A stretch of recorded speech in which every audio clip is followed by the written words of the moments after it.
Chapter 1794. I don't know either. In truth, Wang Renbiao was just as confused as Li Jingqiu, because he didn't know much more than Li Jingqiu. But suddenly, Wang Renbiao recalled that when his parents were about to break up the couple, a letter from Li Zixuan had arrived in the nick of time, completely reversing Princess Tong and Wang Yu's attitudes toward this marriage. Coupled with the fact that Li Zixuan had addressed Li Jingqiu as his sworn sister, Wang Renbiao seemed to understand something. He paused, looked at Li Jingqiu, and whispered, "I know a little about this matter. I'll tell you in detail tonight. For now, let's go through the wedding ceremony." Okay. Li Jingqiu nodded. Today, the important guests of the provincial governor's residence were all seated in the main hall. The less important ones were seated in the front courtyard, while the ordinary passers-by were seated in the flowing seats outside the residence. In the main hall of the provincial governor's residence, all the important guests of the Wang clan and Wang Renbiao were present.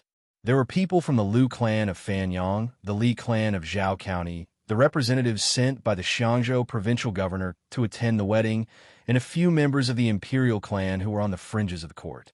After all, Princess Tong was born of the imperial clan, and as her son, Wang Renbiao could be considered half an imperial relative.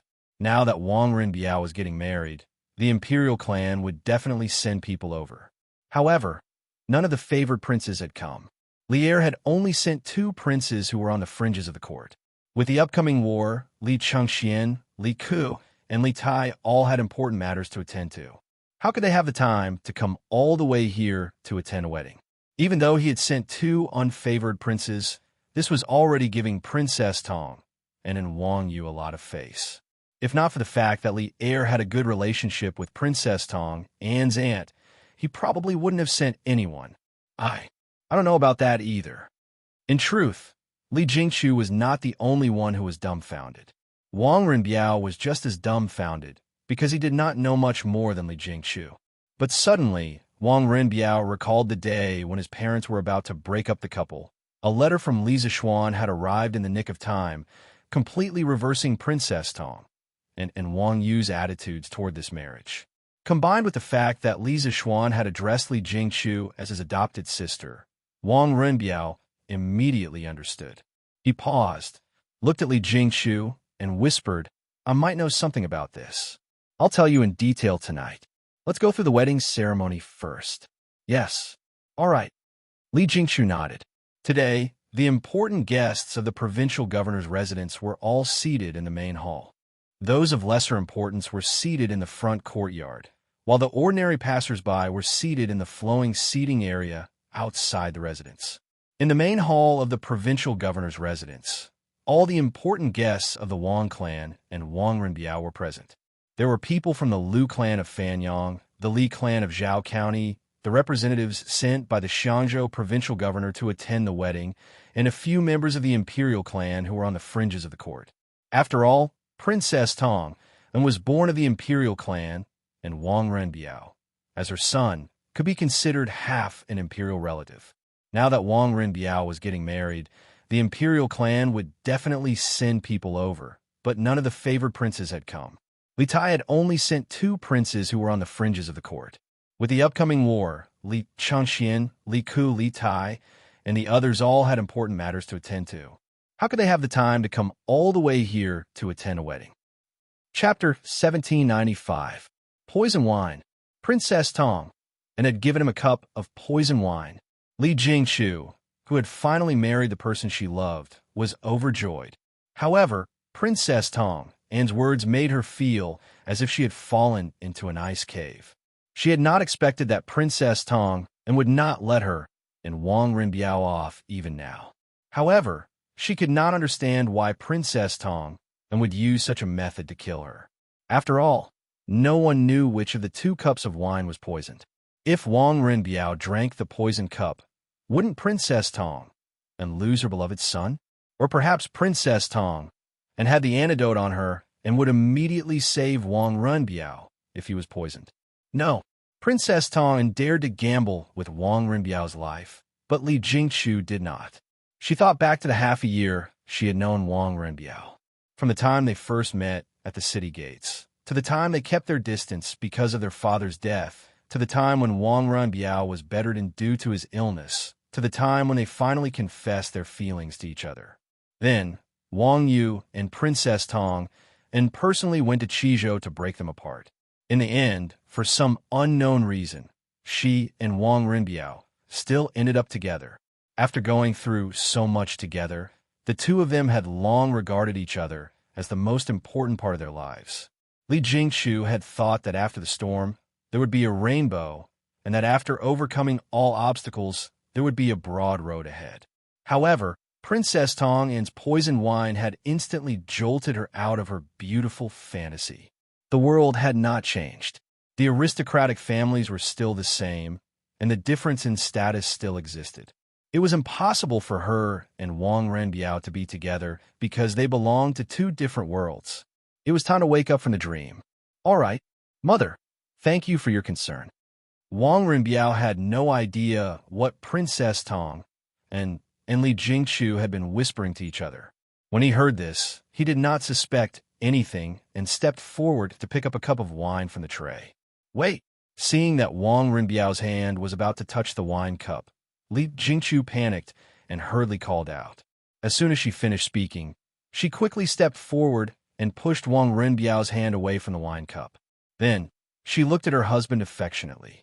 Yes, that's right. He was her husband. After bowing to heaven and earth, they were already husband and wife. Although they hadn't consummated their marriage, their status was already there. After gazing at him affectionately for a moment, Li Jingqiu opened her mouth and said, Husband, you just recovered from a serious illness a few days ago, so you shouldn't drink alcohol at this time. This concubine will drink this cup of wine that mother gave you. After she finished speaking, she didn't hesitate any longer. She directly picked up a cup of wine from the tray and drained it in one gulp. After finishing the cup, she didn't stop and drained the other cup as well. Poison wine. Princess Tong and actually gave him a cup of poison wine. Li Jingqiu, who had finally married the person he loved, was overjoyed these past few days.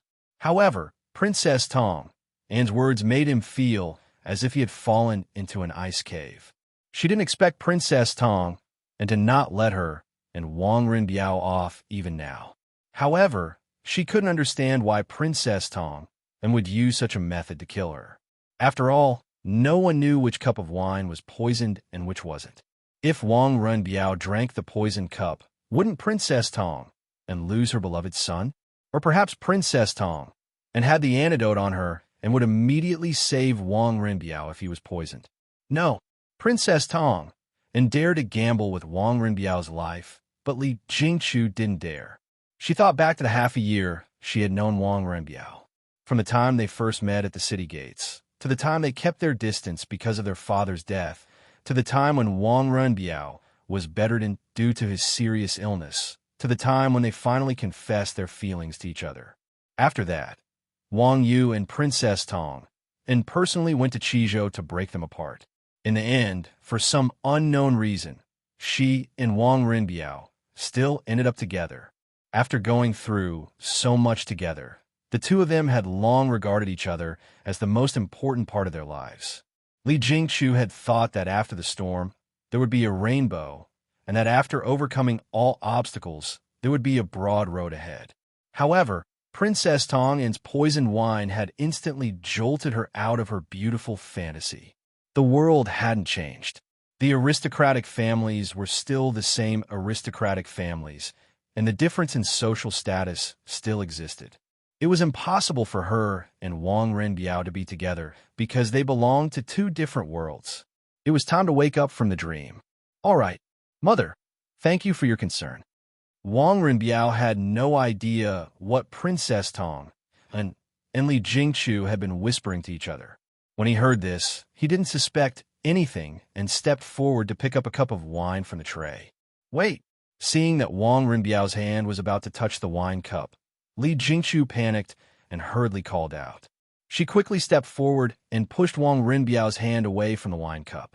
Then, she looked at her husband with deep affection. Yes, that's right, he was her husband.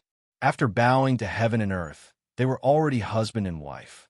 Although they hadn't consummated their marriage, their status was already there. After gazing at him affectionately for a moment, Li Jingchu said, "Husband, you've just recovered from a serious illness a few days ago, so you shouldn't drink wine at this time. I'll drink this cup of wine that Mother has bestowed upon you." Then, she didn't hesitate any longer. She picked up the cup of wine from the tray and downed it in one gulp. After finishing the cup, she didn't stop and downed the other cup as well. Chapter 1796. On the other side, in the bridal chamber. Ever since she was brought into the bridal chamber, Han Yushi had been quietly waiting for death. It was undoubtedly torturous for her to not have the company of her beloved on the last journey of her life. She only hoped that the poison would take effect as soon as possible so that she could end this torment as soon as possible. However, reality often went against one's wishes.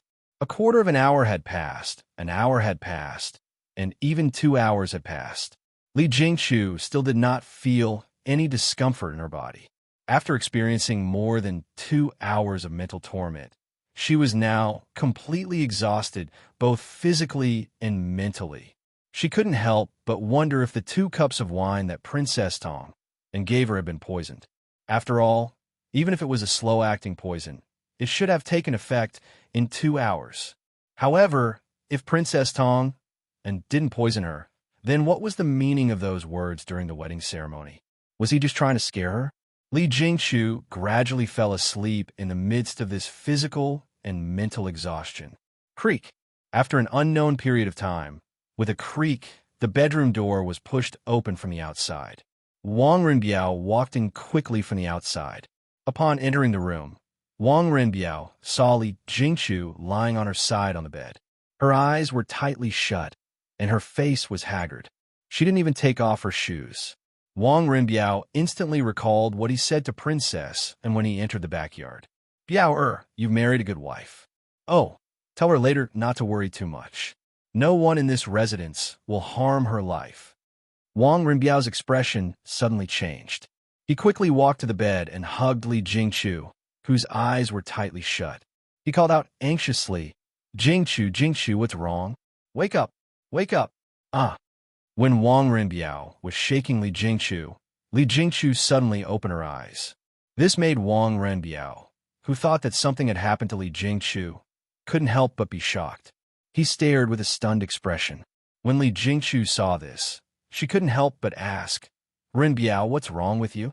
As she spoke, she had already struggled out of Wang Renbiao's arms and sat up. I saw your haggard face just now and thought that you were sick, so I couldn't help but worry." Wang Renbiao was so embarrassed that he didn't know where to put his hands. He hesitated for a moment and made up an excuse. "Oh, I was a little tired from waiting and accidentally fell asleep. You don't have to worry."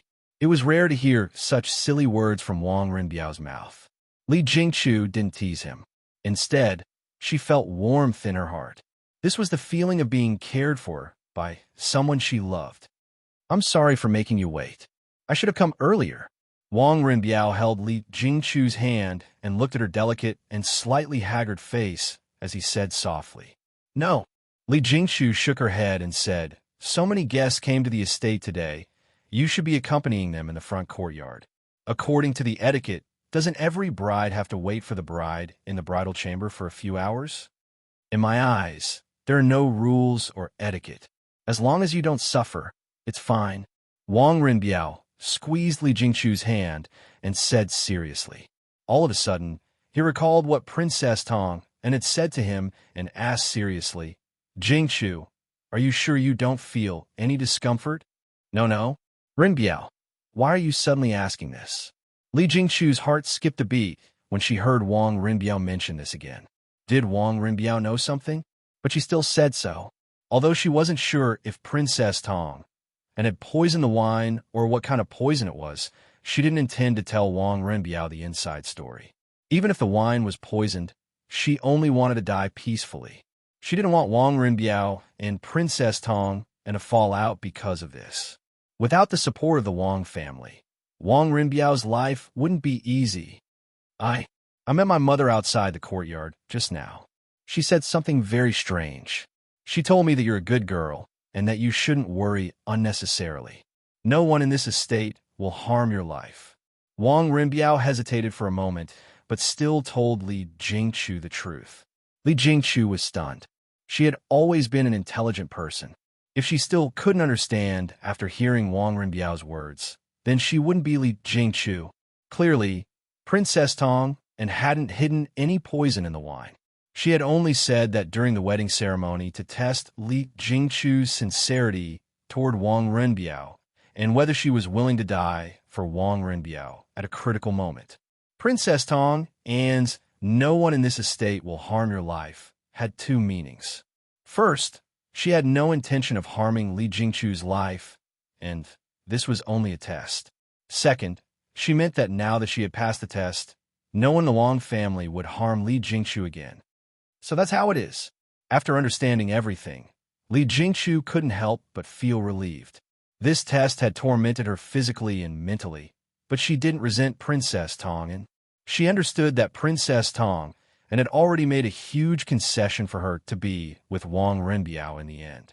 After all, the Wang family was one of the 5 great clans and 7 great nobles. In the eyes of ordinary people, it was unattainable and noble. As a mother, there was nothing wrong with wishing the best for her son. Furthermore, after going through this test, Li Jingchu also faced her own heart. It turned out that Wang Renbiao was so important to her that she would protect him at the cost of her life. Jingchu, are you and my mother hiding something from me? Wang Renbiao couldn't help but ask when he saw Li Jingchu's relieved expression. No, it's nothing. I'm just very grateful to your mother. I'm grateful that she agreed to let us be together. Li Jingchu shook her head and smiled. After all the mysteries were solved, her previous worries could finally vanish into thin air. Now, she could finally be together with the person she loved. No one could stop them anymore. Grateful to my mother? Wang Renbiao smiled bitterly, a look of disapproval on his face. You still don't know that my mother almost sent people to kidnap you back then, right?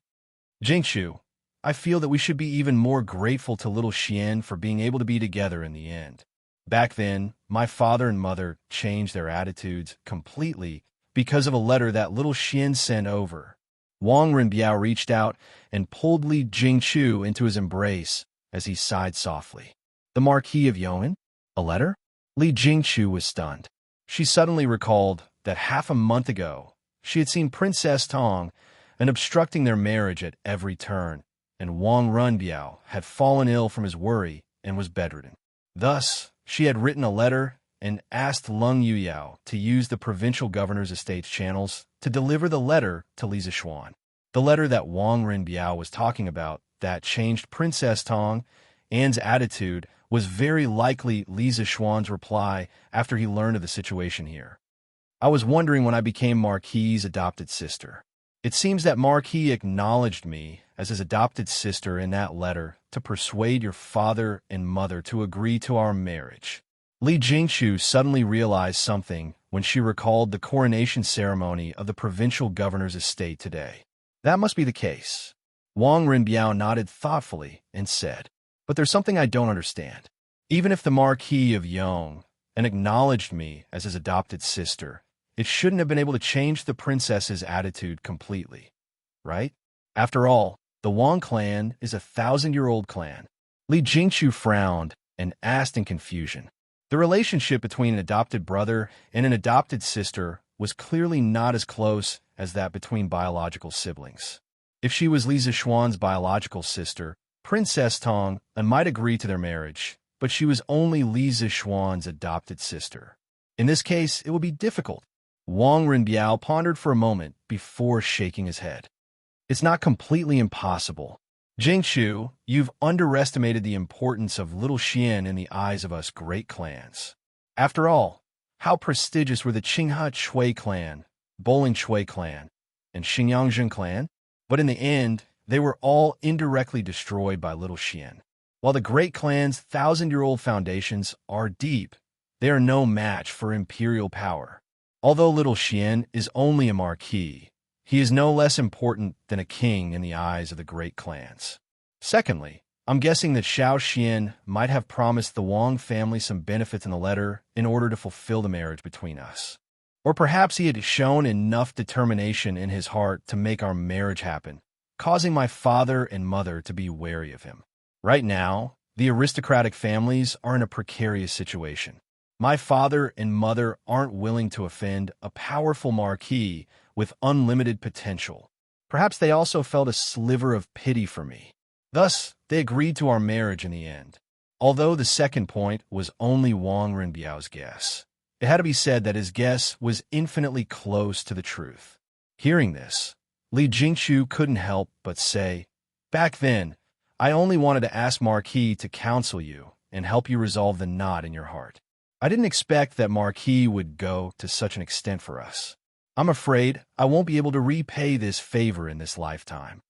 Wang Renbiao patted Li Jingchu's shoulder and said gently, "It's fine. If you can't repay it, I'll repay it with you. Now that we're husband and wife, I owe little Xian a favor as well.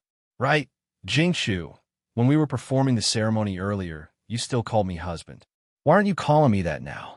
At this point, Wang Renbiao suddenly teased. Hearing this, Li Jingchu's face instantly turned red. When she found out that Princess Tong had poisoned the wine during the ceremony, she thought that she was about to leave Wang Renbiao. Before she died, she naturally didn't have any qualms about calling Wang Renbiao husband because she didn't want to leave any regrets. However, when Wang Renbiao came in and told her about Princess Tong Anne's words, she knew that it was just a test. There was no poison in the wine, so she wouldn't die. Thus, how could she still have the face to call him husband? My husband. At this moment, Li Jingchu finally remembered that tonight was her and Wang Renbiao's wedding night.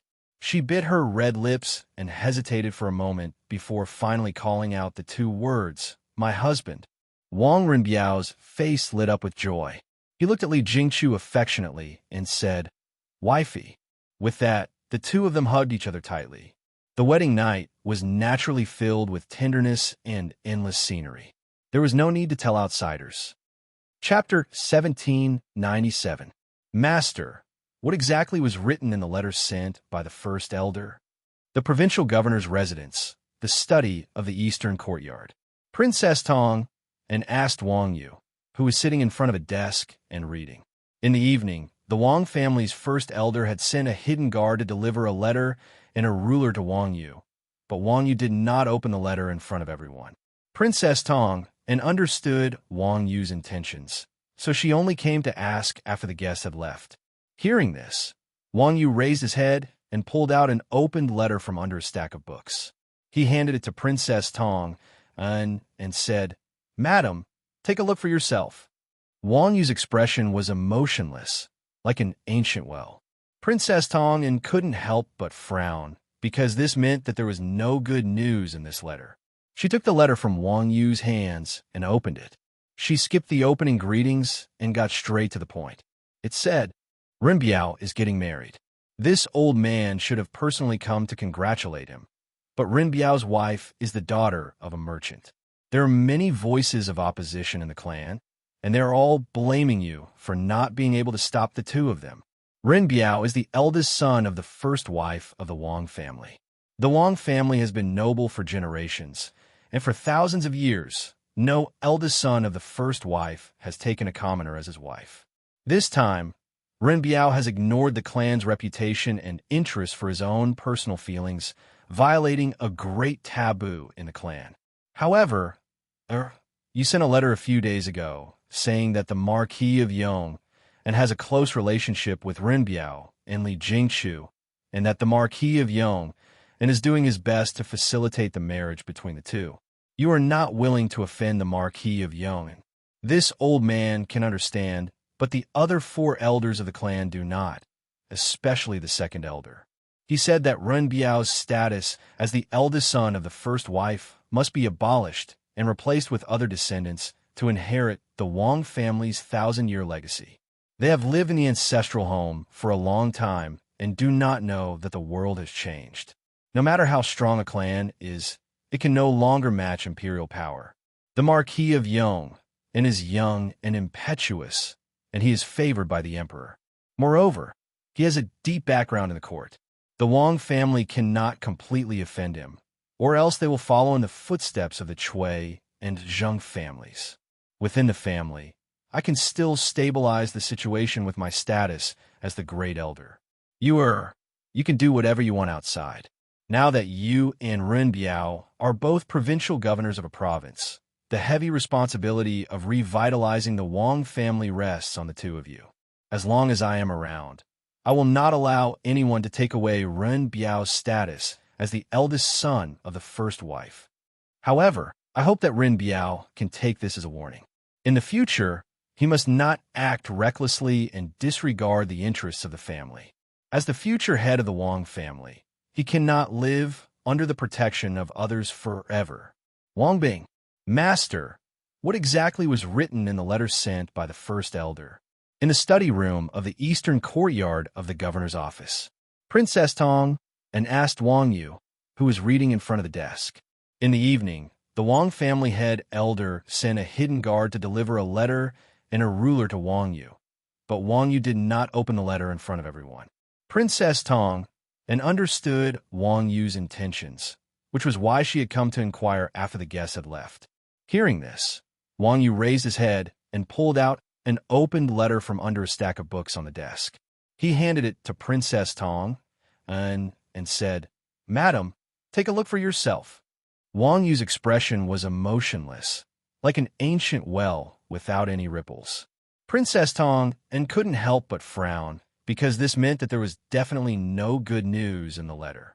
She stepped forward and took the letter from Wang Yu's hands.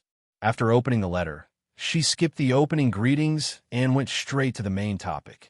It said, "Ren Biao is getting married.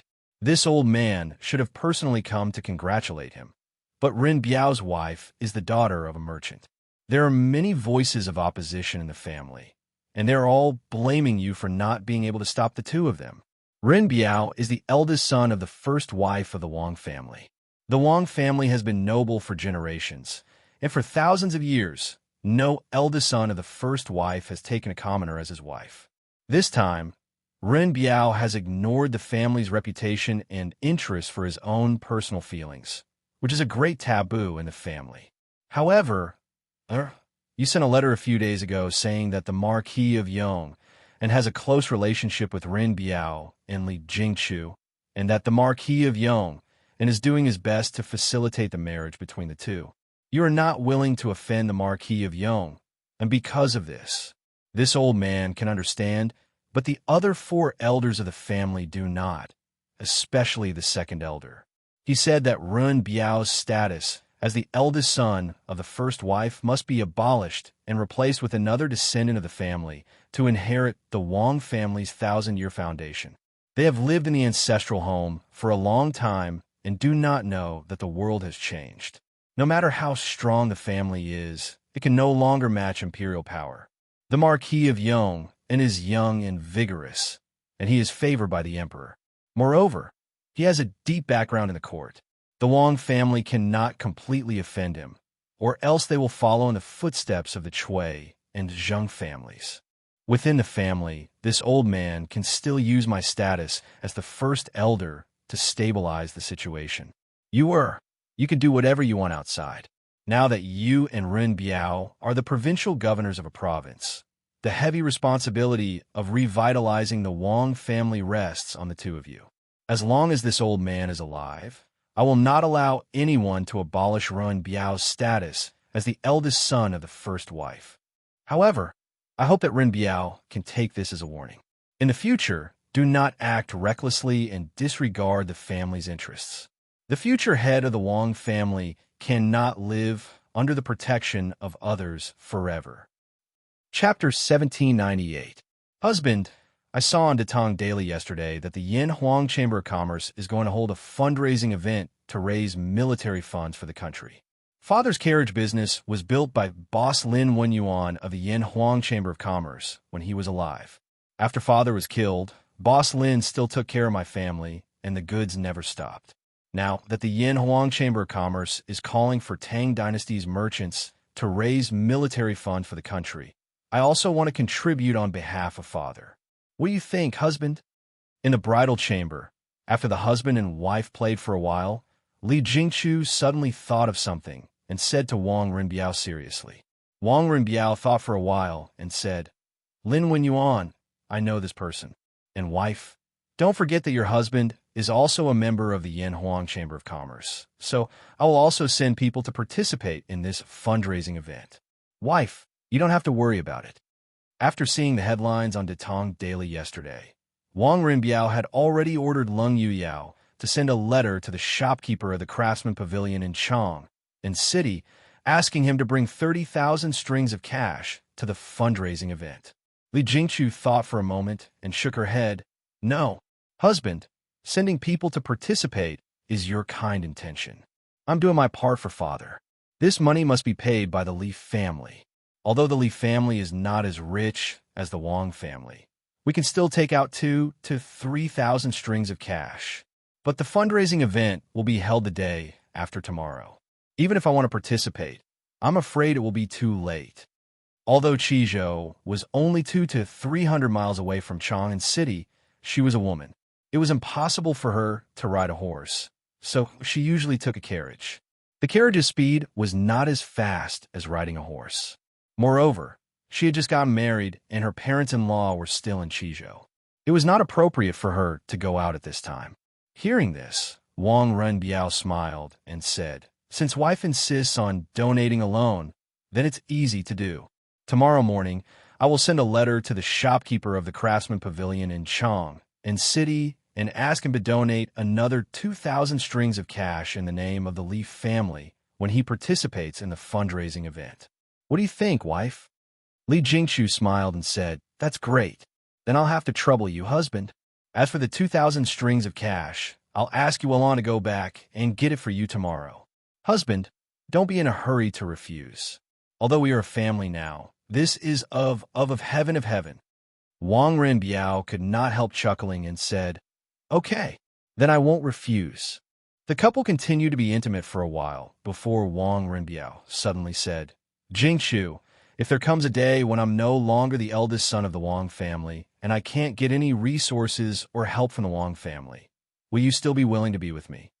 As soon as she finished speaking, the sweet atmosphere in the room suddenly turned dull. Li Jingchu was obviously not prepared for this.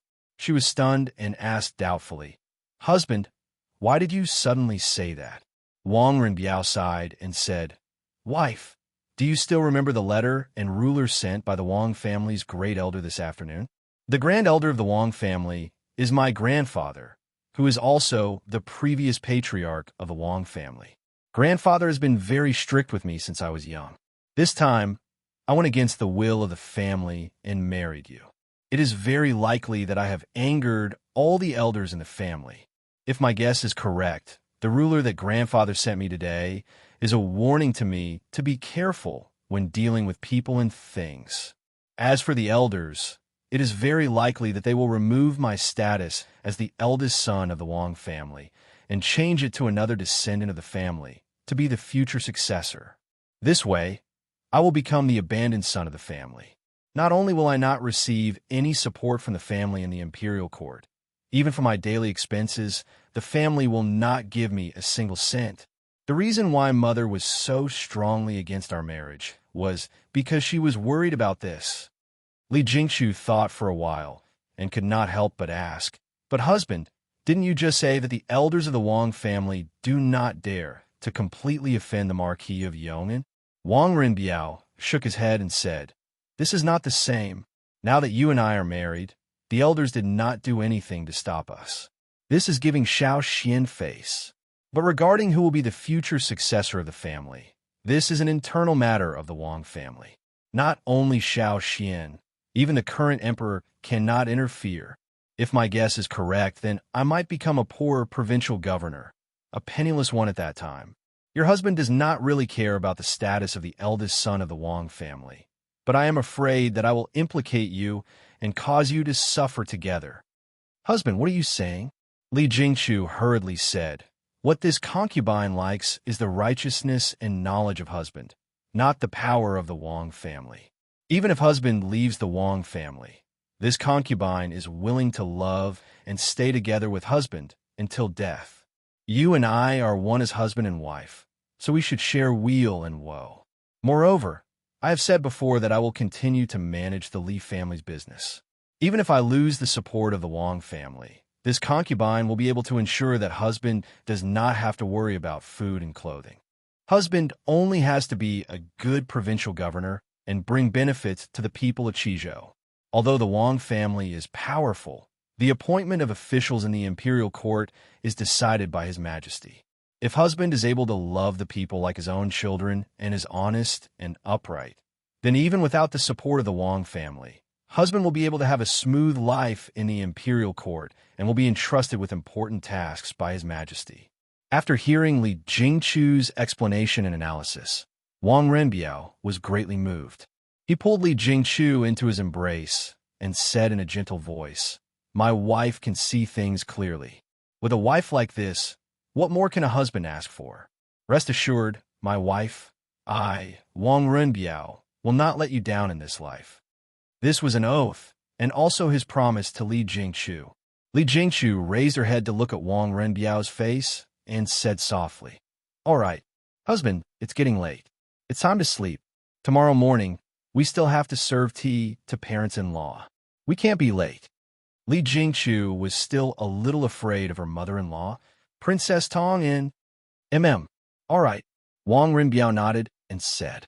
Soon, the sound of steady breathing could be heard from the room. "Father, please have some tea." The next day, early morning, in the main hall of the Qizhou provincial governor's office, Li Jingchu, who had woken up early, had already prepared new tea. After waiting for Princess Tong and Wang Yu to sit down in the main hall, she held the tea and knelt in front of the two of them, offering tea with both hands. On the second day of the wedding, the bride would serve tea to her parents-in-law. This was a very important ceremony in the wedding. If the parents-in-law accepted the tea offered by the daughter-in-law, it meant that they had acknowledged and accepted the daughter-in-law. Although the Tang dynasty did not practice kneeling, the ancients were loyal and filial and believed that kneeling to the heavens, earth, and parents was a must.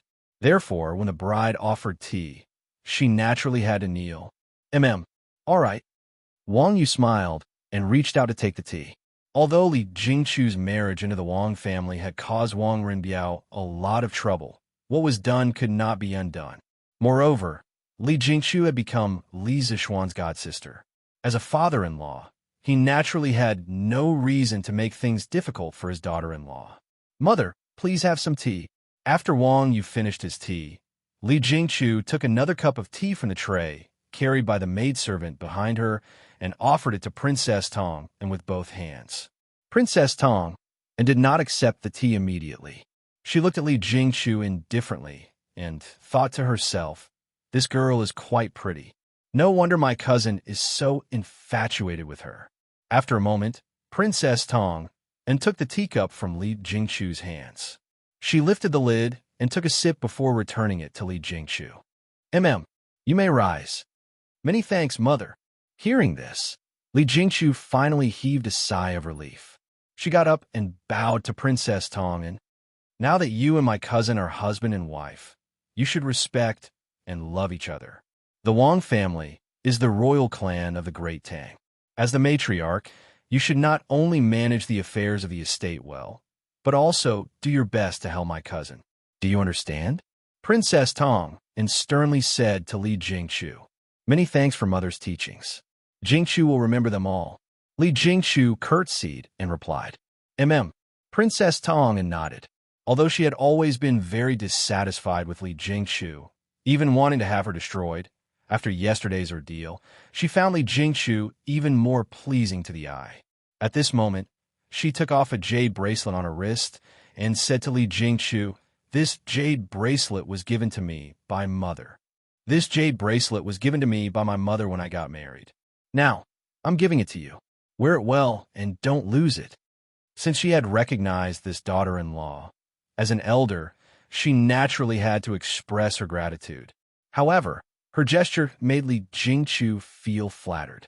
Li Jingchu hurriedly bowed and said, "This jade bracelet is mother's personal item. It's incomparably precious. How would Jingchu dare? Wife, you don't dare refuse an elder's gift. This is mother's kind intentions. Quickly accept it." Wang Rinbiao hurriedly reminded Li Jingchu when he saw the displeasure on Princess Tong Anne's face. Li Jingchu was shocked. She hurriedly took the jade bracelet from Princess Tong and bowed. Many thanks for mother's gift. Princess Tong Anne's expression eased slightly, and she nodded in satisfaction. At this moment, Wang Yu stood up and said, "All right, now that the tea is served, it's time to eat. Cousin, your mother and I will be leaving Qizhou after eating. Remember to accompany Jingchu back home in the morning." Father and mother are leaving? Wang Rinbiao was slightly surprised when he heard that. He hurriedly said, "Father and mother, it's rare for you to come to Qizhou. Why don't you stay for a few more days and let me play host?" No matter how much Wang Yu and Princess Tong and had objected to his marriage with Li Jingchu as their son, it was hard for him to hate them. On the contrary, he had always respected his father, Wang Yu, from the bottom of his heart. Wang Yu waved his hand and smiled. "Ha! We can't stay any longer. As a provincial governor of Sui province, how can I always be away? Moreover, there are some matters at the ancestral residence in Taiyuan. Your mother and I plan to go back to the ancestral residence first before returning to Sui province." The Wang family's ancestral residence. Wang Renbiao frowned and asked, "Is it because of my matter that I caused trouble for father?" Wang Yu stepped forward and patted Wang Renbiao's shoulder. He said solemnly, "Cousin, you don't have to worry about the ancestral residence. Father will take care of it. You did act recklessly this time, but you're my son. If others want to touch you, they have to ask for my permission first. You just have to be a good provincial governor in Qizhou. If you can make outstanding achievements in politics within 2 years, His Majesty will definitely put you in an important position. When that time comes, no one in the family will doubt you anymore." Wang Yu's words could be said to be sincere. Wang Rinbiao was greatly moved after hearing it. He cupped his hands solemnly at Wang Yu and said, "I will remember father's teachings. I hope father and mother will be careful on the way to Taiyuan." "Ha! All right, let's eat. We still have to hurry after dinner." Wang Yu waved his hand and laughed. Now that he could temporarily experience the rare joy of a family reunion, he couldn't help but feel comforted. Back then, he had listened to Li Zixuan's suggestion and agreed to let Wang Rinbiao marry Li Jingchu. Perhaps it was the right decision. Otherwise, Wang Rinbiao would probably be bedridden or become enemies with his father. How could there be such a filial father now? Chapter 1799. Brother Liu, based on yesterday's situation, the Wang family's relationship with the Duke of Yong is indeed shallow.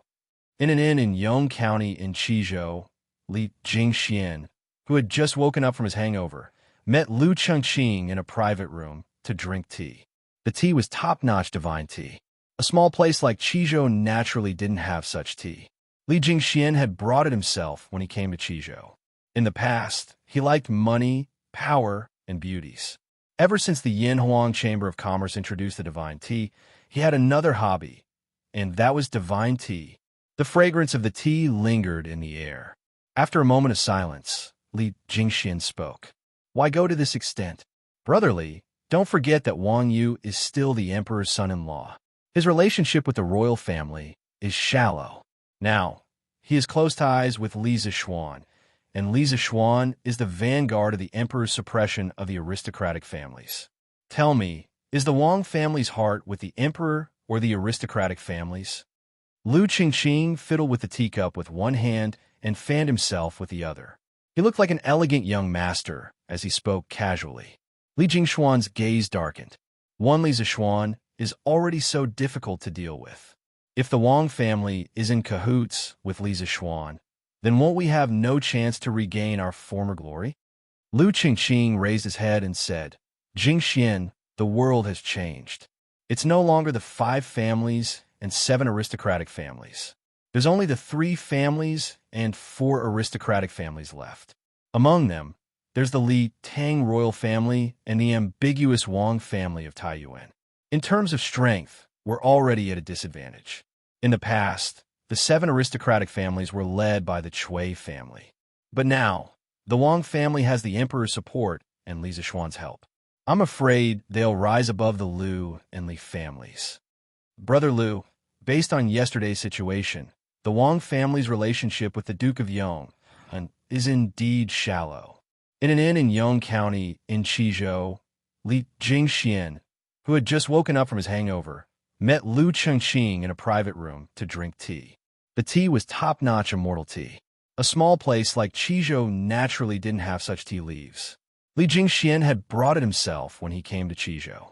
In the past, he liked money, power, and beautiful women. Ever since the Yin Huang Chamber of Commerce launched the immortal tea, he had another hobby, and that was immortal tea. After a moment of silence, Li Jingxian said, "Don't worry. Why do you have to do this? Brother Li, don't forget that Wang Yu is still the emperor's son-in-law, and his relationship with the imperial family is quite shallow. Now, he has close relations with Li Zishuan, and Li Zishuan is the vanguard in the process of the emperor suppressing the noble families. Tell me, is the heart of the Wang family on the emperor's side, or on the noble family's side?" Lu Chengqing gently fiddled with the teacup with one hand, while his other hand gently fanned himself. He looked like an elegant young master as he spoke casually. Li Jingshuan's gaze darkened, and he said, "One Li Zishuan is already so difficult to deal with. If the Wang family also wallows in the mire with Li Zishuan, then wouldn't the 5 families and 7 factions have no chance of recovering to their former glory?" Lu Qingqing raised his head and said calmly, "Jingxian, the world has changed. It's no longer the 5 families and 7 factions, but only the 3 families and 4 factions. Among them, there's also the Li Tang royal family and the ambiguous Wang family of Taiyuan. In terms of strength, we're already at a disadvantage. In the past, the 7 great noble families were led by the Cui family. But now, the Wang family has the support of the emperor and Li Zishuan's help. I'm afraid that they'll rise above the Liu and Li families." Chapter 1800. Second Young Master, it's not good. Lu Yanjing, who was by the first elder's side, has disappeared. Taiyuan, Wang family's ancestral home. A man with a hooked nose ran into a desolate courtyard in a panic. After entering the house, he bowed to the youth in the house. "Lu Yanjing? What does his disappearance have to do with me?" The youth was reading a book. Hearing this, he raised his head and said indifferently, "This person was Wang Renbiao's half-brother, Wang Rini. The hooked-nosed man was his loyal servant, Shao Qing. Ever since he found out that none of the elders of the Wang family had gone to Qizhou to congratulate the newly married Wang Renbiao, Wang Rini, who had always been in a dispirited state, finally saw hope. He saw the hope of turning things around. From then on, he began to pay attention to his appearance and bearing. Although he was wearing old clothes, the aura on his body had already returned to its former calm and unfathomable state. Second Young Master, Lu Yanjing, is the commander of the Shadow Guards by the First Elder's side. If there is nothing important, he will never leave the First Elder's side. Therefore, this subordinate guesses that the First Elder must have sent him to Qizhou." Shao Qing cupped his fist and said in a deep voice, "This fellow was different from his brother Shao Ying's simple-minded mind. He was very intelligent when it came to handling matters. Because of this, Wang Rini valued him very much. In terms of attitude, Wang Rini was much more polite to Shao Qing than to Shao Ying. Of course, this was also because Wang Rini was currently in a state of depression. Qizhou, you're saying that grandfather sent Lu Yanjing to Qizhou to congratulate Wang Renbiao on his wedding?" Hearing this, Wang Rini instantly reacted. His eyes narrowed as he suddenly stood up and said, "Second Young Master, it's not good. Lu Yanjing, who was by the First Elder's side, has disappeared. Taiyuan, Wang family's ancestral home. A man with an aquiline nose ran into a desolate courtyard in a panic. After entering the house, he bowed to the youth in the house. Lu Yanjing? What does his disappearance have to do with me?" The youth was reading a book. Hearing this, he raised his head and said indifferently, "This person was Wang Renbiao's half-brother, Wang Rini. The hook-nosed man was his loyal servant, Shao Qing. Ever since he found out that none of the elders of the Wang family had gone to Qizhou to congratulate the newly married Wang Renbiao, Wang Rini, who had always been in a dispirited state, finally saw hope. He saw the hope of turning things around. From then on, he began to pay attention to his appearance and bearing. Although he was wearing old clothes, the aura on his body had already returned to its former calm and unfathomable state. Second young master, Liu Yinjing, is the commander of the secret guards by the First Elder's side. If there is nothing important, he will never leave the First Elder's side. Therefore, I guess that the First Elder must have sent him to Qizhou. Xiao Qing cupped his fists and said in a deep voice. This guy was different from his brother, Xiaoying, who was simple-minded. He was very intelligent when it came to doing things. It was because of this that Wang Rini valued him so much. In terms of attitude, Wang Rini treated Xiao Qing much more politely than Xiaoying. Of course, this was also because Wang Rini was currently in a state of frustration. Qizhou, you're saying that grandfather sent Liu Yinjing to Qizhou to congratulate Wang Rinbiao on his wedding? Hearing this, Wang Rini instantly reacted. His eyes narrowed as he suddenly stood up and said, Chapter 1801, Fenzhou, Shihe County. Mr. Mo, how was everyone's sleep last night? Has everyone rested enough? In the first-floor hall of the best inn in the county, Peng Lion, Li Tai was having breakfast with Iron Egg and the others as he asked Mo Chue. This time, the academy had sent out a total of 32 members of the Trump Card Project. Most of them were students, and some of them were teachers from the academy's physics department. No matter what, the teachers from the academy were older than the students and had more experience living outside. Therefore, the students' meals and lodging were all arranged by Mo Huai and the other teachers. This is not bad. It's quite quiet at night. Just now, I saw that everyone was quite energetic. I think you must have had a good rest last night. After breakfast, we'll set off. This place is more than 100 miles away from Taiyuan Prefecture. We definitely won't be able to make it today. We won't stop to rest at noon. We'll try to settle down in Qi County before it gets dark. We'll set off from Qi County tomorrow morning. We'll probably reach Taiyuan by tomorrow evening. Mo Chue smiled and replied with a relaxed expression. This time, the academy had given them sufficient activity funds to lead the teachers and students to the north. Before they left, Yin Silu had specially instructed him that the teachers and students of the academy must eat, drink, and live well along the way. They must not be stingy about money. This was Yin Silu's idea, and also Li Zixuan's idea. This was because this group of 32 people were the elite members of the academy's trump card project. They were the academy's treasures. This time, the journey to the north was long and tiring. The students were already working hard. Naturally, the academy would not let them suffer in terms of food and lodging. Therefore, on their journey from Lantian County to Shihe County, Mo Chue and the rest of the academy stayed in the best inns and ate the best delicacies, all in order to reduce the fatigue of the students on the journey. Then bring some dry food and try to reach Qi County by tonight. Li Tai nodded and decided. Although he was a student and Mo Chue was a teacher, Mo Chue was the overall commander of this operation.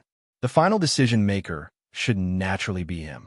Moreover, Mo Chue recognized Li Tai's talent in engineering, so he was not unhappy with Li Tai overseeing the overall situation and commanding the troops.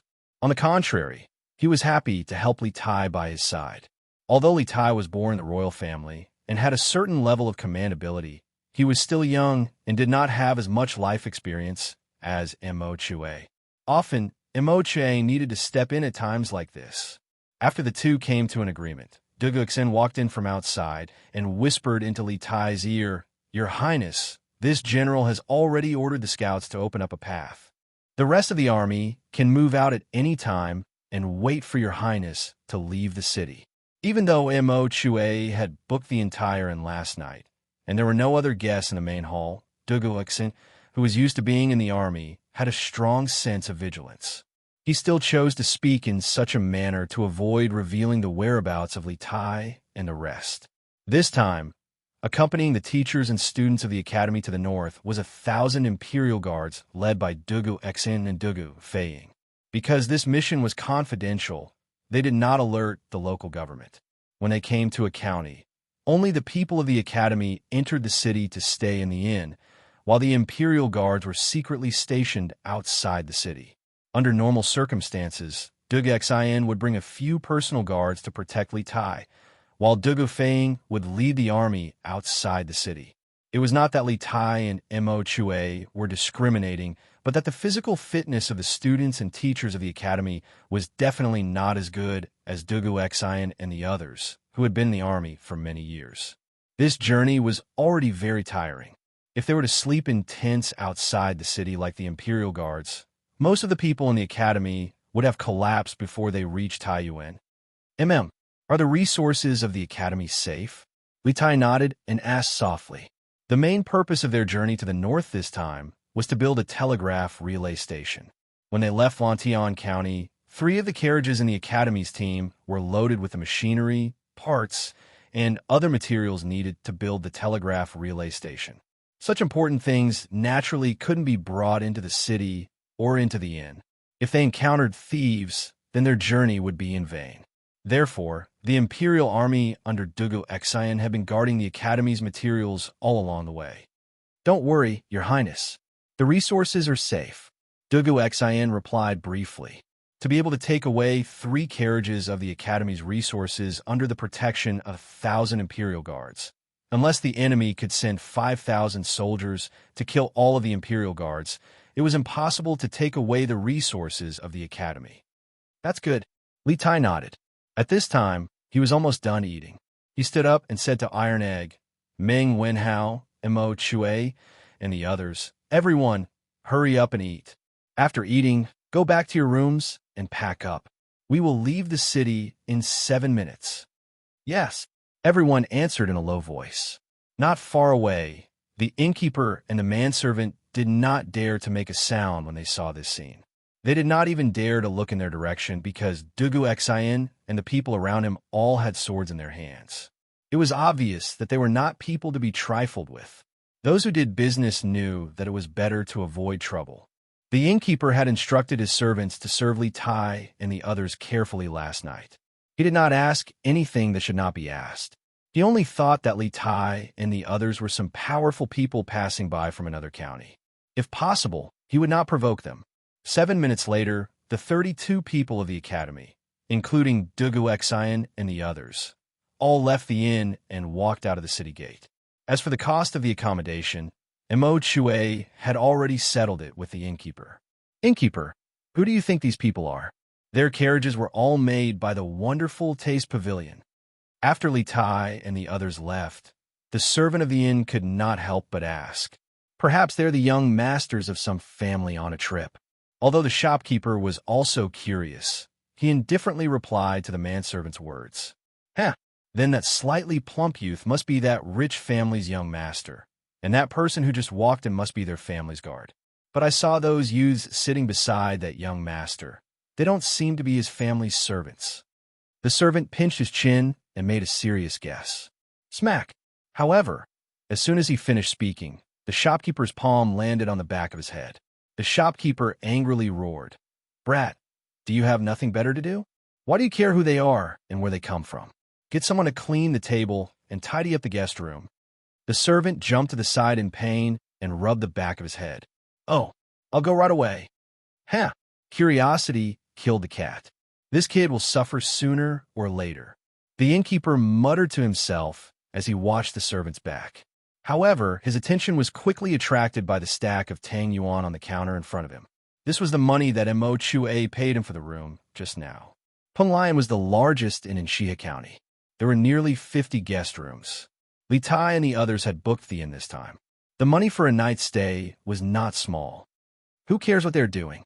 We just need to pay for the room," the innkeeper said with a smile as he picked up the stack of Tang Yuan. "Yo, sir, are you eating or staying at the inn so early in the morning?" At this moment, a dark-skinned, burly man wearing coarse, short clothes came in from outside the door. The waiter hurriedly went up to greet him, but the burly man simply ignored him and walked straight to the shopkeeper at the counter. "Innkeeper, did dozens of young men stay at your inn last night?" The burly man knocked on the counter and asked the innkeeper with an authentic Guangzhong accent. "Yo, sir, this is a place to stay, not a place to ask for information." The innkeeper narrowed his eyes. He heard the other party's accent and knew that the other party was very likely from the capital area. However, the other party's attire did not look like a rich person at all, so he could not be bothered with him. Smack! Unexpectedly, the burly man took out a string of copper coins from his waist and slapped it in front of the innkeeper. Then he said, "This is a string of coins. If you answer a few questions truthfully, I will reward you handsomely." String of coins was a string of coins. In the eyes of ordinary people, a string of coins was already a huge sum of money for Tang Chu, where prices were extremely low. The innkeeper was naturally rich and did not lack this string of coins. However, to be able to get a string of coins by answering a few questions was still a very good deal for him. However, he was a little curious. Did the other party not find it heavy with so many copper coins hanging on his body? Here, it had to be said that ever since the establishment of the Yanhuang Bank and the imperial court personally came out to promote the Tang Yuan, more and more people in the Tang dynasty slowly began to use and gradually accept the Tang Yuan. After getting used to the convenience brought by the Tang Yuan, almost no one was willing to use copper coins again, especially in the Guangzhou area. It was very difficult to see copper coins in large transactions in many counties. Chapter 1802. Chinke, aren't you overthinking it? We've been living in seclusion all this time. Very few people know our identities, let alone our purpose in going north. No matter how resourceful the Turks are, they can't predict everything in advance, right? Qin Huayu, who was sitting next to Iron Egg, frowned and said to Li Tai. Qin Huayu was also a member of the group heading north this time. Previously, Qin Huayu's grades were among the best in the School of Mathematics. Later, when he came to Yanhuang College, Qin Huayu's grades were considered to be in the upper echelons of the entire grade. Moreover, he was also part of the first batch of members of the college's trump card project. However, in comparison, in the first batch of students of Yanhuang College, Li Tai, Li Ku, Li Yin, Jia Jiayin, and the other young geniuses were too dazzling, so much so that Qin Huayu and Meng Wenhao, who were originally of superior talent, were somewhat overshadowed. In the original plan, a total of 7 people from Yanhuang College's Class 1 were selected for this trip north. Li Tai, Iron Egg, Meng Wenhao, Qin Huayu, Tsang Ziren, Cheng Chumo, and Yuchi Baolin. The first 5 were selected because of their talents and were members of the college's trump card project.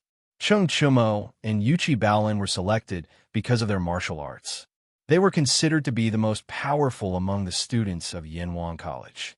With the 2 of them protecting Li Tai at all times, Li Zixuan and the other teachers of the college would feel more at ease. However, who knew that before the people of the college were about to set off, the 2 brothers, Cheng Chumo and Yuchi Baolin, were ordered to enlist in the Black Armored Army. Therefore, among the students heading north this time, there were only 5 people in Class 1. Because a carriage could seat 4 people, Tsang Ziren was sitting in the carriage behind.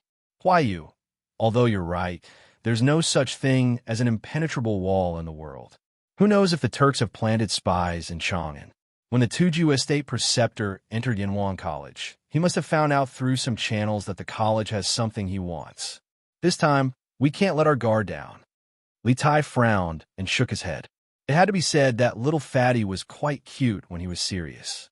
Of course, to his opponents, he was also quite scary.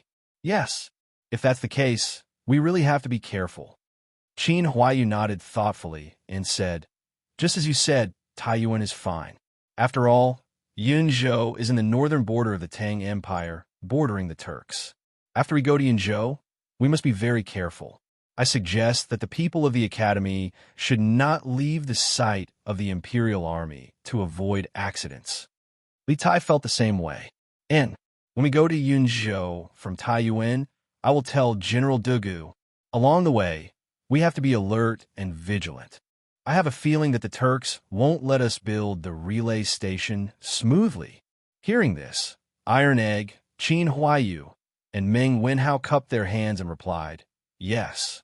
Li Tai was the commander-in-chief of this northern operation. Logically speaking, they had to listen to Li Tai's arrangements. However, Li Tai did not know that his vague intuition had come true this time. "Big brother, where did you go this time?" At this time, Dugu Xin galloped alone from behind and caught up with Dugu Feiying, who was leading the way. Seeing this, Dugu Feiying said helplessly, "I just went back to Shihe County." Dugu Xin replied. Then, with a serious face, he asked softly, "Feiying, do you feel that someone is following us?" "What? Someone is following us?" Hearing this, Dugu Feiying's eyes widened.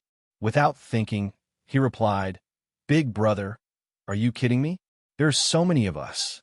Who would be so blind as to follow us? Unless they are tired of living." Chapter 1803. Hey, who? Huh? Late in the morning, the Black Armored Army's training ground was in full swing. In the past, at this time, only the A, D, and E battalions were doing combat training. The B and C battalions were practicing their equestrian skills according to the original training method. But now, the 5 battalions of the Black Armored Army were doing combat training for 2 hours, starting from 7 in the morning. The reason why the C battalions changed their training plan was because the original captain of the C battalions had violated the military rules and was executed. The current captain of the C battalions was Li Zishuan.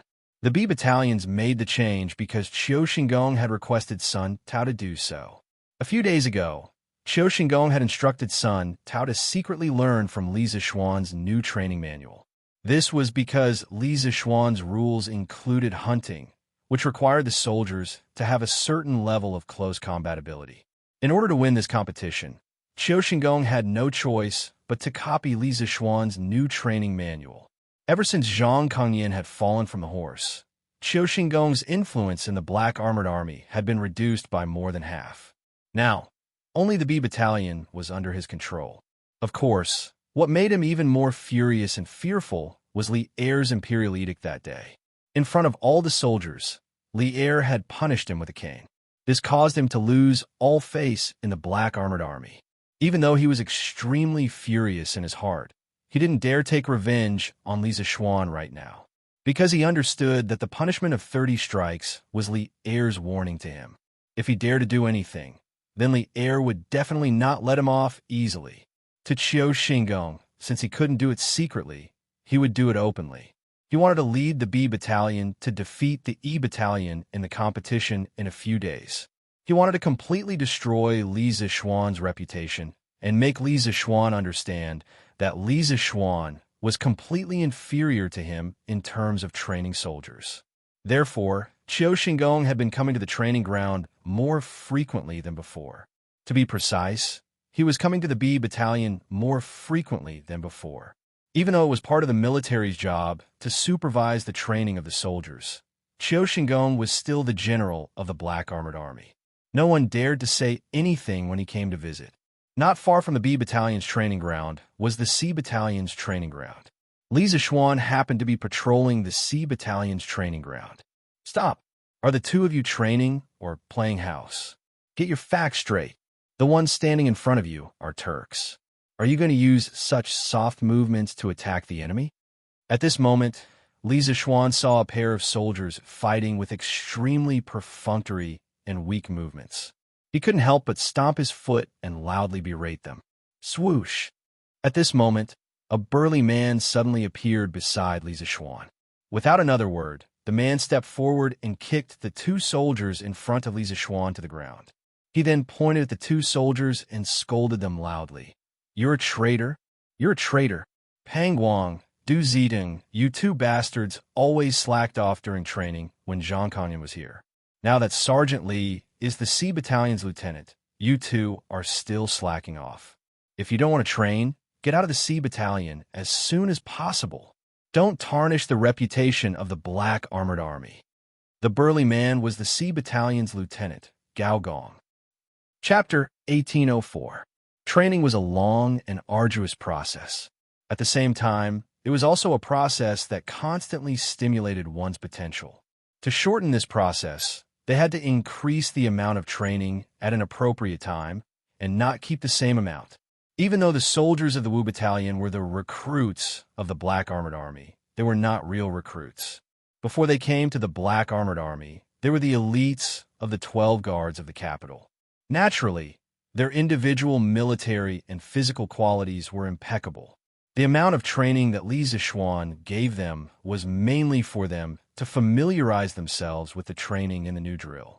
However, to the most elite heavy cavalry of the Tang Empire, this amount of training was obviously not enough. Therefore, when the soldiers seemed to be able to handle the current amount of training with ease, it was absolutely necessary to increase the amount of training appropriately. Joining the army in the past 2 days, I heard that the 2nd Battalion is also imitating our combat training. I wonder if it is Sun Tao's idea or General Chiu's. Sun Jiping said casually as he led Li Zishuan to inspect the training grounds of the Wu Battalion. From what I see, this is most likely General Chiu's doing. He knows that he can't do anything to me in the dark, so he wants to use the 2nd Battalion to defeat me openly.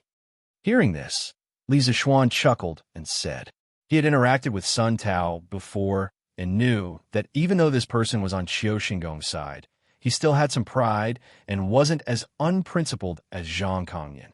Therefore, he felt that with Sun Tao's character, if it wasn't for Qiu Xingong's pressure, he would never have done something as disgraceful as secretly learning from others. However, Li Zishuan didn't care about this. He pondered for a moment and said to Sun Jiping, "Don't bother about them. If they want to learn, let them learn. This way, it will prove that the new drill is indeed more suitable for the current black armored army. As for us, we just need to do our own thing well. When the time comes, let's see if the student who stole from others is better than us." Li Zishuan's words revealed a strong sense of confidence. Sun Jiping couldn't help but be infected by this confidence. He calmed down a little and replied with a smile, "Yes, sir."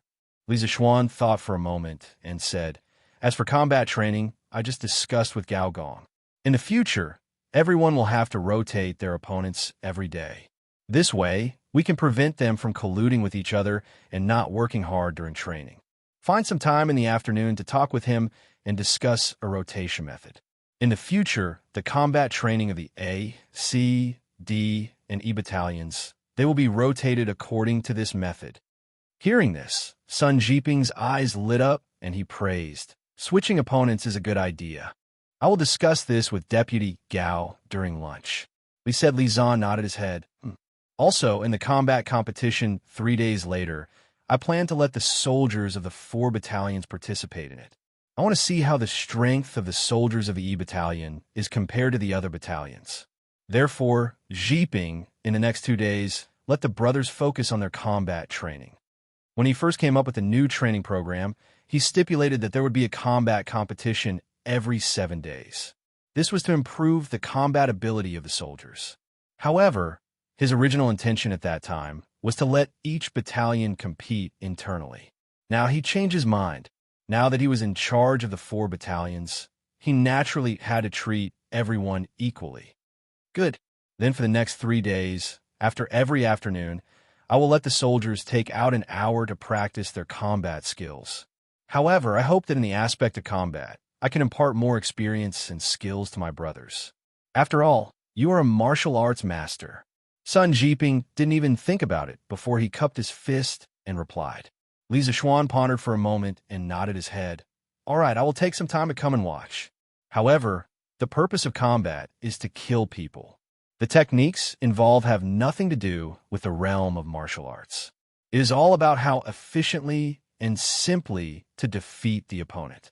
It doesn't care about how flashy the moves are or how profound they are. It is more about the result. Jiping, you should understand this better than me. Martial arts was actually not the same thing as going on the battlefield to kill the enemy. A martial arts duel was, to a large extent, a struggle between individuals, while going on the battlefield to kill the enemy was a contest between thousands of soldiers. For a veteran who had experienced hundreds of battles, a duel between 2 martial arts experts would often be somewhat flashy, because for a soldier on the battlefield, the most important thing was to kill the opponent in the shortest amount of time, using the most energy-efficient method, and not to seek victory with every move. There was an essential difference between the two. Although a person with strong martial arts was powerful, In the face of thousands of soldiers and horses, it was useless. At most, it was better than a normal person to stay alive. In the army, the purpose of martial arts was to strengthen the body. It was to let the soldiers have a strong body to compete with the enemy. Killing the enemy on the battlefield did not rely on martial arts. Instead, it was the art of combat, the art of killing. Sun Jiping nodded his head thoughtfully and said, "I understand." Li Zishuan smiled and patted his arm. "That's enough. Then you go and do your work. As for the Wu Battalion, I will definitely come and inspect it when I am free."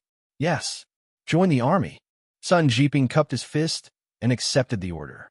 Li Zishuan walked towards the direction of the commander's tent. As for the food problem of the Wu Battalion, he had to solve it today. Qiu Xingong, who was patrolling the 2nd Battalion, saw Li Zishuan walking towards the main camp. He pondered for a moment and said a few words to Sun Tao before following him.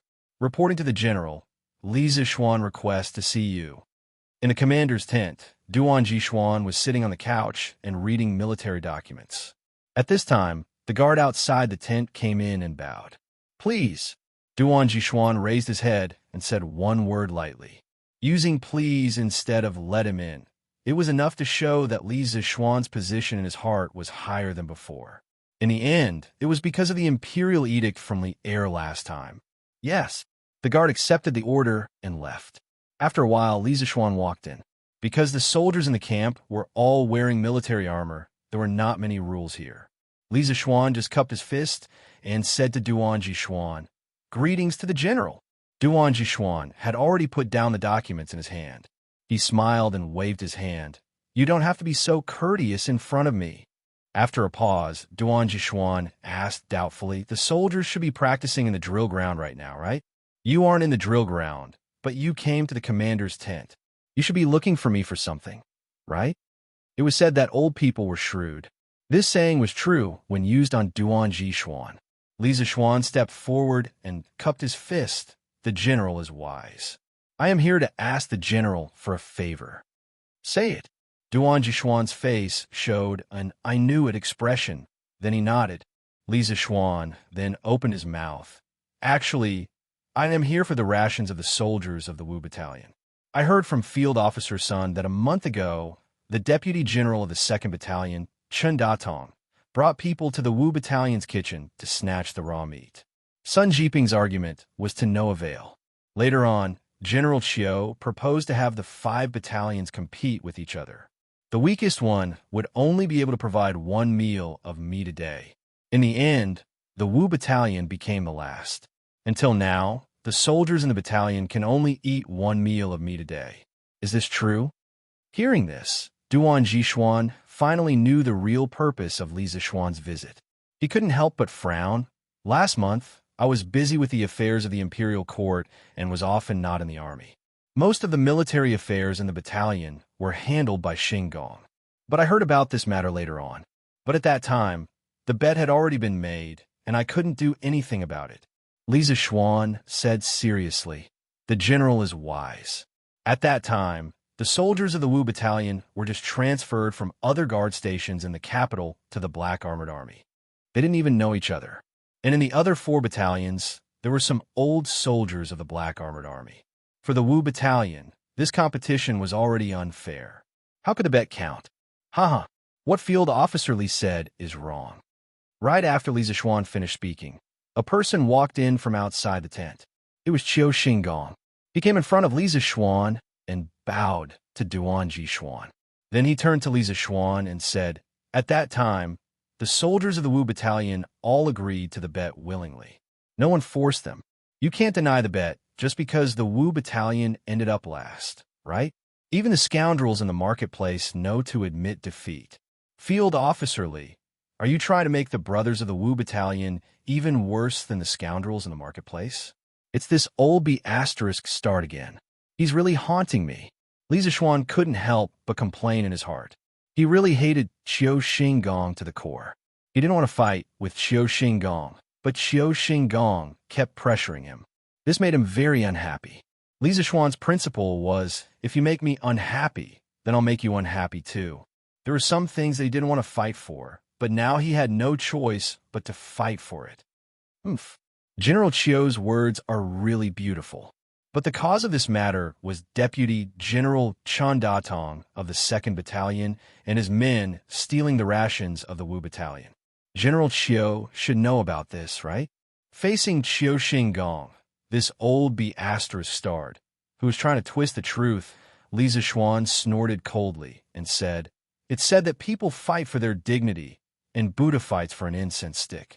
The Black Armored Army is full of hot-blooded men. Under such a situation, even if they knew that the bet was disadvantageous to them, how could they not agree to it? General Chiu told me that if you agree to the bet, then I would like to ask General Chiu, when Sun Jiping reported to General Chiu that Chen Datong stole the rations of the Wu Battalion, why was the booklet kept for no reason? Also, I heard that Chen Datong is a distant relative of General Chiu. So in this matter, did General Chiu secretly protect Chen Datong?" Chapter 1805. In the commander's tent. Seeing that Duan Jixuan had come over to stop the fight, Li Zixuan stopped arguing with Qiu Xingong. Instead, he cupped his fist and said to Duan Jixuan, "General, I don't want to argue with General Chiu. I just want to seek justice for the Wu Battalion. The training volume of the new drill is already huge, but the soldiers can only have 1 meal of meat a day. How can this be? If the soldiers can't even fill their stomachs, how can they train hard and increase their combat power?" During the expansion of the Black Armored Army, the competition between the 5 battalions was no doubt unfair to the newly recruited Wu Battalion.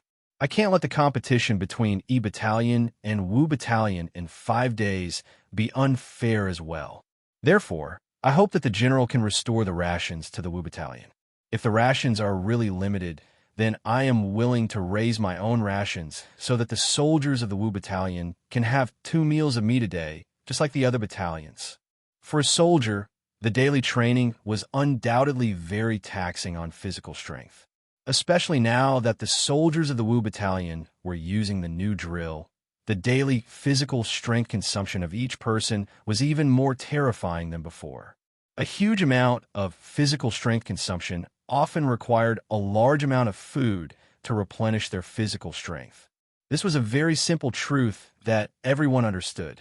And from the perspective of nutrition, compared to vegetarian food, meat was undoubtedly more energy storing. Under the situation where there was only 1 meal of meat a day, it was very difficult to ensure that the soldiers had sufficient energy intake. More importantly, as the soldiers adapted to the current training intensity, Li Zixuan planned to gradually increase the daily training volume. In this way, restoring the 2 meals of meat a day to the Wu Battalion was absolutely imperative. The overall strength of the soldiers of the 2nd Battalion was already higher than that of the 5th Battalion. If the food of the 5th Battalion was not as good as that of the 2nd Battalion, then it would be even harder for the 5th Battalion to gain the upper hand in the competition 5 days later. A competition that was already unfair to begin with would become even more unfair. After that, Li Zixuan clasped his fist solemnly towards Qiu Xingong. Duan Jixuan knew that Li Zixuan's words were reasonable. Furthermore, he didn't want the Wu Battalion to lose in the competition 5 days later. Therefore, after listening to Li Zixuan's words, he wanted to nod and agree to Li Zixuan's request. But at this moment, Qiu Xingong couldn't wait any longer and opened his mouth. Adjunct Li Shur is rich and imposing, providing rations for an entire battalion. However, the Black Armored Army is His Majesty's Black Armored Army. By right, it should be supported by the Imperial Court. Adjunct Li said that he wanted to raise the rations for the Wu Battalion himself.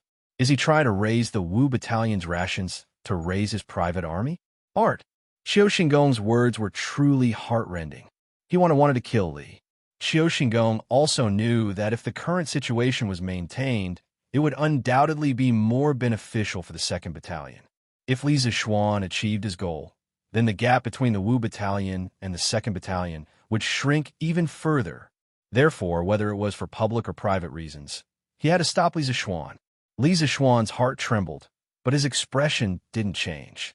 He definitely wouldn't admit to such a crime. He turned to look at Qiu Xingong and sneered. "What? General Qiu, as a general, are you going to learn the techniques of the imperial censors? If you want to condemn someone, you can always find a pretext.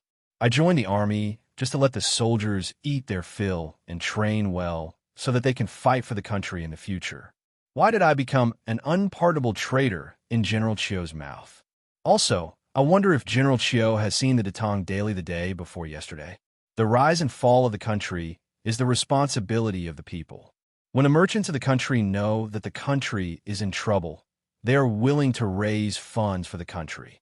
I joined the army and received a salary from the imperial court. What's wrong with helping His Majesty?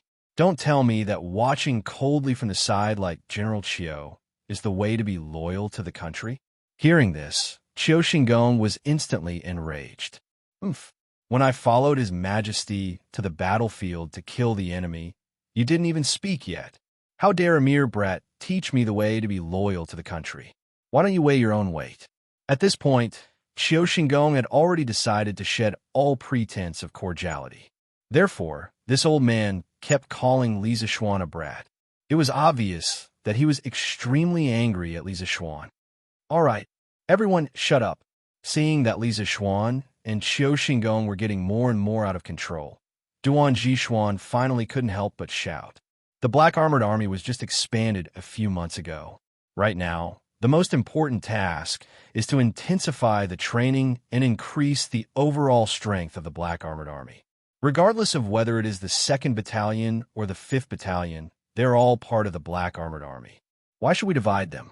If the newly expanded Black Armored Army does not have the strength to fight against the Turkic Wolf Riders before the attack on the Turkic Empire, not only will the 3 of us be punished by His Majesty, Du Jie will also be cursed for life. Therefore, I hope that the 2 of you can temporarily put aside your differences and work together to restore the Black Armored Army to its peak strength instead of blaming each other here. Duan Jishuan's words weren't biased towards any side. He was completely standing on the position of the Black Armored Army's general. He was stating the pros and cons of Chio Shingon and Li Zishuan, hoping that the 2 of them would temporarily stop fighting and focus on the overall situation of the Black Armored Army. Hearing the sharp edge in Duan Jishuan's words, Chio Shingon instantly fell silent. Li Zishuan clasped his fist and said, "The general is right. Regardless of whether it is the 2nd Battalion or the 5th Battalion, they're all part of the Black Armored Army. However, it is precisely because of this that we cannot treat them differently. We cannot let the 5th Battalion soldiers starve. Therefore, I hope that the general will reconsider." Chio Shingon wanted to refute, but Duan Jishuan waved his hand and didn't give him the chance to do so. All right, we will do as Adjunct Li says. How can soldiers not be fed when they are fighting a war? Pass down my orders. From today onwards, the 5th Battalion's meals will be returned to normal. This matter will be handled by Shingon. Saying this, Duan Jishuan looked at Chio Shingon. The reason why he handed this matter over to him was because Chio Shingon was the one in charge of the Black Armored Army's logistics. At this point, Chio Shingon also knew that he couldn't win against Duan Jishuan. If this continued, he might fall out with Duan Jishuan. If that happened, he might not be able to stay in the Black Armored Army anymore.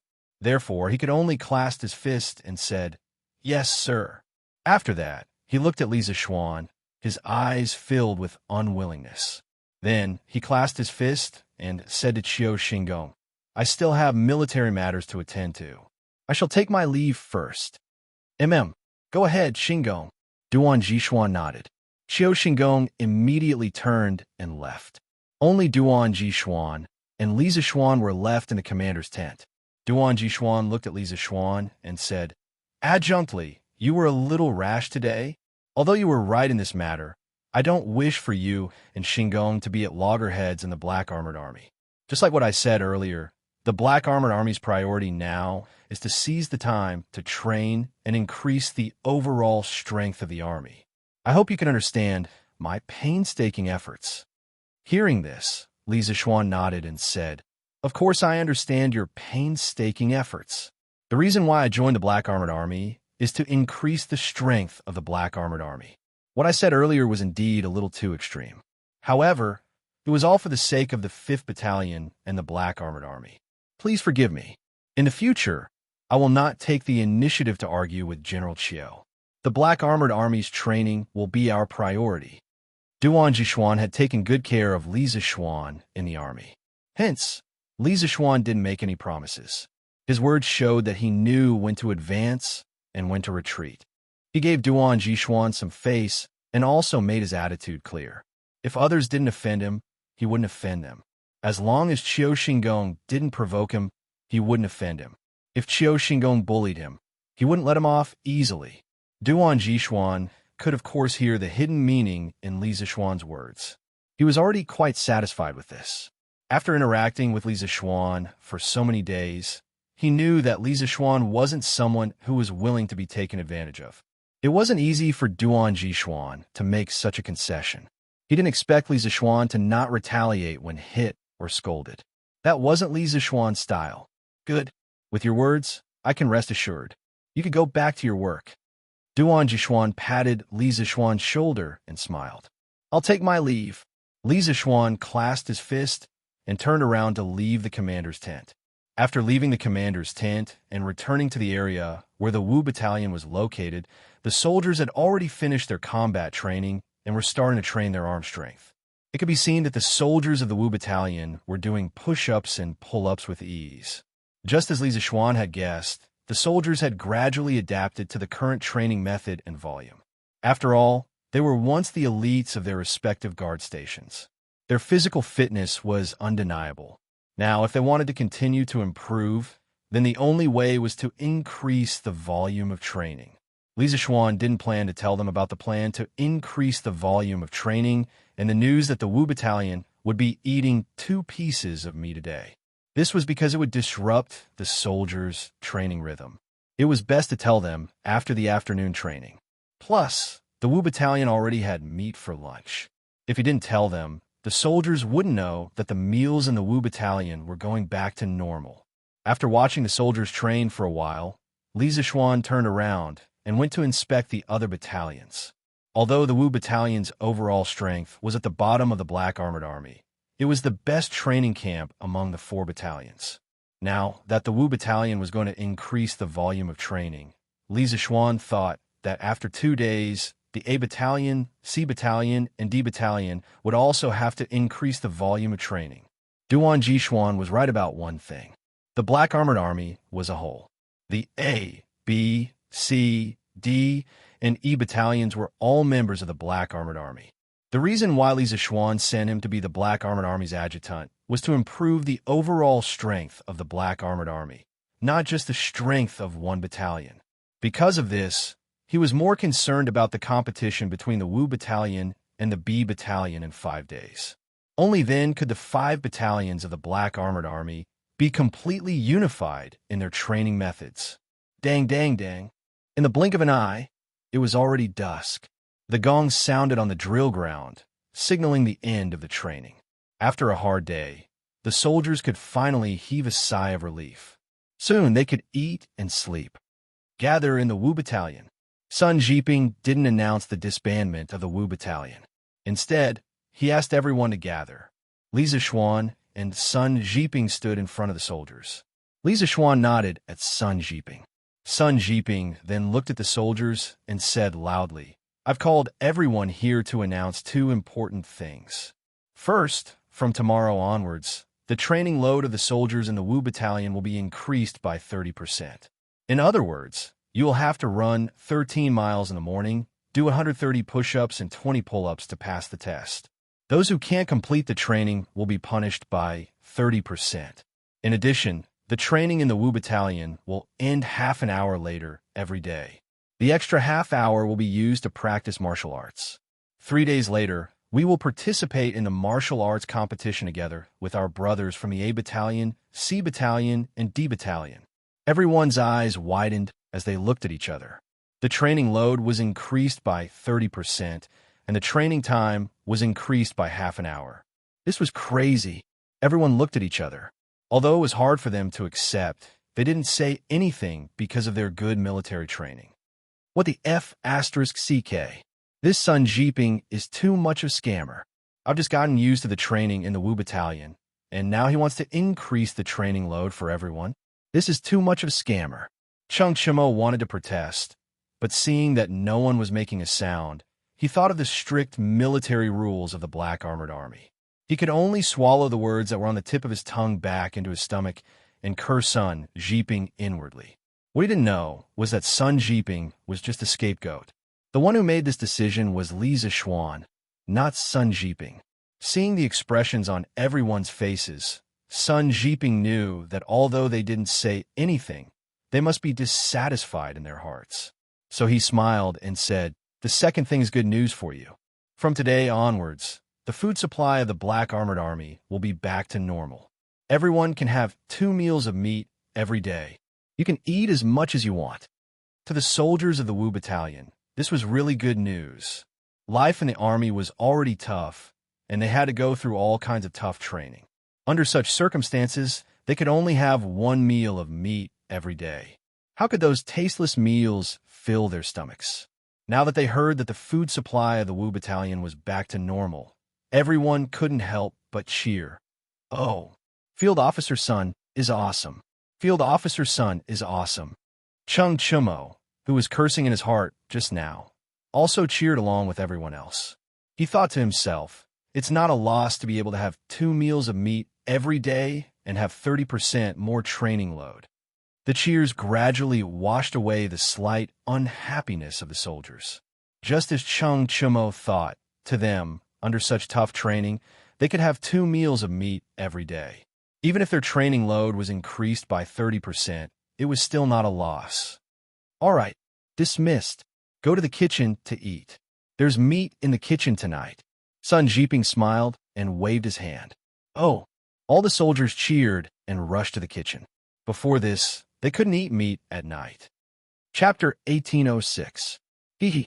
There really is meat in the kitchen tonight. Field Officer Sun, you didn't lie to us. Huh.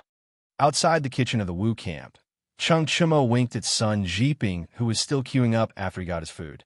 Just now, when Sun Jiping announced the dismissal of the party, this guy had sprinted to the kitchen at the speed of 100 meters. Therefore, when most people were still queuing up, this guy had already gotten his food. That bowl was filled with plump, fresh meat. It was no wonder this guy was so smug. Sun Jiping smiled and didn't say anything, because in the Wu camp, he was the only one who knew how hard it was to restore 2 meals a day. "Hey, you guys wait in line. I'll go eat first." Same old place. Chung Chimo laughed and didn't forget to tease Yuchi Baolin before he left. "Haha, Baolin, your running speed is not good. Looks like you need to practice more in the future when you're running with armor on." After that, Chung Chimo held his bowl and walked proudly towards the foot of the wall, not far away. That was the place where he, Li Zixuan, Sun Jiping, Yuchi Baolin, and the others always ate together. "Field Officer, why did our camp suddenly restore 2 meals a day? Didn't we lose to the other 4 camps before, so we got cut off 1 meal a day?" Chung Chimo was a muddle-headed person, but not everyone in the Wu camp was muddle-headed.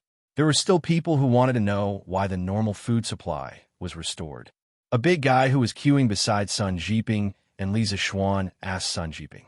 This person was Wang Rong, a squad leader from the first team of the Yi Battalion. The two of them had met once when Li Zixuan was patrolling the camp a few days ago. Ding Dali, who was bewitched by Sun Tao and incited the soldiers to mutiny, was a soldier under Wang Rong. That's right, Field Officer. That competition was arranged by General Chiu, and it was also General Chiu who set the punishment rules. Why is he so kind to restore 2 meals a day for us? Another soldier behind Wang Rong interjected at this moment. Although Sun Jiping was very strict with his subordinates during training, he could often get along well with the soldiers outside of the school. Hearing this, he glared at Wang Rong and the others and said in a bad mood, "Humph, you still have a nerve to ask? If it wasn't for you guys who insisted on participating in the competition set by General Chiu, how could our rations be reduced so openly? You know it's a trap, but you people still don't listen to advice and jump in." Sun Jiping's words had a hint of exasperation in them. When Wang Rong heard that, he scratched his head in embarrassment. Back then, he had also wanted to join the competition and teach Chen Datong a lesson. But who would have thought that the Wu Battalion would suffer a crushing defeat and become the weakest of the black armored troops. Even though he was a little embarrassed, Wang Rong was still a little unconvinced. Lieutenant, although we were a little impulsive in that competition, but that bastard Chindatong brought the 2nd Battalion people to steal our rations. If we were to swallow our anger and not teach that bastard a lesson, wouldn't we become cowards? Squad leader Wang is right. It was the 2nd Battalion who provoked us first. They even took a sh*T on us. How can we be cowards? As soon as Wang Rong finished speaking, a few soldiers around him echoed in agreement. Hee, what happened in the end? Seeing this, Sun Jiping sneered and said, in the end, the Wu Battalion became the last in the entire army. Not only did we become the laughing stock of the entire army, but our rations were also reduced openly. At this point, Wang Rong and the others lowered their heads in shame, but none of them admitted their mistake. They were ashamed because the Wu Battalion was indeed not as good as the other battalions, but none of them thought that it was a mistake to accept the competition. This was the stubbornness of a soldier. Sun Jiping changed the topic and continued. If it wasn't for Colonel Li, who pleaded with the Grand General today, all of you would only be able to eat meat once a day. I hope you'll remember this lesson and not act recklessly in the future. When everyone heard this, they finally understood why the Wu Battalion's rations were restored today. Wang Rong and the others who were nearby all cupped their fists towards Li Zishuan and said, "Thank you for joining the army. Thank you, Colonel, for pleading for us in front of the Grand General." Sun Jiping's voice was very loud just now, and it should have been mixed with true qi when he spoke. Very quickly, the soldiers in the other lines more or less heard the reason, and they all cupped their fists towards Li Zishuan. Li Zishuan didn't expect Sun Jiping to do this to the Wu Battalion soldiers. He actually didn't want to tell the soldiers the truth, but since things had already come to this, he wanted to use this opportunity to boost their morale. He waved his hand at the surrounding soldiers and said loudly, "All right, don't be so polite. This time I went to plead for you in front of the Grand General, not because I sympathize with you, and not because I want you to be grateful to me. I just want to give you a chance to have a fair battle with the 2nd Battalion.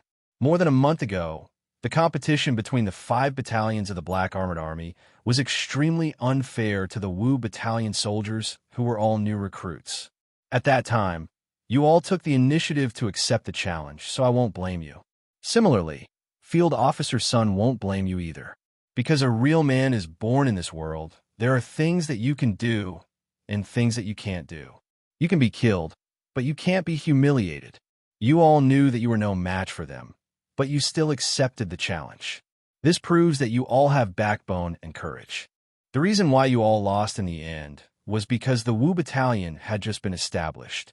You all didn't know each other well, so it was naturally difficult for you to win against the other battalions in terms of battle formation.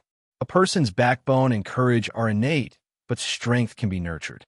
This is also one of the reasons why I have never given up on the Wu Battalion, because I believe that as long as you all train hard for a period of time, you will definitely not be weaker than any of the other 4 battalions of the Black Armored Army. The shame of being the last battalion in the Black Armored Army shouldn't fall on your heads. Now, you all are the same as the 2nd Battalion. You all can eat 2 meals of meat every day. I hope that you all can work harder in your training. In the competition between the 2 battalions 5 days later, I hope that you all can defeat the 2nd Battalion beautifully to wipe away the shame and tell everyone that the Wu Battalion isn't the last. Only in this way can we prove that our brothers in the Wu Battalion are not cowards. Li Zishuan's words were quite provocative. Most of the men in the army were hot-blooded. Otherwise, this group of men in the Wu Battalion wouldn't have accepted the challenge without thinking about the consequences. At this time, after hearing Li Zishuan's words, no matter if it was those who were getting their food, or those who hadn't gotten their food yet, they all looked towards Li Zishuan, waved their fists, and shouted, "We, the members of the Wu Battalion, are not cowards. In the competition 5 days later, I will hammer those bastards in the 2nd Battalion to death. Rest assured, Colonel, we will train hard. This time, the Wu Battalion will definitely not lose. The Wu Battalion is not cowards. The Wu Battalion will definitely win." Thousands of words were finally summed up into one sentence. the Wu Battalion is not cowards. The Wu Battalion will definitely win. Outside the Wu Battalion's kitchen, there was a burst of loud cheers. The soldiers who had been training for a whole day and were tired and hungry were now shouting as if they had been injected with chicken blood. Li Zixuan was very suspicious. If the 2nd Battalion came here now, would this group of people rush up and beat them up? Using the past conflicts, using the honor and competitiveness of the soldiers, to arouse the fighting spirit in the hearts of the soldiers. This was what Li Zixuan wanted to do, and he did it. During the opening ceremony of Yanwang College last year, Li Zixuan gave a speech to the teachers and students of Yanwang College. He described the bright future of engineering, which made the teachers and students of Yanwang College go crazy. Cheng Yaojin, who was present at that time, couldn't help but sigh in private. This kid is really good at stirring up people's hearts. In the future, when we catch him in the army and let him shout a few words like this, wouldn't those bastards be screaming and going to kill people? There seemed to be some kind of mysterious connection in the unseen world. The sentence that Cheng Yaojin secretly sighed in secret was now really coming true. Looking at the posture of the soldiers of the Wu Battalion now, weren't they going to scream and kill people? Hey, Xiao Xian, I say your ability to stir up people's hearts is too amazing. After the soldiers shouted for a while, Li Zixuan asked them to hurry up and eat. Shouting slogans was just as bad as not enough. Shouting slogans occasionally could boost people's morale, but shouting too much would make people tired. Carrying their bowls, Cheng Chimo came to the place where they often squatted down to eat. At this time, he winked at Li Zixuan and said, being born in a family of generals and having such a powerful father, Cheng Chimo was quite familiar with some of the things and methods in the army. So he naturally knew that what Li Zixuan said just now was just a tactic used by generals to boost morale. Hearing this, Li Zixuan stood up and was about to kick Cheng Chimo's, but this guy nimbly dodged it. Li Zixuan glared at this idiot and said unhappily, if you don't know how to talk, then talk less. What do you mean by stirring up people's hearts? I was trying to boost morale. What do you know? At this time, Yuchi Baolin was chewing on a piece of fatty meat. Before he could swallow it, he followed behind Li Zixuan and added, Oh, Brother Chonyo, I heard you shouting just now, and you shouted louder than Wang Rong and the others. This was a good stab. When Cheng Chimo heard this, his small face instantly darkened. Although he knew that it was just a small tactic used by Li Zixuan to boost morale, when the soldiers shouted their slogans, he couldn't help but shout behind them. There was no other way, who asked Li Zixuan's words to be too much for his temper and too encouraging. If this was brainwashing, then he was more than happy to be brainwashed by Li Zixuan. Baolin, if you know how to talk, then talk more in the future. Seeing Cheng Chimo's embarrassed face, Li Zixuan couldn't help but laugh loudly. Then he patted Baolin's shoulder and said, Come, Baolin, I can't finish all this meat. I'll give it all to you. There were both fatty and lean meats in the kitchen, but in the end, there was still more fatty meat. Even though the conditions in the army were tough, Li Zixuan still didn't like to eat fatty meat. He would rather eat vegetables than fatty meat. However, Cheng Chimo and Yuchi Baolin weren't picky eaters. When they heard that Li Zixuan wanted to share the meat, Cheng Chimo and Yuchi Baolin's eyes lit up. Yuchi Baolin was the closest, so he hurriedly extended his bowl over and chuckled. Hee, thank you, Yamacho. Li Zixuan pushed the meat into Baolin's bowl as he said helplessly, How many times have I told you? In the army, in private, just call me by my name like a virgin. You just can't change it. Hee. Yuchi Baolin scratched his head and laughed foolishly, but didn't say anything. Even though Li Zixuan treated him and Cheng Chimo as brothers, he respected Li Zixuan from the bottom of his heart, so he wouldn't call Li Zixuan by his name. Hey, how can Baolin eat so much by himself? Little Xian, share half with me. I'll help you finish it. How could Cheng Chimo miss out on such a good thing? When he saw the situation, he immediately picked up his bowl and moved over. Brother Chonyo, I can finish it all by myself. Yuchi Baolin couldn't tolerate anyone doubting his appetite, so he immediately retorted. Cheng Chimo opened his mouth and almost cursed it out loud. Sigh, little Xian, Why did I take things so hard and insist on joining the army with you? It's so tiring to train here, and I didn't have enough to eat before. Luckily, I can eat meat twice a day from now on. At night, after a tiring day, Chung Chumo was lying on his bed after washing up. He looked at Li Zixuan, who was still reading under the candlelight, and couldn't help but complain. Li Zixuan was reading the military book Li Zixuan had imparted to him, Mirror of the Six Armies. Even though the book only had a few thousand words, the meaning behind it was profound and required repeated reading. Otherwise, Li Zixuan, who had powerful mental strength and could read 10 lines at a glance, would have finished the entire book long ago. At this moment, when he heard Chung Chumo's words, Li Zixuan didn't even lift his eyes. Instead, he said calmly, "Didn't you always want to join the army and go to the battlefield? What? Now that you've suffered a little, you want to back out?" Chung Chumo thought for a moment and replied, "I won't back out. You didn't back out. I'm your brother, so how can I back out? Besides, it's true that I've always wanted to join the army. You also know that Bao Lin and I aren't cut out for studying.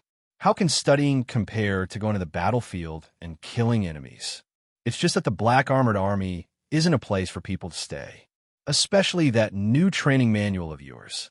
It's much more tiring than the training of the other guards in the capital."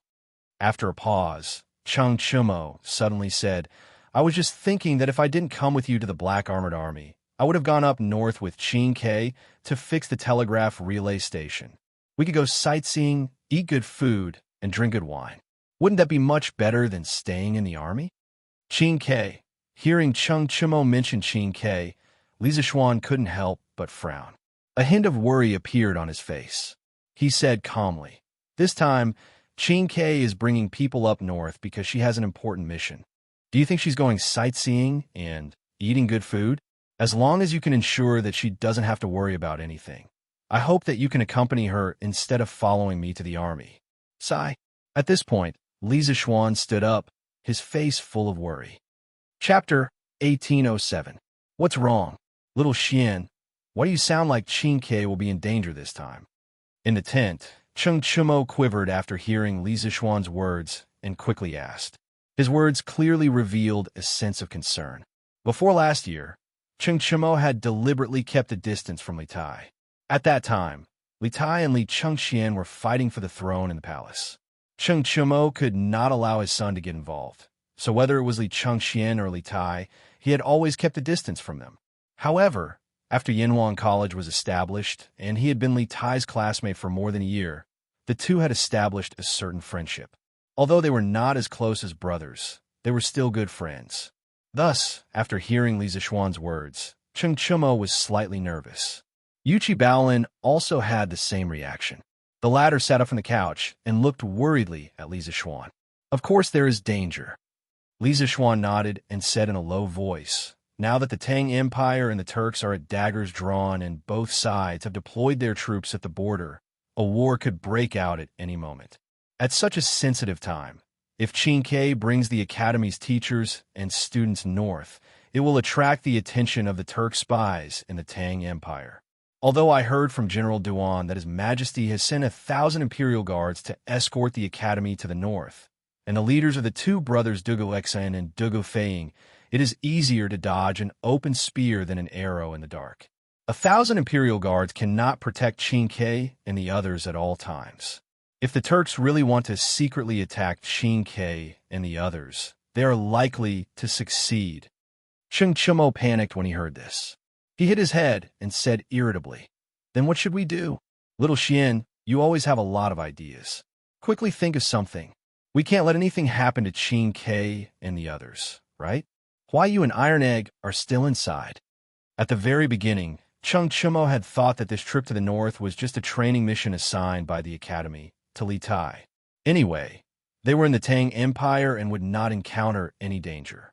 All they had to do was to set up the telegraph relay stations in Taiyuan and Yinzhou. However, after hearing Li Zixuan's words, he realized that things were not as simple as he thought. This was no ordinary training trip. His life might be in danger.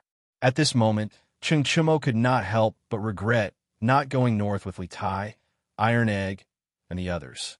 Hearing this, Li Zixuan couldn't help but feel helpless. Think of a way? Think of a solution? You and I are in the army now, and Qin Ke and the others are probably about to reach Taiyuan. Even if I have 1,000 plans, what can I do? What's more, what's the current situation on their side? Do the Turks know the purpose of their journey north? We don't know anything about this. How am I supposed to think of a solution? Then what should we do? Chung Chumo was at a loss for words. After a while, he opened his mouth and asked. Wait. After a long silence, Li Zixuan said, the only thing we can do now is wait. We can only wait for Qin Ke to send back news. We can only hope that the Turks have no time to care about what's going on here, or that Qin Ke can predict the danger ahead of time and proceed with caution. Aren't you just wasting your breath? When Qing Chumo heard this, he immediately rolled his eyes and said dejectedly, Then tell me, what good ideas do you have? Li Zixuan glanced at this fellow and said in annoyance, what ideas do I have? Qing Chumo was instantly rendered speechless. He was the king of words. He could scold others, but to ask him to come up with some substantial suggestions was making things difficult for him. Li Zixuan also knew this fellow's personality, so he did not press him. Shaking his head, he said, Qin Ke and the others should be arriving in Taiyuan City in 2 days. If there's a situation there, she should immediately send me a telegram. Thus, someone needs to be guarding the telegraph machine for the next 2 days. If Qin Ke sends a message, I'll be able to receive it immediately. This way, it'll be easier for me to come up with a plan. Little Xian, I can do this. Let me do it. Qing Chumo's eyes lit up, and he hurriedly volunteered. Guarding the telegraph machine in the tent meant that he wouldn't have to train bitterly on the drilling ground for the next 2 days. For Qing Chumo, who else could take this opportunity but himself? He would fight anyone who tried to take it from him. Thus, after saying that, he deliberately looked at Yuchi Baolin, who was next to him, and gave him a crazy look. Although Yuchi Baolin was straightforward, he was not stupid. He could tell what Qing Chumo wanted to say, so he did not say anything. He wanted to give this opportunity to Qing Chumo. If I let you stay in the tent and guard the telegraph machine, I'm afraid you'll fall asleep in less than 2 hours. Li Zixuan glanced at Qing Chumo and said indifferently, Leave this matter to Baolin. Baolin is usually more meticulous and responsible than you. You'd better put your mind to training and stop thinking about other things. He would not forget that he had sent Qing Chumo to help in the kitchen a few days ago, but this guy had hidden in the pile of firewood and fallen asleep.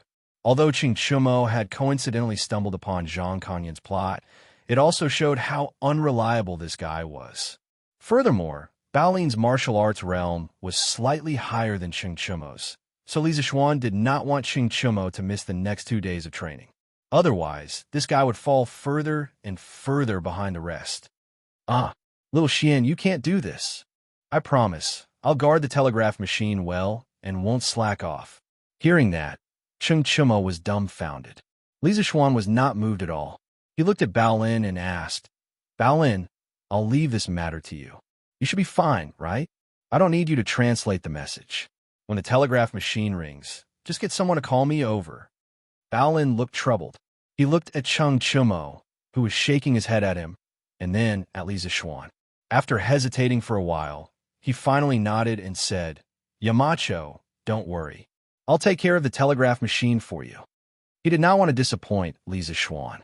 Moreover, he knew that the final decision was Li Zixuan's, and Li Zixuan's decision was usually not easily changed. Whether he agreed or not, Li Zixuan would probably not leave this matter to Qing Chumo. Good. Then I'm relieved. Li Zixuan walked over and patted Baolin's shoulder with a gratified smile. By this time, Qing Chumo knew that it was impossible for him to succeed, so he lay back down on the bed and said in a strange tone, Hey, Xiao Xian, if you ask me, your method won't work either.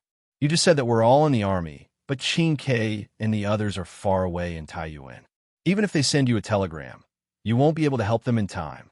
If you ask me, you should have let me go to Taiyuan with Qin Ke and the others from the beginning instead of coming to the army camp.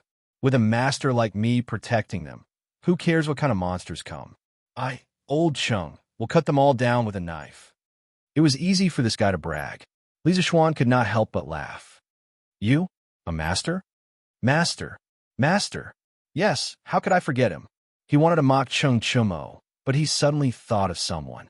He knocked his head and turned back to his bed to get the telegraph. He placed it on the table and began to send the telegram. Beep, beep, beep, beep, beep. Soon a string of messages was sent out. Chung Chumo was dumbfounded at this time. He wondered, Xiaoxian, who did you think of? Also, who are you sending the telegram to now? Li Zixuan ignored him and sat by the table, quietly waiting for a response from the other side of the telegraph. Beep, beep, beep. After about half a cup of tea's time, the telegraph on the table finally rang. Li Zixuan perked up and listened carefully for a moment. When the telegraph stopped ringing, he began to send the telegram again. Beep, beep, beep, beep. The whole process lasted about a quarter of an hour. Chung Chumo could only watch in confusion. He wanted to ask, but Li Zixuan did not say anything. At this time, when Li Zixuan finished sending the telegram and was about to put away the telegraph, Chung Chumo finally could not hold back. He quickly asked, Xiaoxian, can you tell me who you were sending the telegram to just now? Li Zixuan put away the telegraph leisurely, smiled, and then said mysteriously, a master. You don't know him anyway. Go to sleep. Tomorrow's training will be increased by 30%. A master? I don't know him. Who is it? When Chung Chumo heard this, he became even more curious. How did he sleep at this time? So he chased after Li Zixuan to get to the bottom of it. But what made him gnash his teeth was that Li Zixuan just refused to tell him.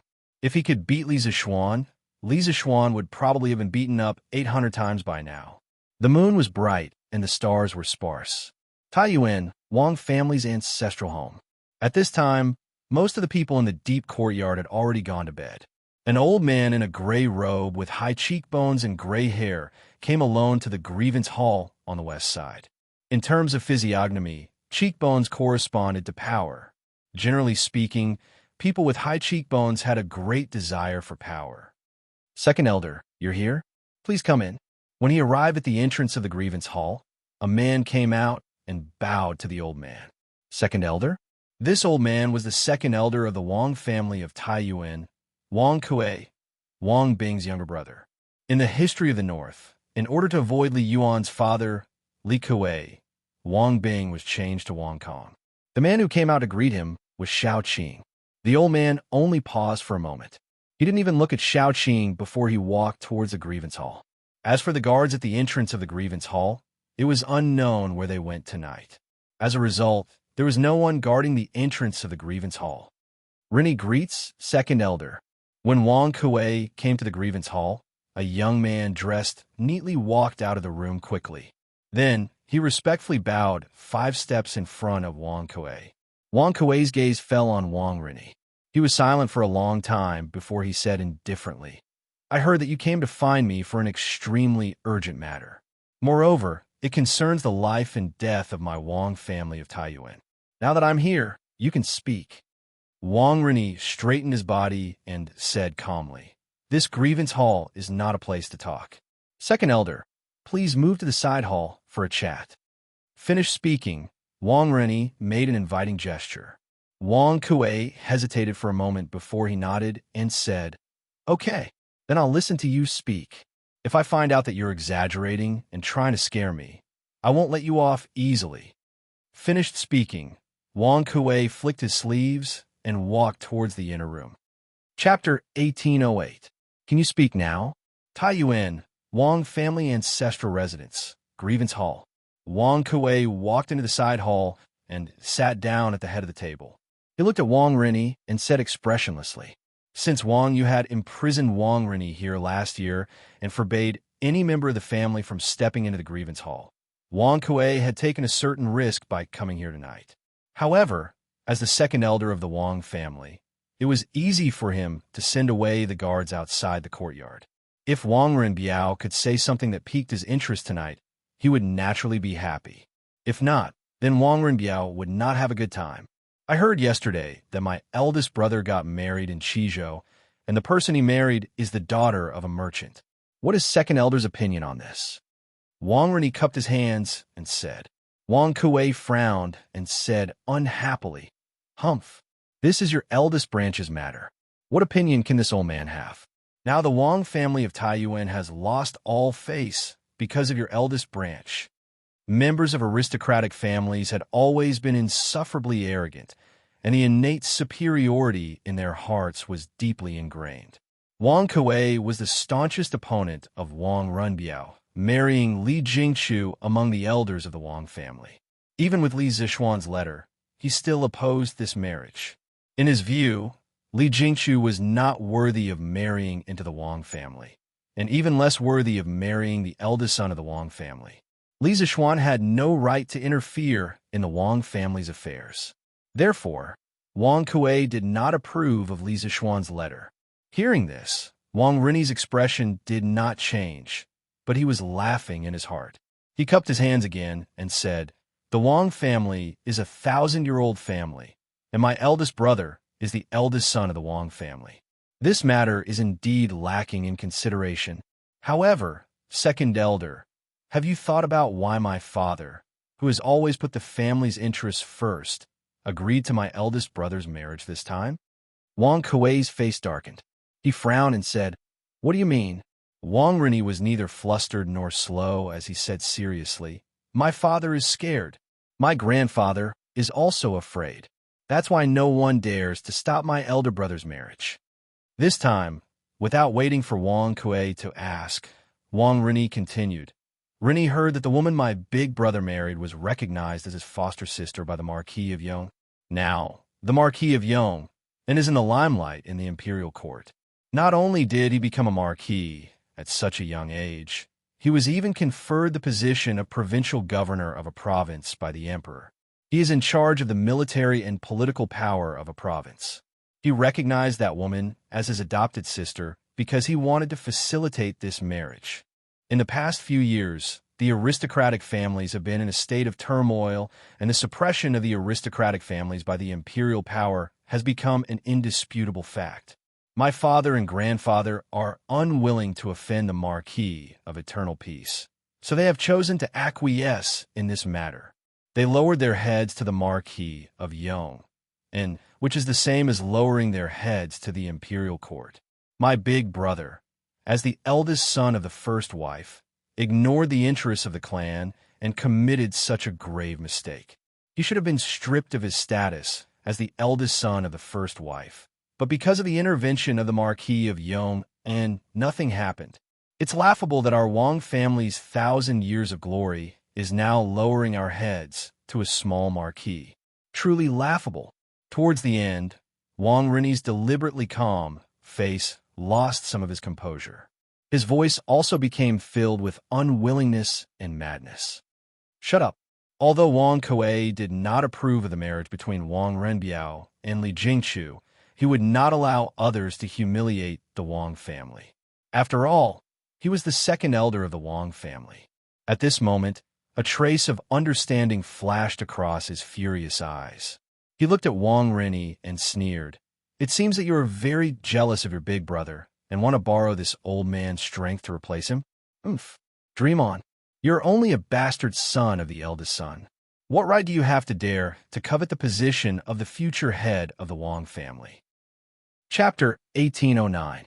Then second elder is willing to let me be adopted by the second branch. In the side hall of the grievance hall, Wang Rin looked at Wang Kuei and cupped his hands. Wang Kuei stroked his beard and pretended to be indifferent. "I'm naturally happy that you're willing to be adopted by the second branch.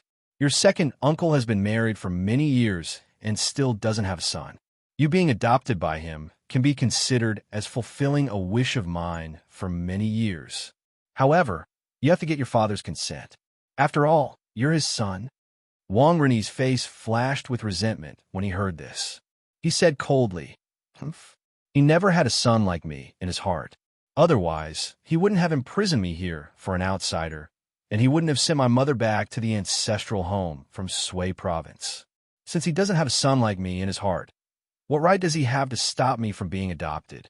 As long as second elder and second uncle agree, I'll write a letter tomorrow and inform him of this matter. At that time, I only need second elder to help me say a few words in the clan, and he definitely won't stop me from being adopted by the second branch. Because he only has Wang Rinbiao as his son in his heart. Wang Kuei nodded and said, "Good. If Wang Yu obstructs you in this matter, I'll speak up for you in the clan.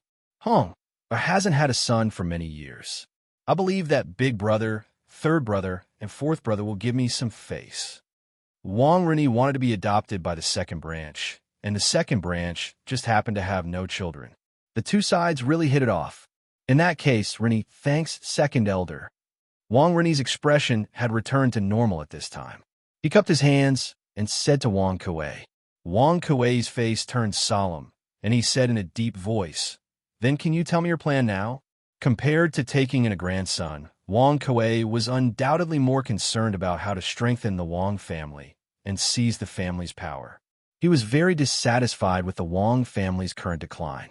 Of course, he was even more dissatisfied with the Wang family's current power. Wang Rini frowned and said, "I can tell second elder, but before I tell you the overall plan, second elder has to help me do something." "What is it?" Wang Kuei frowned. At this time, some displeasure had already risen in his heart. "You haven't done anything yet, and you want me to do something for you? How could there be such a good thing in this world?" Wang Rini looked at Wang Kuei with a determined gaze and said, "I need second elder to help me break free from my imprisonment. I want to leave this grievance hall." Hearing this, Wang Ke looked directly into Wang Rini's eyes. He had reason to suspect that Wang Rini was trying to use him to help him break free from his imprisonment. However, he could not see a trace of deceit or evasion in Wang Rini's eyes. This proved that Wang Rini's acting skills were either superb, so superb that he could deceive his experienced eyes. If not, then everything Wang Rini said before was the truth. After staring at Wang Rini for over 10 breaths of time, Wang Kuei shook his head and said, "It was your father, Wang Yu, who imprisoned you here. Even though I'm his senior, he's still the current patriarch of the Wang clan, so I have no right to release you." Wang Rini seemed to be mentally prepared for this. Hearing this, he insisted, "In the past, second elder would indeed find it difficult to release me, but now, I'm about to become a member of the second branch, which means I'm second elder's grandson. The one who committed a mistake and was imprisoned was Wang Yu's son, not your grandson. If I'm still locked up in the grievance hall, then what face will the Wang clan's second branch have left? I believe that as long as second elder puts pressure on my father with the other elders, he will definitely not refuse to give you face.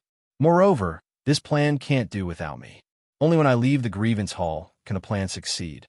At that time, I can help second elder seize power in the clan." Killing two birds with one stone.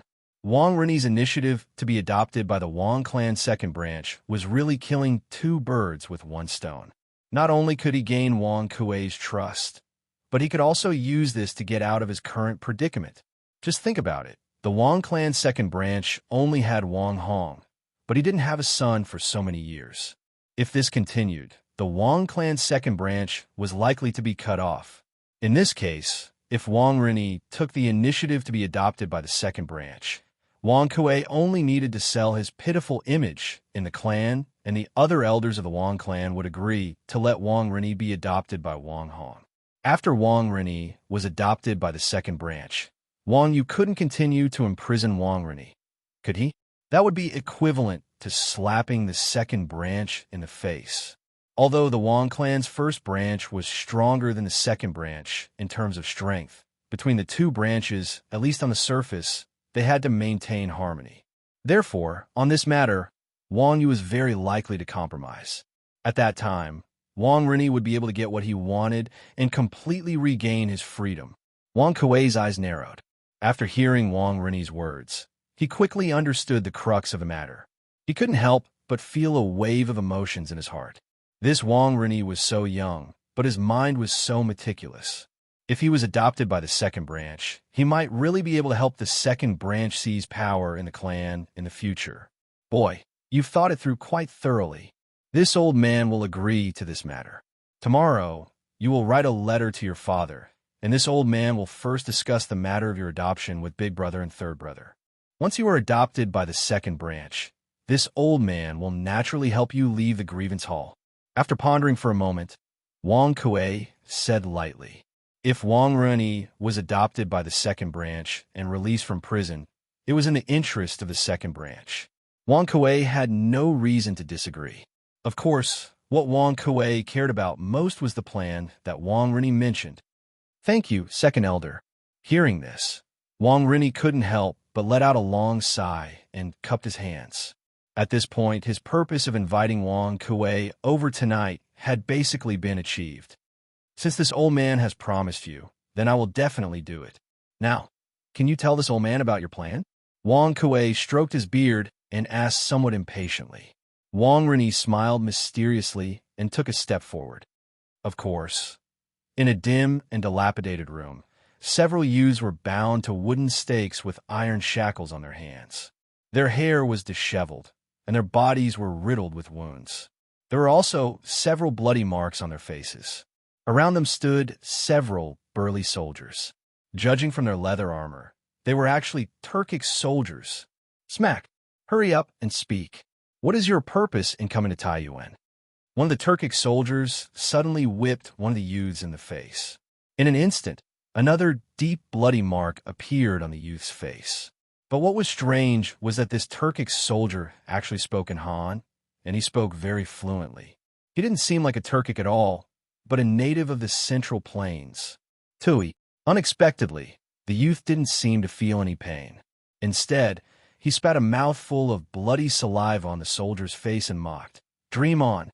As a student of Yinhuang College, I will never betray the college and the Great Tang. On the other hand, you people are clearly Han, but you are willing to be the lackeys of the Turks. I'm afraid you have even forgotten the surname of your ancestors. A bunch of beasts who have forgotten their ancestors. Tui. Bastard. You're courting death." The soldier was furious when he heard this. He whipped the youth's head again. Blood immediately flowed out. The youth let out a muffled groan and lowered his head. He no longer had any signs of life. "Stop. Come at me if you dare." The young man near the door shouted loudly at this time. "Heh, you are the king of Wei of the Great Tang. How can we bear to kill you so easily?" The Turkic soldier in the lead walked over and looked at the youth with a sinister smile. This youth was actually the king of Wei, Li Tai. With that, the leader of the Turkic soldiers turned around and ordered, "Continue whipping him. Beat him to death. I like to see if these brats' mouths are tougher or if my whip is tougher." The soldier who had been whipping the youth earlier replied, "Yes, leader." "Smack, hurry up and speak. What is your purpose in coming to Taiyuan, you people of Yinhuang College?" In the room, the sounds of whipping and yelling could be heard. The leader of the Turkic soldiers looked at Li Tai and said coldly, "How about it? Your Highness, are you going to speak or not? If you don't say it now, your companions will all die in front of you one by one. Once they are all dead, it will be your turn. You trash. Let us go if you know what's good for you. Otherwise, when my reinforcements arrive, I will tear you to shreds." Li Tai was so angry that his face was pale. He looked at the leader of the soldiers and shouted, "Yo, our king of Wei sure has a temper." The leader of the Turkic soldiers laughed sinisterly. Then his expression changed, and he slapped Li Tai. He said fiercely, "Tui, do you really think you are the king of Wei? Here, you're just a dog. You have to do whatever I tell you to do." He waved his hand and said to his subordinates, "Kill one. Let our king of Wei see who is in charge here." "Yes, leader," the executioner quickly replied. Then, without hesitation, he pulled out his sword and pointed it at the head of the young man in front of him. "No, Iron Egg." When Li Tai saw this, he couldn't help but widen his eyes in anger. However, he was still shackled and could only watch as the soldier raised his blade and chopped down. A round head rolled onto the ground. "Hey, how about it? You should speak now, right?" The leader of the soldiers patted Li Tai's face and laughed sinisterly. Li Tai stared at the leader of the soldiers. His eyes were filled with hatred. It was as if he wanted to pierce through the head of the soldier in front of him. The leader of the soldiers saw that Li Tai was not speaking. He waved his hand again and said, "All right, since our king of Wei won't speak, we will continue killing." "Yes, leader." Bam! Another human head fell to the ground. Kill again, kill again. After a while, except for Li Tai, The rest of the young men in the room were all beheaded. The leader of the soldiers looked at Li Tai and asked, "It's your turn now. I will ask you again. Are you going to speak or not?" Bah! Unexpectedly, Li Tai spat and scolded, "Shameless bastard. I am the king of Wei of the Great Tang Empire. I will not betray my country, and I will not betray my ancestors like you.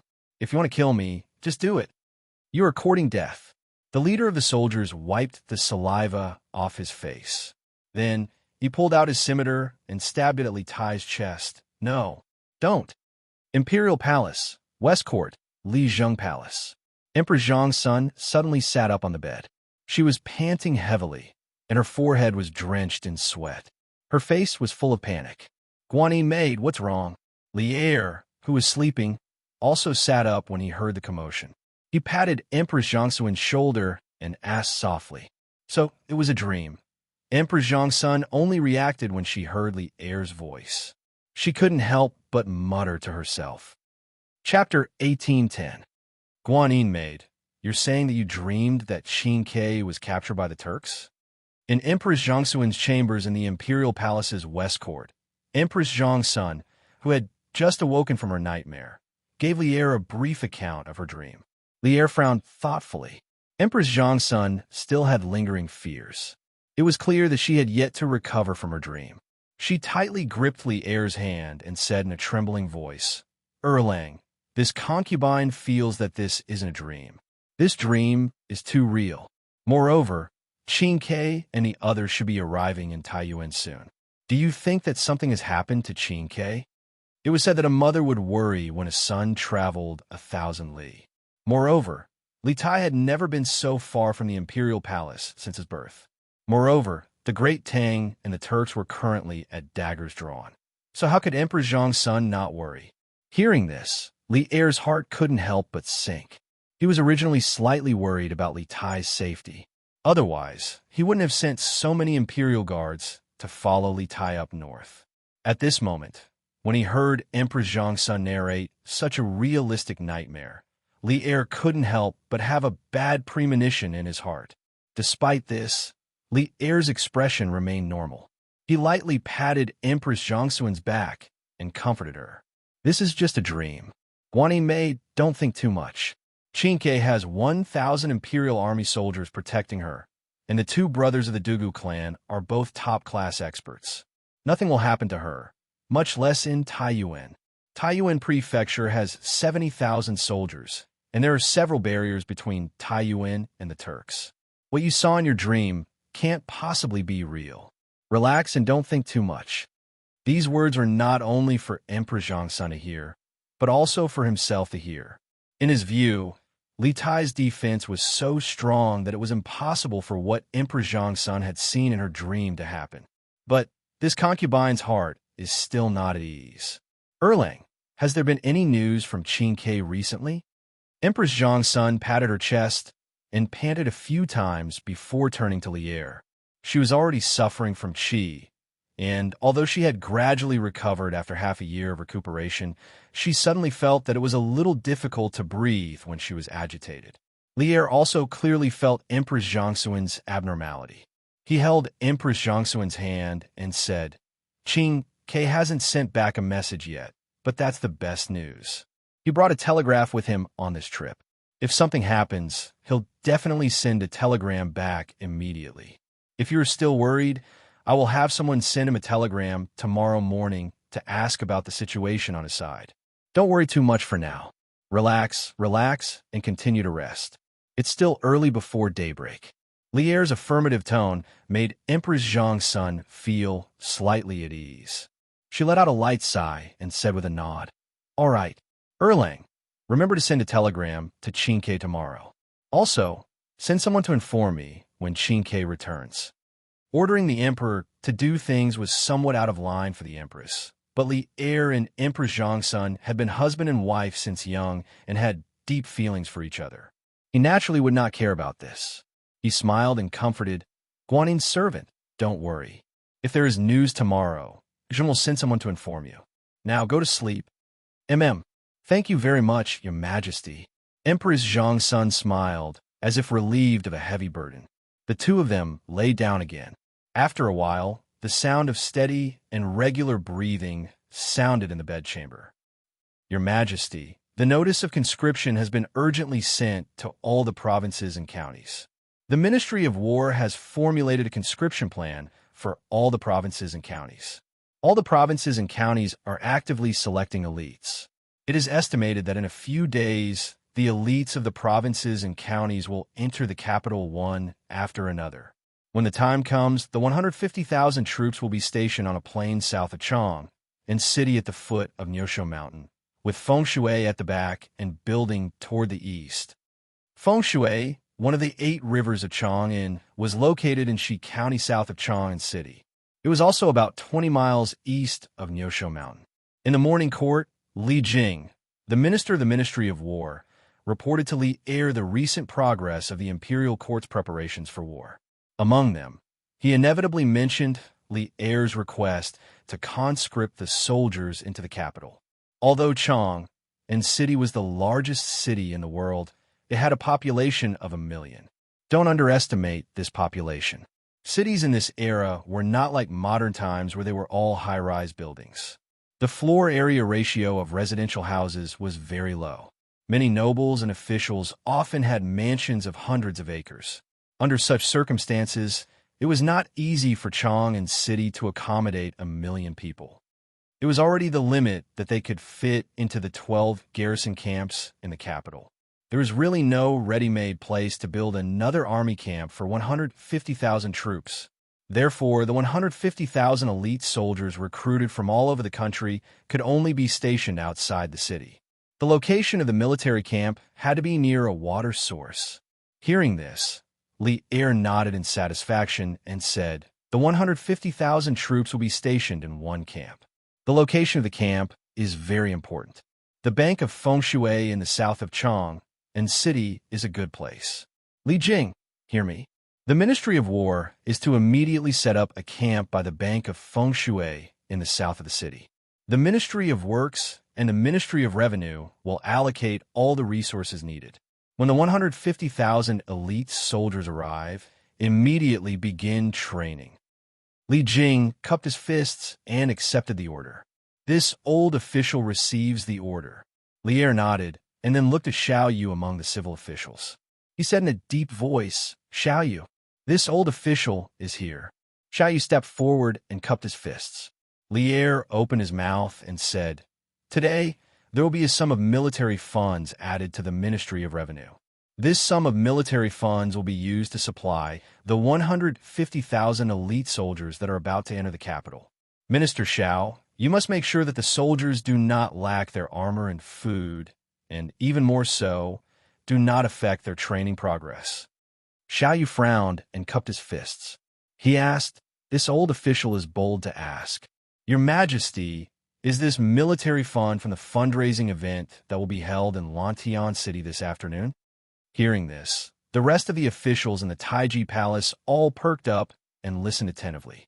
This time, Li Er did not hide anything. Instead, he openly admitted, "That's right. It is the fundraising event that will be reported this afternoon." This was the first time Li Er admitted in front of the civil and military officials that the 150,000 soldiers military fund was mainly from the fundraising event held by the Yanhuang Chamber of Commerce. The officials were only guessing before. Now that they heard Li Er personally confirm it, they could not help but be at a loss. Some of them, such as Zhang Sun Wuji, had a smile on their faces. Xiao Yu said with a serious face, "Your Majesty, do you really think that with just these commoner merchants, you can raise enough military funds to supply the 150,000 soldiers for a few months?" The rest of the officials also started to mutter. Obviously, from their point of view, it was impossible to raise so much money with just the commoner merchants. After all, the concept of merchants prioritizing profit was already deeply ingrained in the hearts of the people. Moreover, it was the hearts of these scholars. Li Er smiled faintly. "Whether it is possible or not, we will know before dusk today. At that time, if the money raised is not enough, I will think of another way. No matter what, before the army departs, we will definitely raise enough money in rations. Minister Xiao, You only need to wait until the fundraising event is over and lead the officials from the Ministry of Revenue to take over the military fund and make the overall arrangements. This old official receives the decree. Since Lier had said this, Xiaoyu did not have anything else to say. Although it was said that since ancient times, the imperial court did not compete with the people for profits. However, now that the Great Tang and the Turks were about to go to war at this critical juncture, no one cared about this. Lier nodded his head in satisfaction. The situation in the north is getting more and more tense. The war between the Great Tang and the Turks is also getting more and more urgent. I hope that all of you can work together and make preparations before the war to ensure that our Great Tang will not lose this war. The officials clasped their hands together and said, "We obey the decree." Seeing that the matters that needed to be discussed were more or less discussed, Lier opened his mouth and said, "My beloved officials, please report to me. If there is nothing else, the court is dismissed." After waiting for a while, no one stepped forward. The eunuch standing at the side of the hall shouted with a sharp voice, "The court is dismissed. Farewell, your majesty." As the officials sent him off, Lier stood up and left the Taiji Palace, heading toward the Ganlu Palace. Zhao Song, go and arrange for someone to send a telegram to Qin Ke from the Imperial Astronomer. Ask him about the situation over there. Returning to the Ganlu Palace, Lier did not even change into his normal clothes before instructing Zhao Song. In the Imperial Palace, there was a telegram placed in the Imperial Astronomer's platform, temporarily under the care of the Imperial Astronomer.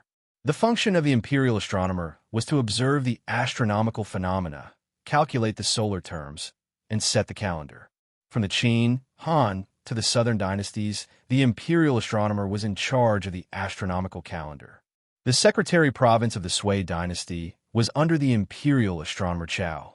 In the Tang dynasty, the Imperial Astronomer Bureau was changed to the Imperial Astronomer Bureau. After that, it was renamed to the Secretarial Court, the Celestial Sphere Overwatch Council, the Celestial Sphere Overwatch Council, or the Secretary Province. The Imperial Astronomer of this time was equivalent to the ancient version of a national observatory. It was responsible for observing the astronomical phenomena and announcing the calendar. The Imperial Astronomer was equivalent to the director of the National Observatory. Due to the calendar and the fact that the ancients believed that the changes in the astronomical phenomena were directly related to the changes in human affairs, the Imperial Astronomer's position was very important. The reason why the telegram was kept in the Imperial Astronomer's Observatory was mainly because the observatory's observatory was located at a higher location. When sending telegrams, it would be easier for electromagnetic signals to travel further. This was what Li Zixuan had told Li Er earlier.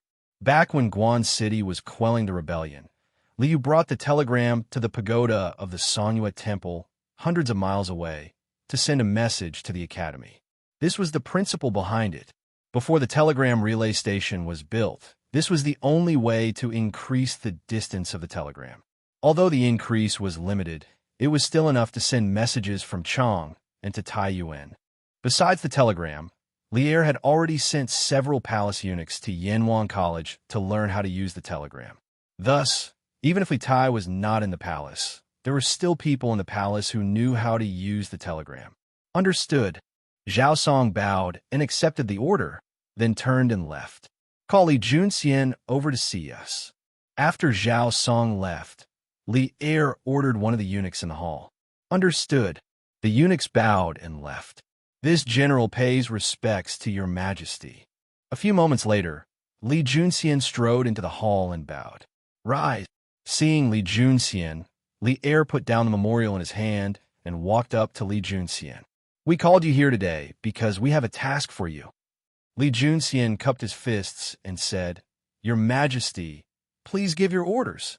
Li Er nodded and said in a deep voice, We order you to select a group of 100 elite cavalry. There is no need for too many people, just a dozen or so. Have them immediately depart for Sourcepeak City and investigate if there are any Turk spies in Sourcepeak City. After investigating Taiyuan City, investigate Yunzhong County. If there are any abnormalities, immediately work with the local subjugation residents to eliminate them. Li Junxian was rather confused, but he still bowed and said, "This general obeys the decree. Go." Lier waved his hand. "Understood.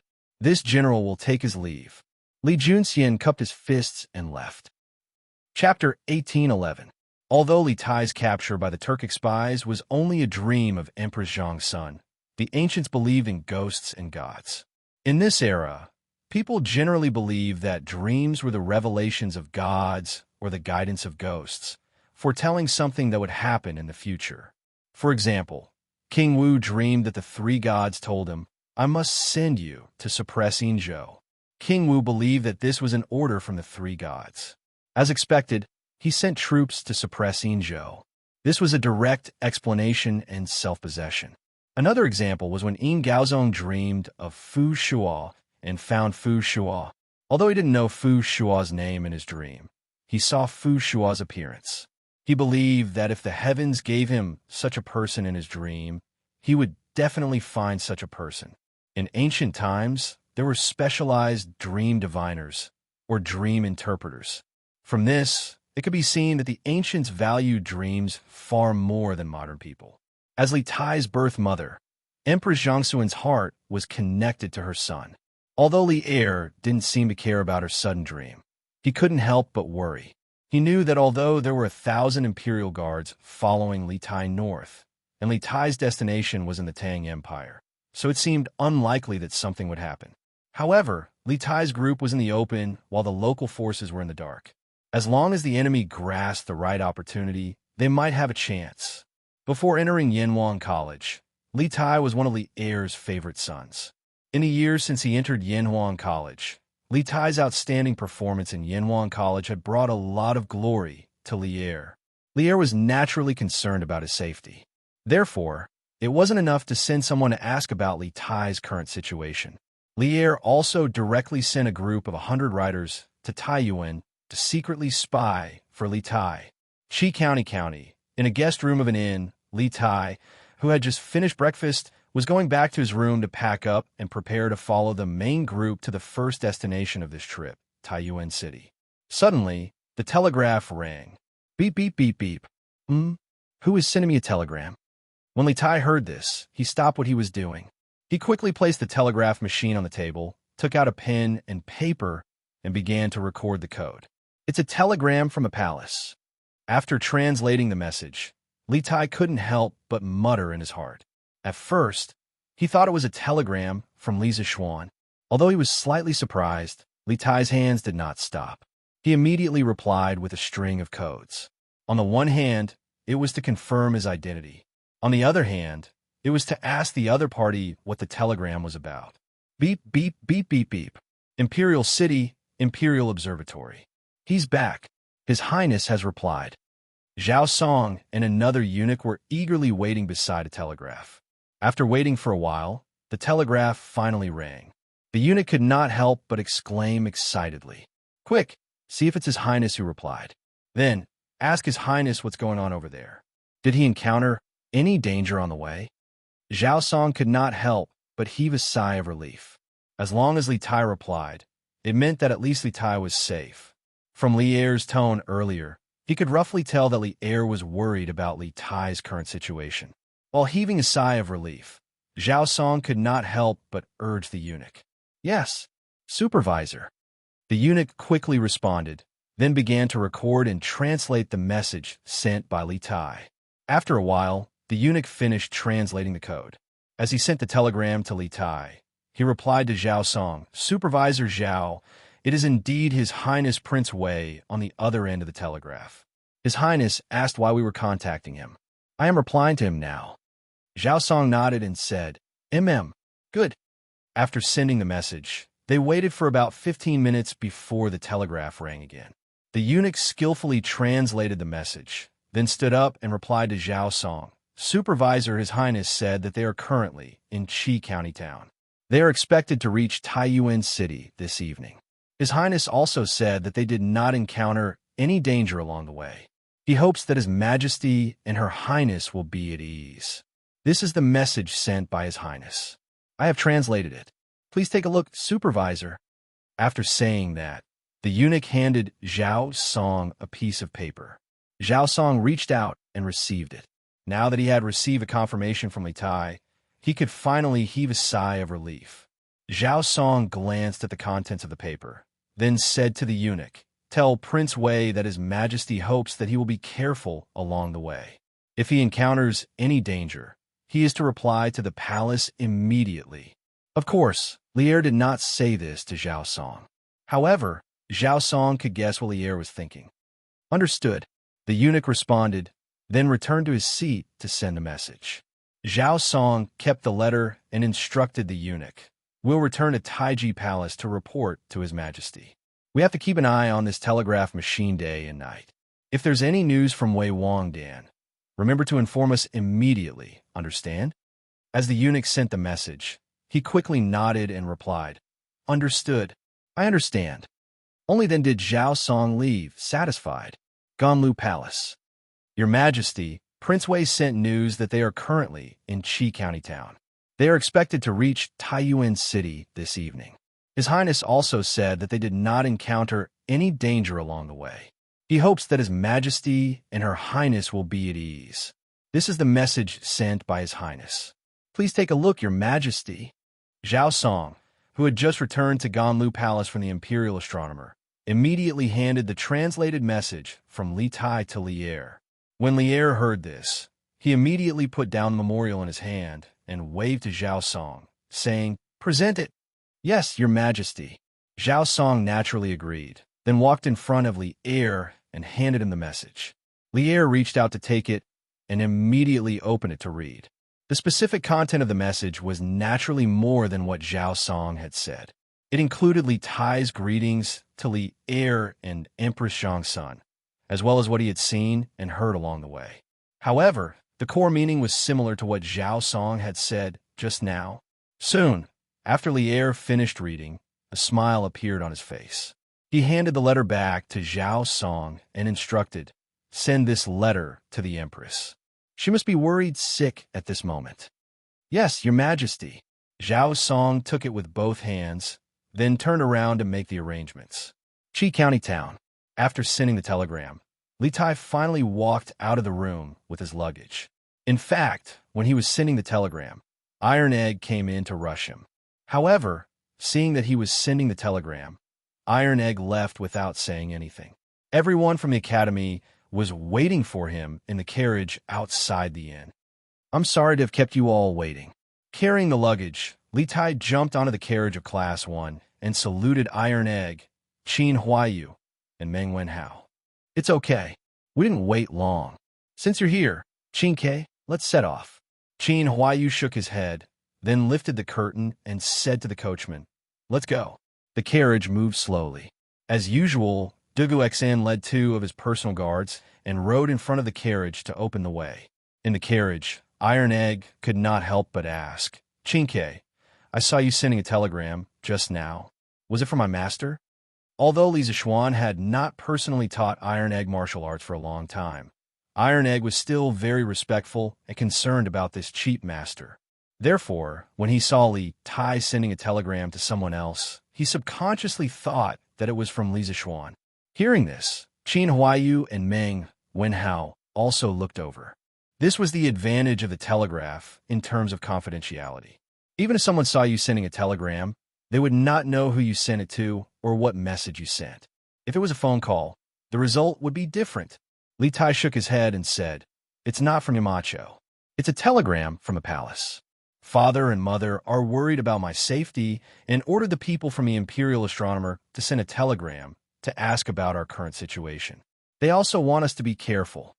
Oh, hearing this, Iron Egg was slightly disappointed. Qin Huayu frowned and said, "We've only left the academy for a few days. Why would His Majesty send a telegram to ask about us? Could it be that the situation in the north has changed?" Among the 4 of them, he was the oldest, so when it came to thinking about problems, he would naturally consider more comprehensively. Li Tai was stunned when he heard this. Then he shook his head again and said, "This. The telegram didn't mention it just now. The situation in the north shouldn't have changed, right?" However, When he said this, he lacked some confidence.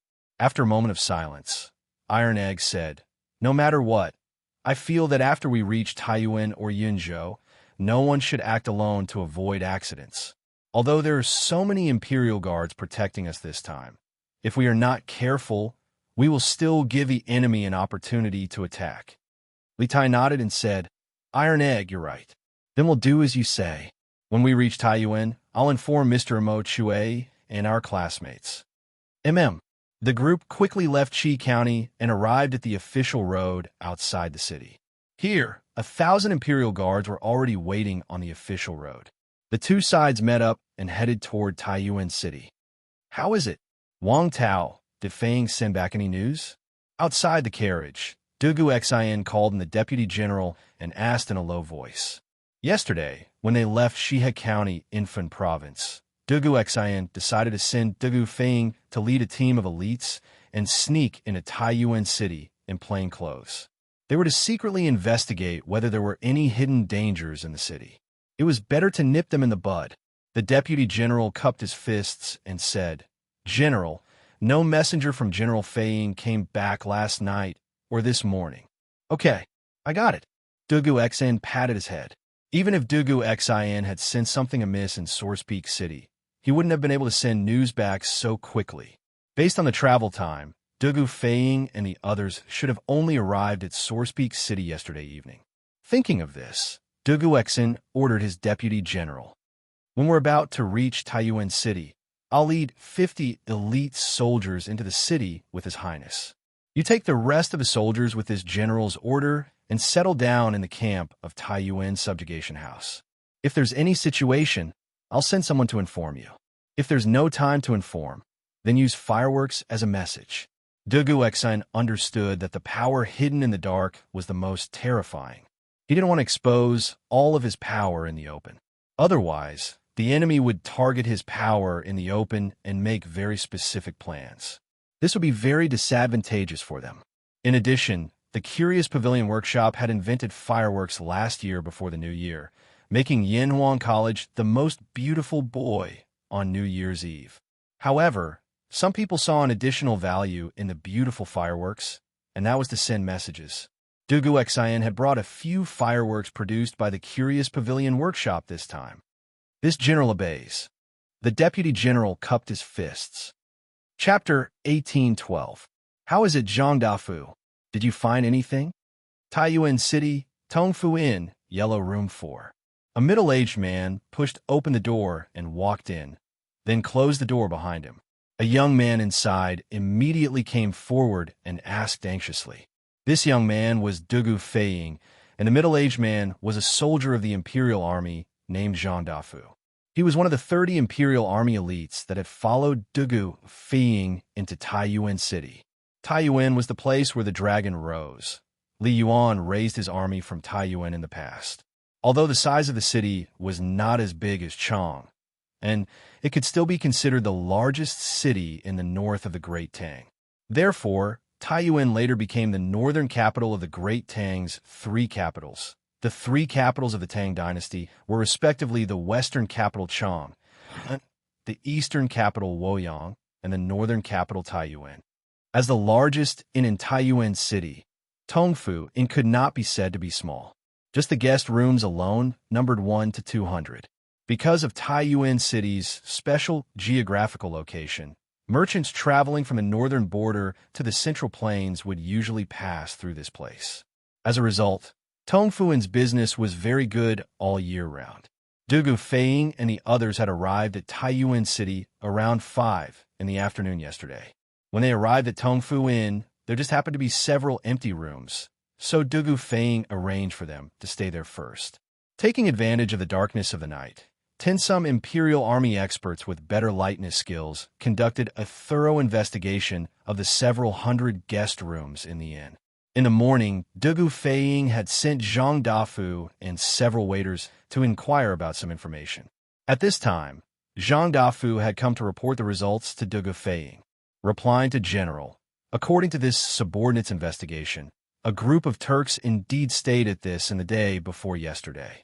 This group's actions are very suspicious because they disguise themselves as Han people during the day.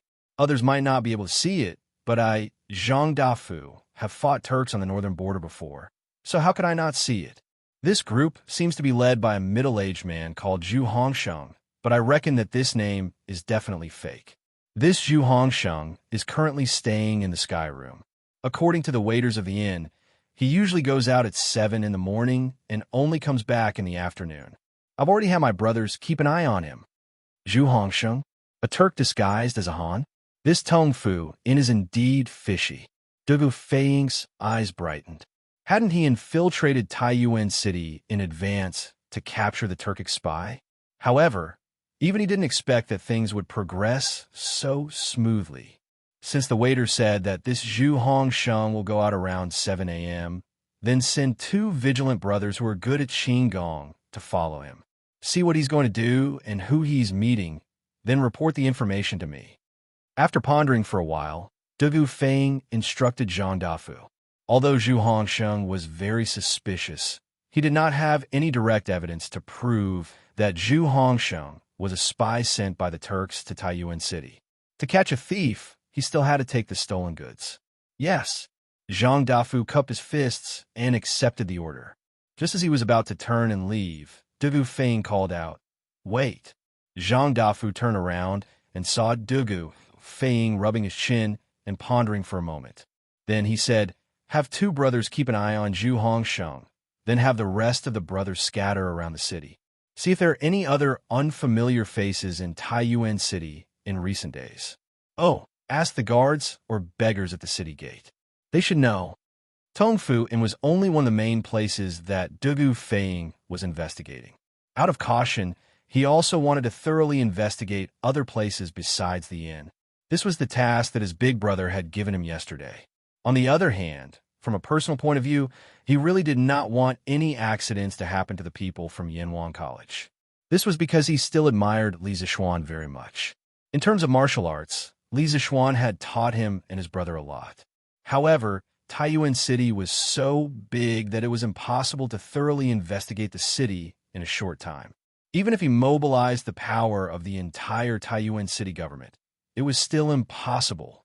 Therefore, Dugu Feiying could only try his luck by asking the guards or beggars at the city gate for now. This general obeys. Zhang Dafu responded, then turned and left. Suddenly, only Dugu Feiying was left in the room. Although everything that Dugu Xian had asked him to do had been arranged, he still did not dare to be careless. This was because he also understood that the task of escorting the people from Yanhuang College was very important. There could not be any mistakes. He had to do his best to strangle all possible unknown risks in the cradle. For this reason, he had to be very careful. For every step he took, he had to look 10 steps ahead. If this was in the past, Dugu Feiying would never do such a thing. In the past, under normal circumstances, he was only responsible for fighting. The one who was responsible for thinking was his big brother, Dugu Xian. Of course, if he encountered someone he could not defeat, his big brother Dugu Xian would still have to take action. But now, Dugu Xian could not protect him, so he could only rely on himself. After organizing all the clues in his mind, Dugu Feiying frowned slightly. This was because he suddenly felt that the information he had obtained was too simple. Did he and Dugu Xian overestimate the Turks? Or was the information he had obtained so far only superficial? For a moment, Dugu Feiying was in a dilemma. Forget it. Let's go out and take a look. Let's see what kind of background Zhu Hongsheng has. After hesitating for a long time, Dugu Feiying decided to go out and take a look himself. Although he had already ordered his subordinates to follow Zhu Hongsheng, he still felt that it would be safer to go out personally. His intuition told him that the truth of the matter was not as simple as they thought. First elder, second elder invites you to the meeting hall for a chat. Taiyuan, Wang family ancestral residence, North Courtyard. Wang Binggang had just finished his breakfast and was about to go out and have tea with a few old friends. At this time, a servant walked in and bowed to him. He was already over 70 years old and had enjoyed all the riches in the world. Now, he had no desire for the worldly things of the aristocratic families. Nothing could arouse his interest, except for the divine tea that had become popular this year. The unique taste of the divine tea left him with endless aftertaste. Tasting a cup of tea was like tasting a part of his life, and he could not stop. Therefore, every few days, Wang Bingang would invite 2 or 3 old friends to have tea and chat. Putting aside his identity as the former head of the Wang family, Wang Bingang was a very approachable person. Second younger brother? Why is he looking for me? Wang Bingang frowned and could not help but ask. How would the manservant know about this? He hurriedly cupped his hands and said, replying to Grand Elder, this lowly one does not know. However, other than the second elder, the third elder, the fourth elder, and the fifth elder are all present in the assembly hall. Even fifth elder is here? Wang Bingang raised his eyebrows. His fifth younger brother rarely interfered with the affairs of the family. It seemed that Wang Kuei had something important to discuss with him. All right, this old man knows. I will go over now. Wang Bingang waved his hand and said to the servant, then this little one will go back and report. The servant bowed to Wang Bingang again, then turned and left. Could it be that second younger brother is still harping on the matter of Renbiao marrying a commoner girl? Sigh. Second younger brother is too stubborn. Looking at the back of the servant leaving, Wang Bingang stood on the spot and muttered to himself. It was no wonder that he would think so. The only major event that had happened in the Wang family recently was Wang Renbiao's marriage. Moreover, because of this matter, the elders of the Wang family had been arguing nonstop for the past few days, which gave Wang Bingang quite a headache. Now that Wang Kuei had gathered all the elders together, in Wang Bingang's opinion, it was most likely about Wang Renbiao's matter again. Sigh. It seems that I can't relax and drink tea for a day now. Wang Bingang shook his head and sighed helplessly, then walked toward the front yard. Although he did not want to go, he could not hide forever. He had to face what he had to face. As long as the elders did not reach a consensus on Wang Renbiao's matter, he was afraid that he would not be able to rest for a day. Eldest brother is here. In the council chamber, Wang Kuei and the other 3 elders sat on both sides. The 3 elders were asking Wang Kuei why he had gathered them today when they heard footsteps outside the room. Then they saw Wang Bingang coming in with his hands behind his back. Everyone hurriedly stood up and saluted. Eldest brother. Anyway, Wang Bingang was the most prestigious person in the Wang family of Taiyuan. As the prime minister of the previous dynasty, the Wang family had prospered under his leadership in the Sui dynasty. At that time, it was a relatively prosperous period for the Wang family. Now that the family was declining, it showed how important Wang Bingang was to the Wang family in those days. We are all family. Why are you so polite? Wang Bing waved his hand and then sat down in the center seat. After everyone was seated, he looked at Wang Kuei and said, why did you call everyone here today? That was what he thought. Second brother, why did you call everyone here today? After he finished speaking, everyone in the room turned their eyes to Wang Kuei. However, they all had the same guess in their hearts as Wang Bingang. Wang Kuei paused and stood up. Today, I have troubled you to come here because I want you to help me with something. Unexpectedly, today's Wang Kuei was not as aggressive as before. Instead, he was very humble. Everyone, including Wang Bing, was deeply surprised. Second younger brother, what are you talking about? We are all family. If you have something to say, just say it. We will help you if we can. Wang Bing did not know what Wang Kuei wanted to do, but he still had to be polite. The others echoed, that's right. Second elder brother, we are all family. If you have something to say, just say it. Seeing this scene, Wang Kuei said slowly, in fact, this is not a difficult thing for you.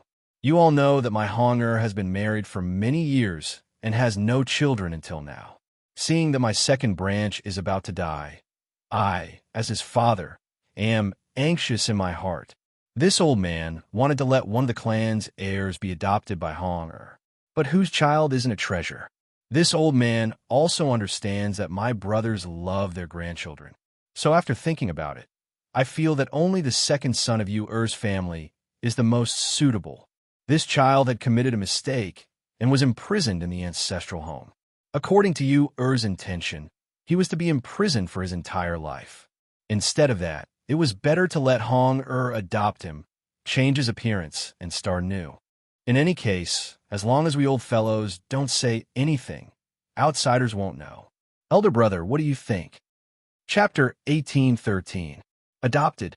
Wang Kuei wanted Wang Rinyi to be adopted by the second branch. In the meeting hall of the Wang family's ancestral mansion, everyone was shocked after hearing Wang Kuei's words. At first, they were like Wang Bing, thinking that Wang Kuei had called them here because of Wang Rinbiao. Therefore, after hearing Wang Kuei's intentions, everyone in the hall couldn't help but be stunned. Second brother, I can understand your feelings. The second branch has made a lot of contributions to the Wang family over the years, but I'm afraid that we can't make the decision to pass on benevolence and righteousness to the second branch. Wang Bing was also stunned, but when he recovered, he said, Second brother, you have to ask your and Rinny's opinion on this matter. Huh, elder brother is right. Second brother, you have to ask Rinny and Er's opinion on giving Rinny to the second branch. That's right. If both of them agree, it will be a good thing for the second branch and the Wang family. The other three elders held an indifferent attitude, watching the show from the sidelines. The one being adopted wasn't their grandson, so they weren't in a hurry. Of course, from a logical point of view, they were on Wang Kuei's side. Since the second branch didn't have a son for many years, Wang Kuei's request was reasonable. Hearing that, Wang Kuei smiled slightly and clasped his hands at everyone, saying, Her, elder brother, third brother, fourth brother, and fifth brother, how could I not know what you said? I sent someone to Grievance Hall yesterday to ask Rennie's opinion. This child is filial and can understand my pain of not having a grandson. He said he is willing to be adopted by the second branch. He will write a letter to you today. I'm sure you will understand the second branch's difficulties. But in the end, this matter still needs elder brother's approval. Elder brother won't be reluctant when the time comes, right? Wang Kuei's smile was really a smile with a knife hidden in it. From a personal point of view, no one would want their grandson to be adopted by others. Even if the grandson was disobedient and often made mistakes, he was still their grandson. However, if Wang Bing did not agree, he would definitely be known as a stingy and selfish person in the clan. Moreover, this was equivalent to publicly breaking off relations with the second branch. In the current unstable situation of the aristocratic clans, the Wang clan's elders wouldn't allow this to affect their unity. Adopted. Wang Kuei wanted Wang Rinyi to be adopted by the second branch.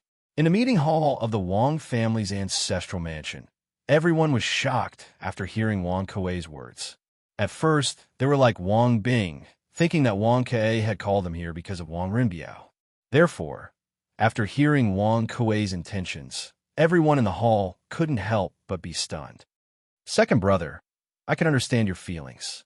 The second branch has also made a lot of contributions to the Wang family over the years, but I'm afraid that we can't make the decision to pass on benevolence and righteousness to the second branch. Wang Bing was also stunned for a moment. When he came to his senses, he said, Second brother, you have to ask for Er's opinion and Rin Yi's opinion on this matter. Huh, elder brother is right. Second brother, you have to ask Rinny and Er's opinion on giving Rinny to the second branch. That's right.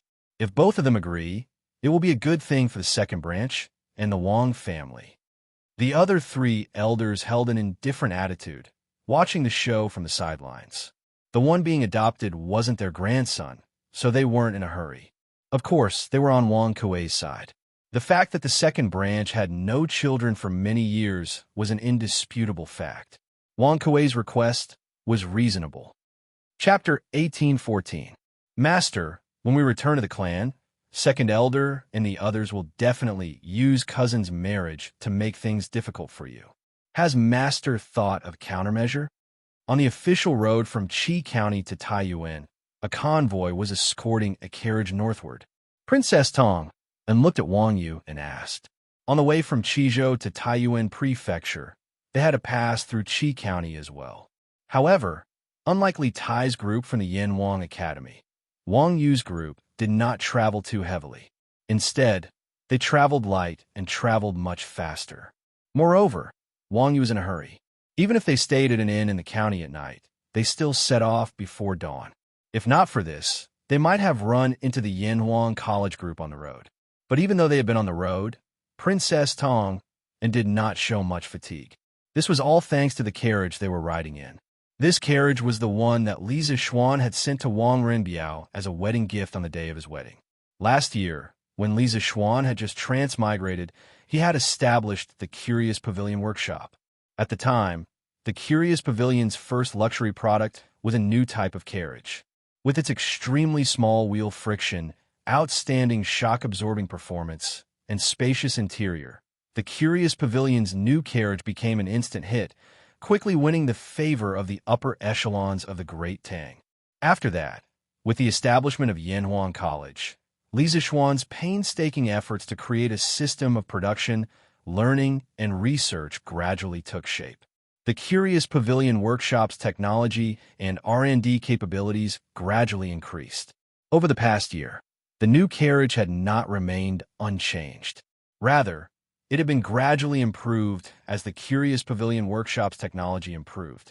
On the day of Wang Renbiao's wedding, the carriage that Li Zixuan had given him was the latest model from the workshop. Its flexibility and comfort were superior to all the current carriages. As a result, even though they had been in a hurry, Wang Yu and Princess Tong and did not feel much physical exhaustion. At most, they were mentally exhausted. Counting the days, we've already left Suizhou for more than 10 days. When we return to the ancestral home, we must act decisively. If Second Elder and the others object, your husband can only use his authority as the patriarch to suppress them. We can't continue to delay in Taiyuan. We have to hurry back to Suizhou. If we delay government affairs and His Majesty blames us, not only will this old man not be able to take the blame, the Wang clan will also not be able to take the blame. Hearing Princess Tong, Anne's words, Wang Yu looked at the trees outside the window and pondered for a moment. Princess Tong and frowned and snorted. Second Elder, that stubborn old man, if you use the position of patriarch to pressure him, he will definitely say that you are unfilial. Moreover, Second Elder has quite a bit of prestige in the clan. Apart from father, the other 3 elders will most likely stand on his side. Madam, don't worry. Although the Second Elder is stubborn, it's not like there's no way to deal with him. Before leaving Qizhou, I heard a piece of news. Wang Yu chuckled and said mysteriously, News? What news? Princess Tong and could not help but ask. Seeing this, Wang Yu did not keep her in suspense. He said bluntly, although my cousin married a commoner this time, the Lu clan of Fanyang and the Li clan of Zhao County both sent important juniors from their clans to congratulate him. Madam, don't you find it strange? Princess Tong and was stunned when she heard this. After a moment, she nodded and said, This matter is indeed strange. My cousin is getting married now, and the wedding is simple. He did not send invitations to the Lu clan of Fanyang and the Li clan of Zhao County. However, they came uninvited and even brought expensive gifts. It's really hard to understand. Actually, madam, if you think about it carefully, you will understand.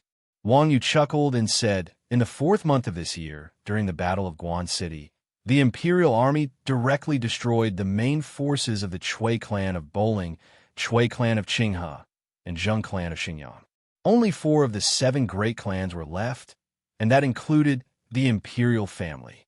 When this matter was revealed, the world was shocked. The old men of the Lu clan of Fanyang and the Li clan of Zhao County personally went to Chang and to draw a clear line with the Chui and Zheng clans to express their loyalty to His Majesty. After witnessing the power of the imperial power, how would these 2 clans dare to make any moves? Among the remaining 5 great clans, only our Wang clan of Taiyuan has the closest relationship with His Majesty. Although my cousin is marrying a commoner, the Fan and Lu clans sent their direct descendants to congratulate him personally. This is because my cousin is still the next head of the Wang clan, and they do not want to offend the Wang clan.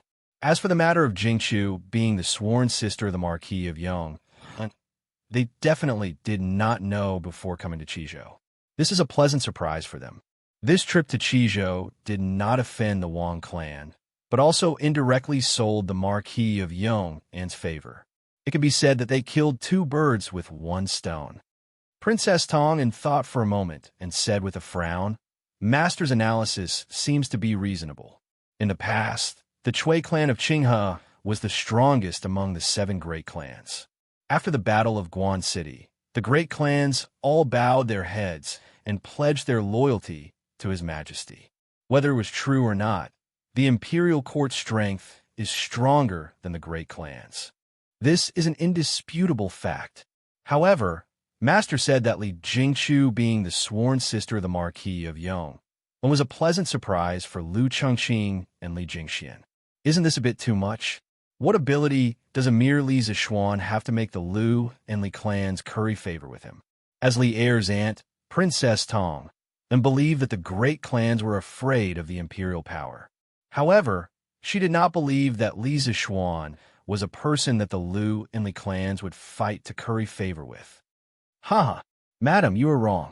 Wang Yu chuckled and said, Not long after we left the Chizhou yesterday, I received news that Lu Qingqing and Li Jingxian had also left the Chizhou. Madam, can you guess where they're going? Princess Tong replied without thinking. Where else could they be going? They are definitely going back to Fanyang and Zhao County. That is not true. Wang Yu shook his head and said, At first, I also thought that the 2 of them were going home. However, I received news last night that they're going to Chang'an. When Wang Yu left Suizhou this time, other than the provincial governor's residence guards, he had also brought a portion of the Wang clan's secret guards. Therefore, it was not difficult for him to find out Lu Chengqing and Li Jingshuan's whereabouts.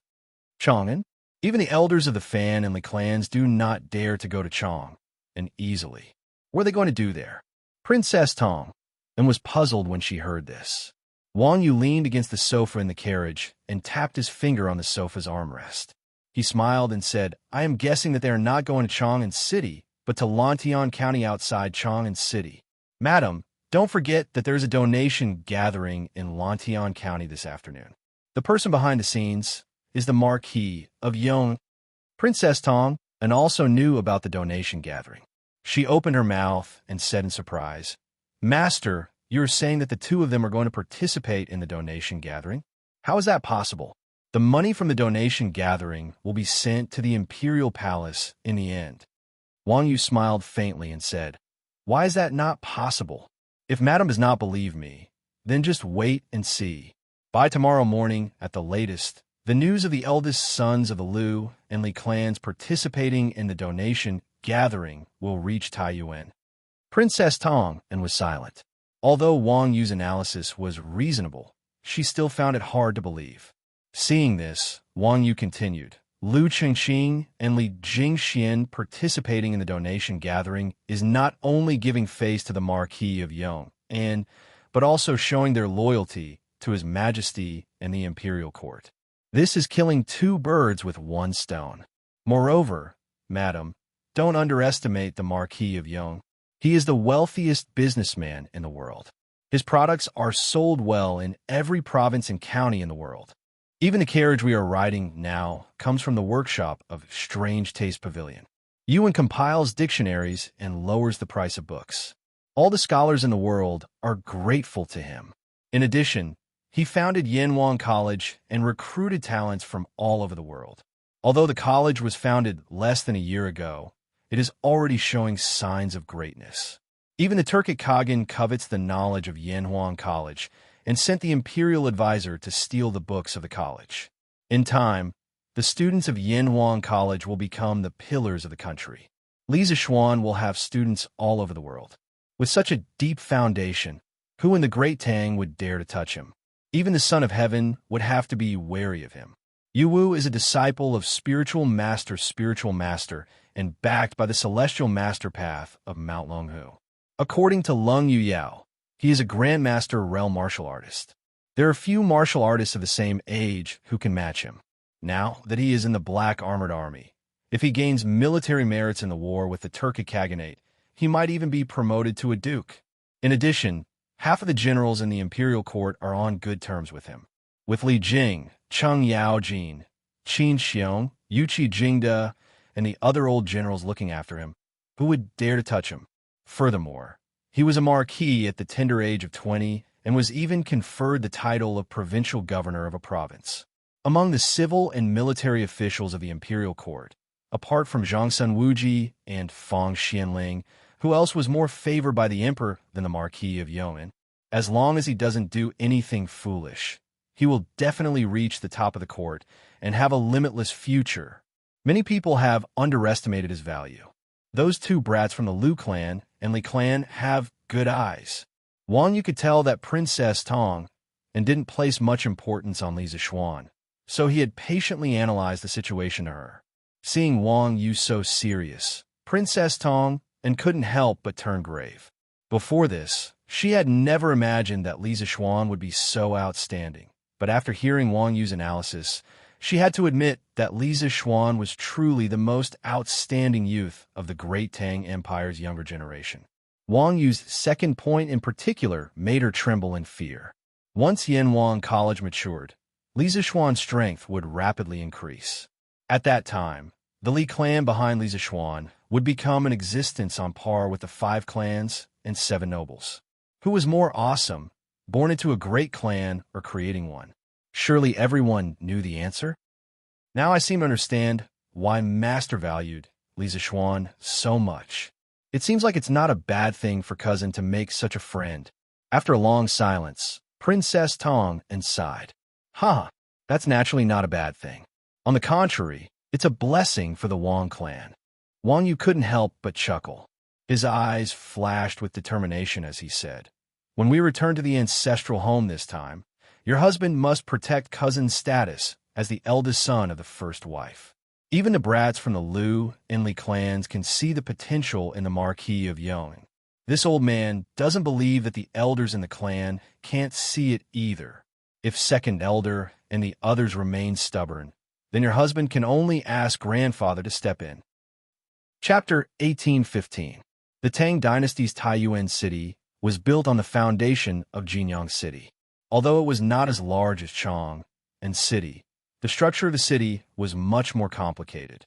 There were 27 city gates alone.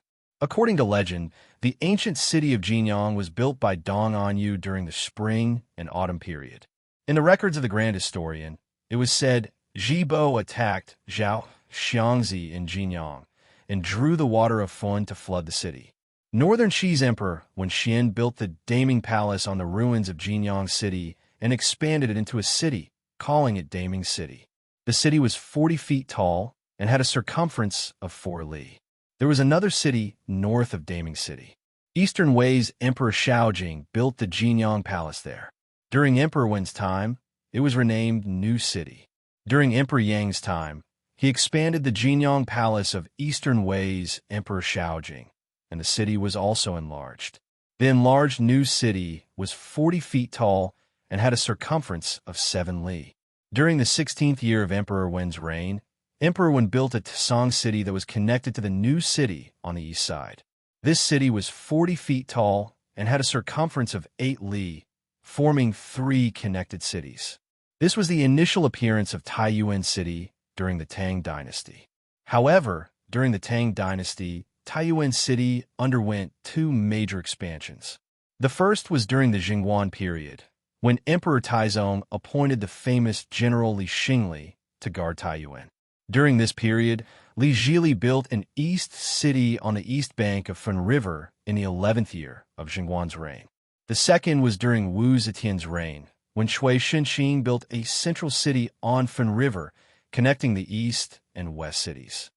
Every year, there would be thousands of soldiers defending the border.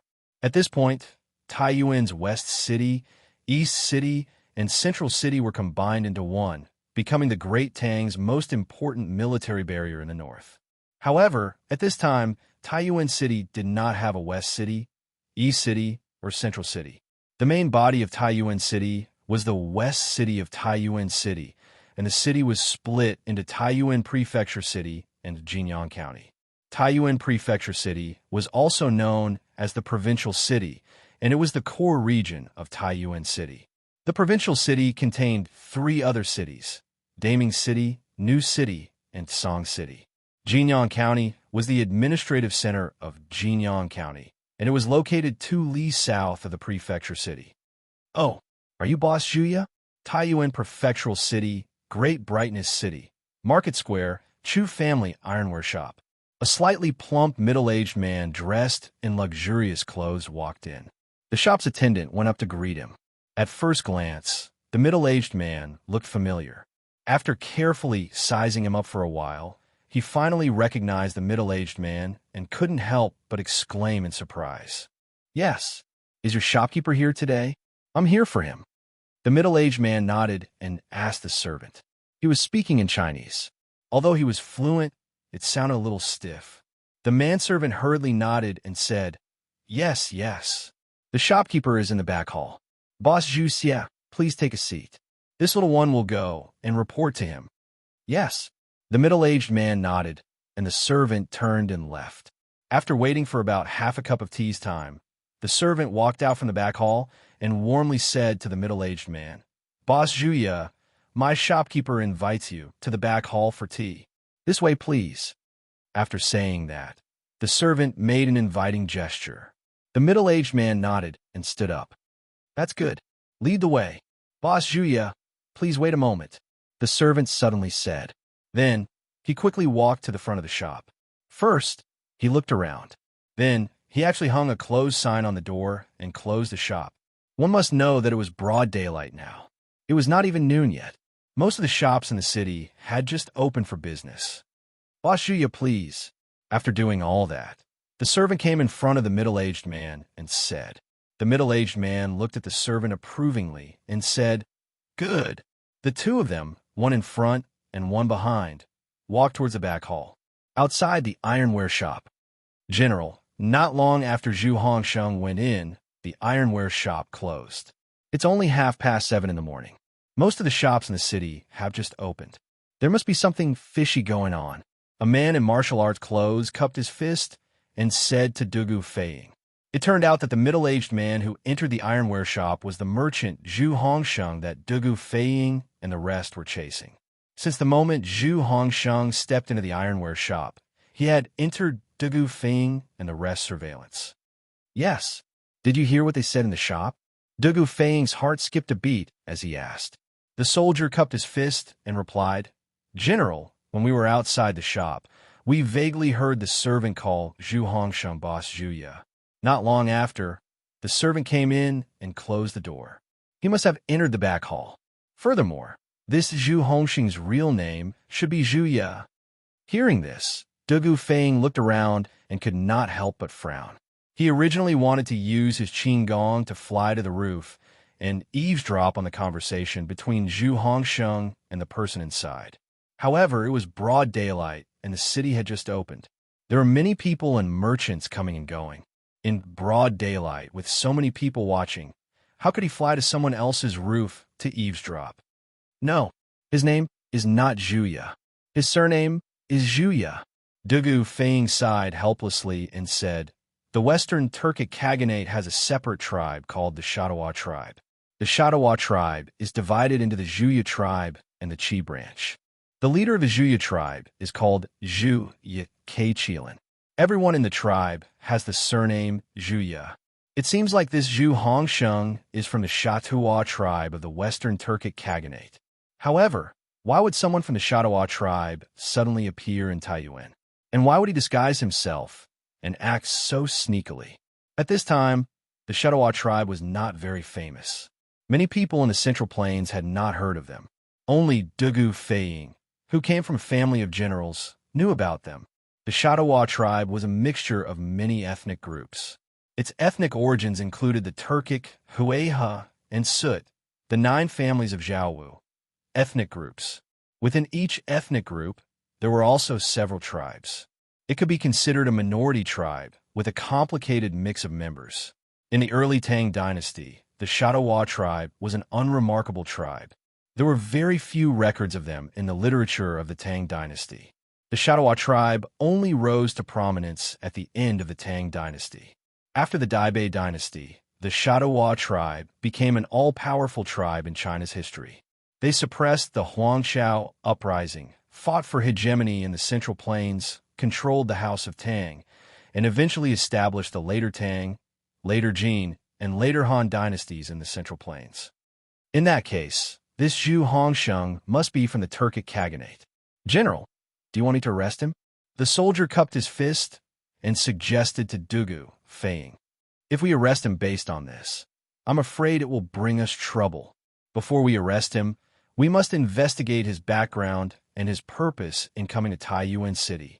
Dugu Feiying shook his head and said in a deep voice, "Go and investigate this ironware shop. Find out what the shop mainly sells. Who is the shopkeeper? Once you find out, report to me immediately. Also, keep a close eye on this Zhu Hongsheng. I want to know where he goes and who he meets." "Yes, General." The soldier cupped his fist and accepted the order. Dugu Feiying saw that there was nothing to be gained here, so he turned around and returned to the inn. After returning to the inn, Zhang Dafu walked in and cupped his fist to Dugu Feiying. "General, this subordinate had the inn's waiter lure Zhu Hongsheng's accomplice out of the room. Then, I took the opportunity to sneak into the heavenly room and rummage through Zhu Hongsheng's luggage. Other than some clothes and money, I did not find anything unusual." Dugu Feiying was dumbfounded. He asked in disbelief, "You didn't see any account books?" Zhang Dafu scratched his head and mumbled, Well, we did see a few booklets, but this subordinate and the others aren't literate and couldn't understand what was written in them. This subordinate wanted to bring a booklet out, but I was worried that Zhu Hongsheng would find something strange when he returned, so I didn't." "You." Dugu Feiying put his hand to his forehead and almost cursed it out loud. This was truly a case of not being afraid of a godlike opponent, but being afraid of a pig-like teammate. Zhang Dafu couldn't help but shrink his neck. He probed, "Should this subordinate make another trip? What for? Zhu Hongsheng will be back soon. If you steal the account books now, you'll definitely be caught." Dugu Feiying waved his hand in annoyance. Dugu Xian had given him the task of eliminating the hidden dangers in Sourcepeak City, and he had achieved nothing until now. It was inevitable that he would feel irritated. Zhang Dafu thought for a moment, then cupped his fists and suggested, "General, why don't I capture Zhu Hongsheng and interrogate him? Compared to the safety of Prince Wei and the others, even if we capture the wrong person, it won't matter, right?" "No." Dugu Feiying frowned and thought for a moment before shaking his head. Compared to the safety of King Wei and the others, a mere Zhu Hongsheng is naturally insignificant. However, if he really is an ordinary merchant, then our actions might alert the enemy and alert the Turkic spies with ill intentions. When that happens, it will be even harder to capture them. Zhang Dafu clasped his fist and said, "General, you're right. What should we do now? His Highness and the others should be in the city by dusk today." Dugu Feiying stood with his hands clasped behind his back. He paced around the room, thinking of a countermeasure. Using his brain was not his forte. He was only good at fighting and doing funny things. The current situation was so complicated. Trying to find a way to break out of this situation was simply too much of a brain burner for him. We can't relax our surveillance on Zhu Hongsheng. Today, he went to the Chu ironware shop in Great Ming City. You have to find out why he went there as soon as possible. In addition, I had you send people to investigate which new faces have arrived in Sourcepeak City in recent days. Have you made any progress? After some thought, Dugu Feiying turned to Zhang Dafu and asked. Zhang Dafu shook his head and said, "My brothers have already been sent out. I'm afraid we won't have any news until noon." Dugu Feiying said, "Then wait." According to these two directions, if they couldn't find any useful clues before 3:45 in the afternoon, then they would find an opportunity to secretly capture Zhu Hongsheng and his group. At present, this Zhu Hongsheng's behavior is indeed suspicious. This was a helpless move. According to Dugu Feiying's original plan, he would capture Zhu Hongsheng after gathering enough evidence. However, time waits for no one. Li Tai and the others would arrive in Sourcepeak City before dark and stay at Tongfu Inn. Dugu Feiying couldn't let Zhu Hongsheng This uncertain factor stayed by Li Tai's side. In any case, from the clues they had so far, Zhu Hongsheng was indeed very suspicious. This general obeys. Zhang Dafu's expression shook. He quickly cupped his hands and accepted the order. Seeing that Dugu Feiying had no other orders, Zhang Dafu cupped his hands and turned to leave. In the room, Dugu Feiying rubbed his eyebrows and muttered to himself, "I hope this decision is right. Otherwise, it will be troublesome." Chapter 1816. 7 in the morning, in the Wang family's ancestral home. Wang Kuei once again came to the grievance hall. Hearing the commotion, Wang Rinni hurriedly came out and asked impatiently, "Second elder, how did it go? Did my grandfather agree?" Of course he agreed. Wang Kuei glanced at Wang Rinni and said lightly, "What, grandfather really agreed? That's great." Hearing this, Wang Rinni was pleasantly surprised. When he thought about how he had been imprisoned for more than a year and finally had the chance to regain his freedom, he could not help but tremble with excitement. Those who had never been imprisoned would never be able to understand the pain of being surrounded by walls all day long. For Wang Rinni, this 1 year had been a complete and utter torture. Don't be happy so early. Your father is back and will be here soon. You'd better think about how to get through your father first. Seeing Wang Rinni's excited face, Wang Kuei put his hands behind his back and said casually, "What? My father is back. Isn't he in Qizhou? Even if he left Qizhou, he should have returned to Suizhou. Why did he return to the ancestral home?" Hearing this, Wang Rinni was obviously stunned. Obviously, this news caught him off guard. "Why are you panicking? Even if your father didn't come back, according to the original plan, shouldn't you send him a letter next? Now that he's back, it saves us the time of sending letters back and forth. Make some preparations. I reckon that the clan will have another meeting about this in the afternoon. Your father will definitely be present. I've already helped you pass the Great Elder's test. The rest is up to you. You have to convince your father back then." Seeing Wang Rinni's panicked face, Wang Kuei frowned and reprimanded in a deep voice. Wang Rinni was shocked when he heard this and quickly covered the panic on his face. He cupped his hands and said, "Second elder, please forgive me. I lost my composure. You're right. No matter what, this confrontation between me and him is inevitable. Don't worry if grandfather and father summon me in the afternoon. I'm confident that I can convince them to not stop me from being adopted by the second branch. But when the time comes, I'm afraid we'll need second elder to cooperate with us." Wang Rinni knew that whether he could regain his freedom this time depended on the attitude of the old man in front of him. He could not show any cowardice in front of Wang Kuei. Otherwise, his value in Wang Kuei's heart would plummet. When he needed Wang Kuei's help, Wang Kuei might not be willing to help. Therefore, even though Wang Rinni was not mentally prepared for Wang Yu's sudden return, his face was filled with confidence and calmness. As expected, after listening to Wang Rinni's explanation, Wang Kuei nodded in satisfaction and said, Since you are so confident, then this old man can rest assured. At the crucial moment, this old man will also lend you a helping hand. If everything goes well, you should be able to be adopted into the second branch in 2 days. After that, you can start implementing your plan." When speaking of plan, Wang Kuei's face flushed with excitement. His eyes narrowed and flashed with a fanatical light. His whole aura suddenly changed a little. It became crazy and blazing. Wang Rinni smiled and cupped his hands. Grandson congratulates grandfather in advance for taking the power of the clan and bringing the Wang family one step closer. Before being adopted, he directly called Wang Kuei grandfather. This guy really had no bottom line. He was a typical example of forgetting his ancestors. Chapter 1817. Ahem. Big brother, you are now in a high position and have many children. Why don't you take care of your little brother and let Wang Rinni be adopted by the second branch? Don't worry, as long as you are willing to adopt Rinni, madam, and I will treat him well and treat him as our own son. In the future, he will inherit the second branch's family business. In the main hall of the Wang family, at the banquet, Wang Hong, who was sitting below Wang Yu, saluted Wang Yu with an embarrassed expression. After all, For a middle-aged man to be childless was definitely a shameful thing for a man. If it weren't for Wang Kuei's repeated warnings, he definitely wouldn't have mentioned this matter in front of everyone. The pressure instantly shifted to Wang Yu's side. Wang Hong had already lowered himself to such a level, and had even put it this way: if Wang Yu still didn't agree, it would be too unreasonable. Thus, everyone at the table turned their gazes to Wang Yu at this moment. Brother Hong, it's not that I don't want to. I know the second branch's difficulties, but Rennie is a ruthless child. If I let you adopt him, I'm afraid it will cause trouble for the second branch in the future.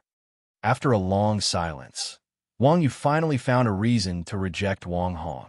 As a father, Wang Yu understood Wang Rennie's nature very well. When Wang Rennie and Wang Renbiao went to Chang, and for a family competition, the devious Wang Rennie tried to beat Wang Renbiao through unorthodox means. He got involved with the bandits and kidnapped Li Zixuan's fiancée, almost pushing Li Zixuan and the other generals to the opposite side of the Wang family. If not for Wang Yu's timely intervention, the Wang family would be in an even worse situation now. If Wang Rennie was adopted by the second branch, it would be giving Wang Rennie a chance to regain his freedom. Without Wang Yu's strict control, Wang Rennie would cause even more trouble for the Wang family. But Wang Hong did not think so. He had already lowered his face and begged Wang Yu humbly, but Wang Yu still refused. This was obviously a slap to his face in front of everyone. Big brother, we all watch Rennie grow up. Although his personality is a little unpredictable, he is not as bad as you say. Besides, even if he had caused trouble, the second branch should be responsible for it. For the second branch, it's better to have more trouble than to have no descendants. If you really can't bear to part with it, then just take it that I've mentioned it to you before. Wang Hong frowned and mocked with an ugly expression. Ahem, big brother, you are now in a high position, and you have many children. Why don't you take care of little brother and let Wang Rennie be adopted by the second branch? Don't worry. As long as you are willing to adopt benevolence, Madam and I will definitely treat him well and treat him as our own son. In the future, the second branch's family business will also be inherited by him. In the main hall of the Wang family, at the banquet, Wang Hong, who was sitting below Wang Yu, cupped his hands and said to Wang Yu with an embarrassed expression, "After all, for a middle-aged man to be childless was definitely a shameful thing for a man. If not for Wang Kuei's repeated exhortations, he would never have mentioned this in front of everyone at this moment." The pressure instantly shifted to Wang Yu's side. Wang Hong had already lowered himself to such a level, and had even put it this way: if Wang Yu still didn't agree, it would be too unreasonable. Thus, everyone at the table turned their gazes to Wang Yu. Chapter 1818. What conditions? In the Wang family's meeting hall, Wang Kuei heaved a sigh of relief when he heard that Wang Yu had finally agreed to let Wang Rennie be adopted by the second branch. However, when he heard the second half of Wang Yu's sentence, he could not help but ask. Wang Yu said solemnly, Wang Rennie violated the family rules last year and was imprisoned by this old man in the grievance hall. He will never be able to take a step out of the hall. Although he has been adopted by the second branch this time, his previous mistakes are still there, so his punishment is still there. After the adoption ceremony, he must return to the grievance hall and continue to stay there. As soon as these words were spoken, a trace of panic flashed through the eyes of Wang Rennie, who had just stood up from the ground. After that, he turned to look at Wang Kuei because helping him leave the grievance hall was the condition that Wang Kuei had agreed to back then. Without waiting for Wang Rennie to speak, Wang Kuei retorted, "Master, you are mistaken. Since Rennie has been adopted by the second branch, his life is equivalent to starting over. He has a new name, and he will be Wang Xin Yuan of the second branch from now on. The one who made the mistake last year was Wang Rennie. So what does it have to do with Wang Xin Yuan? Therefore, there is no need to talk about imprisonment. That's right. Since Ren Yi has been adopted by me, then he will be my son from now on. All the mistakes he made in the past should be written off." Wang Hong chimed in at this time. Wang Yu and Princess Tong and both frowned. They hadn't expected Wang Kuei and Wang Hong to be so shameless. Of course, they now understood why Wang Rennie was so eager to be adopted by the second branch. Obviously, he wanted to use this matter to clear his name, escape the punishment of imprisonment, and regain his freedom. This was a good plan. However, they did not understand why Wang Kuei would spare no effort to help Wang Rinni. Was it simply because the second branch had no children? Princess Tong, and felt that things were not so simple. Second elder is really good at planning. He even thought a new name for Rinni in advance. Wang Xinyuan, are you hoping that he can live a new life and have a good start? Wang Yu did not speak, but Princess Tong and could not help but speak first. She first looked at Wang Rinni, then at Wang Kuei, her face full of sarcasm. What conditions? In the Wang clan's conference hall, Wang Kuei breathed a sigh of relief when he heard that Wang Yu had finally agreed to let Wang Rinni be adopted by the second branch. But when he heard the second half of Wang Yu's sentence, Wang Kuei's heart was in his throat again.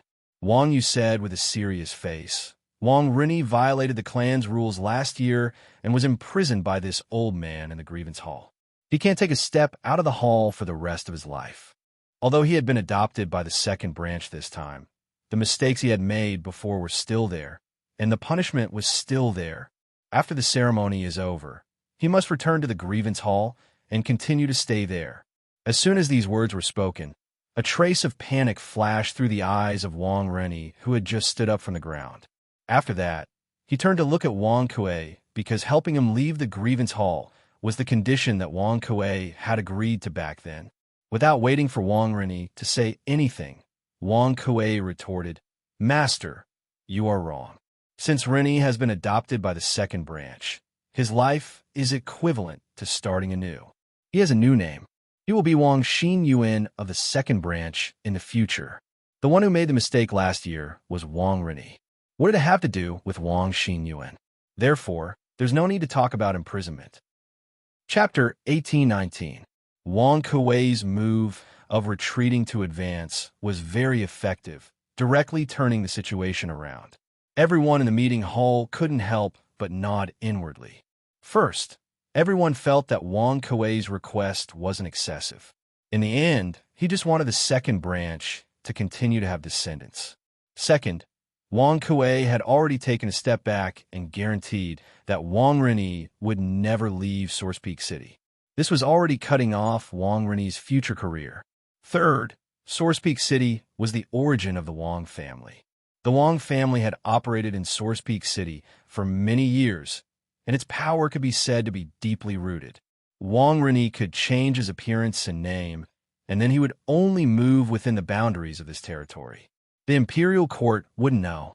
Thus, the Wang family's third elder looked at Wang Bing and said, Big brother, second brother just wants to leave an heir for the second branch, and this request isn't excessive. You and the family head should agree, right? The fourth elder chimed in, That's right, big brother. The 5 branches of the Wang family have always been of the same breath and branch. Don't hurt the harmony because of this, and big brother's request isn't excessive. His Majesty is busy every day. As long as Rinni doesn't leave Source Peak City, His Majesty won't know about this. The fifth elder said, Big brother, please leave an heir for the second branch. The 3 of them had begged Wang Bing and not Wang Yu mainly because they thought that Wang Bing would give them a way out on account of their brotherhood. Reality proved that their actions were effective. A trace of hesitation flashed across Wang Bing's face. He looked at Wang Yu and said after a moment, The family rules can't be abolished, but we can't hurt the harmony of the family. Wang Bing was reminding Wang Yu to stop before going too far. Wang Yu thought for a moment and said, Since that's the case, Wang Rinni will be adopted by the second branch from now on, and his imprisonment will be lifted.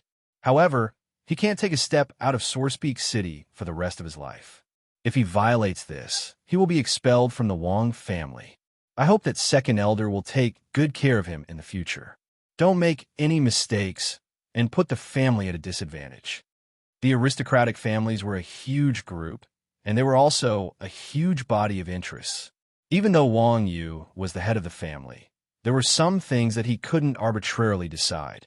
Many times, he had to give in and compromise. As a leader, the most important thing was the way to balance things. Thank you, family head. Rest assured, Patriarch, this old man will definitely take good care of Exine Yuan in the future. I will definitely not let him violate the clan rules again. A smile appeared on Wang Kuei's face. He got up and cupped his hands at Wang Yu. All right, since the matter has been decided, everyone can leave now. Wang Bing rubbed his forehead and said tiredly.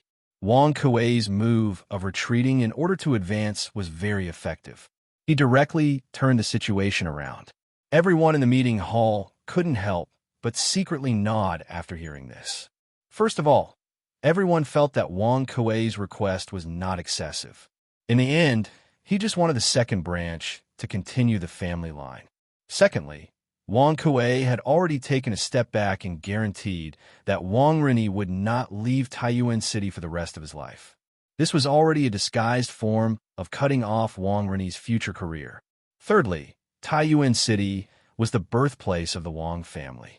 The Wang family had operated in Taiyuan City for many years, and its power could be said to be deeply rooted. If Wang Rini changed his appearance and name, and then moved only within the boundaries of this territory, the imperial court would not know. Therefore, the Wang family's third elder looked at Wang Bing and said, "Big brother, second brother just wants to leave an heir for the second branch, and this request is not excessive. You and family head should agree, right?" Chapter 1820. During the spring and autumn period, Guanzhong, a great politician and reformer, helped Duke Huan of Qi to rule the world. He reformed the way taxes were collected in the past and implemented the Guan Shanhai. Guan means Guan, Shanhai means mining, casting iron, and boiling salt. This policy created the earliest salt and iron monopoly in China's history. According to Guanzhong's rough calculation, Qi could earn 60 million yuan a year. Emperor Wu of Han, under the advice of wealth manager Sang Hongyang, in order to strengthen the centralization of power and take back salt and iron and other important economic enterprises from the hands of the rich and powerful, reversing the country's financial situation, he also implemented the salt and iron monopoly and alcohol monopoly. Since then, the salt and iron monopoly system ran through the entire feudal dynasty of China. During the Tang dynasty, more than 90% of the country's mineral veins were in the hands of the imperial court. The remaining less than 10% were in the hands of the important officials and aristocratic families, such as Zhongsun Wuji. As a 1,000-year-old clan, the Wang family also controlled 2 mineral veins. There were only 3 sources of iron and iron for the blacksmiths. The first was to buy it from the local government. The second was to recycle some of the iron that the commoners did not use and reforge it. The third was to buy it from the aristocratic families who owned iron. In Tongfu Inn, Dugu Feiying pondered for a moment and ordered, "Go and contact the people of the Wang family. Tell them your identity and ask them to cooperate. Find out the identity of this Kong Chang'an as soon as possible." "Yes, General." Zhang Dafu bowed. After a moment of hesitation, he clasped his fist and said, "General, the head of the Wang family, Wang Yu, has returned to Taiyuan. He came back around noon." "Oh, Wang Yu?" Dugu Feiying's eyes lit up. He pondered for a moment, and suddenly a thought flashed through his mind. He smiled and said, "The Wang family has been in Taiyuan for many years. They're the local bullies. As for Wang Yu, if I remember correctly, Wang Yu's son, Wang Renbiao, is a good friend of the Duke of Yomen. Our main purpose of this trip is to protect the safety of the people from Yanwang College. So, to a certain extent, we should be on the same side as Wang Yu. Get ready and follow me to the Wang family. If we can get their help, it will be very convenient for us to do things in Taiyuan City." As a 1,000-year-old clan, the Wang clan also controlled 2 ore veins. There were only 3 sources for the iron and iron ores required by the common blacksmiths. First, they could buy them from the local government. Second, they could recycle some of the ironware that the common folk didn't use and reforge. Third, they could buy them from the aristocratic families that owned iron ores. Within Tongfu Inn, Dugu Feiying pondered for a moment before instructing, "Go get in touch with the Wang clan's people and reveal your identity. Ask them to cooperate and investigate this Kong Chang'an's identity as soon as possible." "Yes, General." Zhang Dafu bowed and accepted the order. After a moment of hesitation, he cupped his fists and said, "General, the head of the Wang family, Wang Yu, has returned to Taiyuan. He came back around noon." "Oh, Wang Yu?" Dugu Feng's eyes lit up. After pondering for a moment, an idea suddenly flashed through his mind. The Wang family has been operating in Taiyuan for many years and is the local tyrant. As for Wang Yu, if I remember correctly, Wang Yu's son, Wang Renbiao, has a good relationship with the Marquis of Yomen. Our main purpose of this trip is to protect the safety of the people from Yanwang College. So, to a certain extent, we should be on the same side as Wang Yu. Get ready and follow me to the Wang family. If we can get their help, it will be very convenient for us to do things in Taiyuan City. Chapter 1821. Constable Sun, you are. The arrival of nearly 100 Yamen runners naturally attracted the attention of the host of the fundraising event, Lin Wenyuan. He hurried forward and asked Constable Sunday Lantian County was Li Zishuan's fief, and the host of today's fundraising event was the Yanhuang Chamber of Commerce. The mastermind behind the scenes was Li Zishuan, so Lin Wenyuan naturally did not misunderstand that Constable Sun had brought so many people here to cause trouble. However, he did not expect that the Lantian County Yamen, as the government, would actually send people here today. After all, the fundraising event mainly invited businessmen. Old Master Lin, I am under the orders of County Magistrate He to bring people here to maintain order and ensure that the fundraising event will proceed smoothly. Cough. I hope that Old Master Lin will not be offended by the number of people who came. Constable Sun very politely cupped his fists towards Lin Wenyuan and said. Hearing this, Lin Wenyuan hurriedly said, "What are you saying, Constable Sun? This fundraising event involves a huge sum of money. For the County Yamen to send people here, I am naturally more than happy to oblige. Why would I be offended? In a while, I will invite Constable Sun in for tea." Lin Wenyuan was a businessman. If it was in the past, when would he not bow and scrape in front of officials? Now that he was an important member of the Yanhuang Chamber of Commerce and had Li Zishuan's protection, he could not help but straighten his back.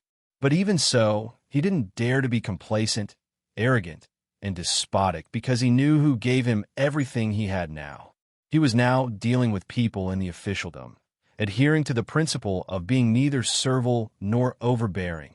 If people respect him, he will respect them tenfold. He would not embarrass the Yanhuang Chamber of Commerce, nor would he cause unnecessary trouble for the Yanhuang Chamber of Commerce. Hee. Old Master Lin, you don't have to be so courteous. I'm just a boor. Today, protecting this Longman Inn is my duty. You don't have to care about me. In a while, the county magistrate will come personally. Constable Sun smiled and cupped his fist towards Lin Wenyuan. Hearing this, Lin Wenyuan was slightly taken aback.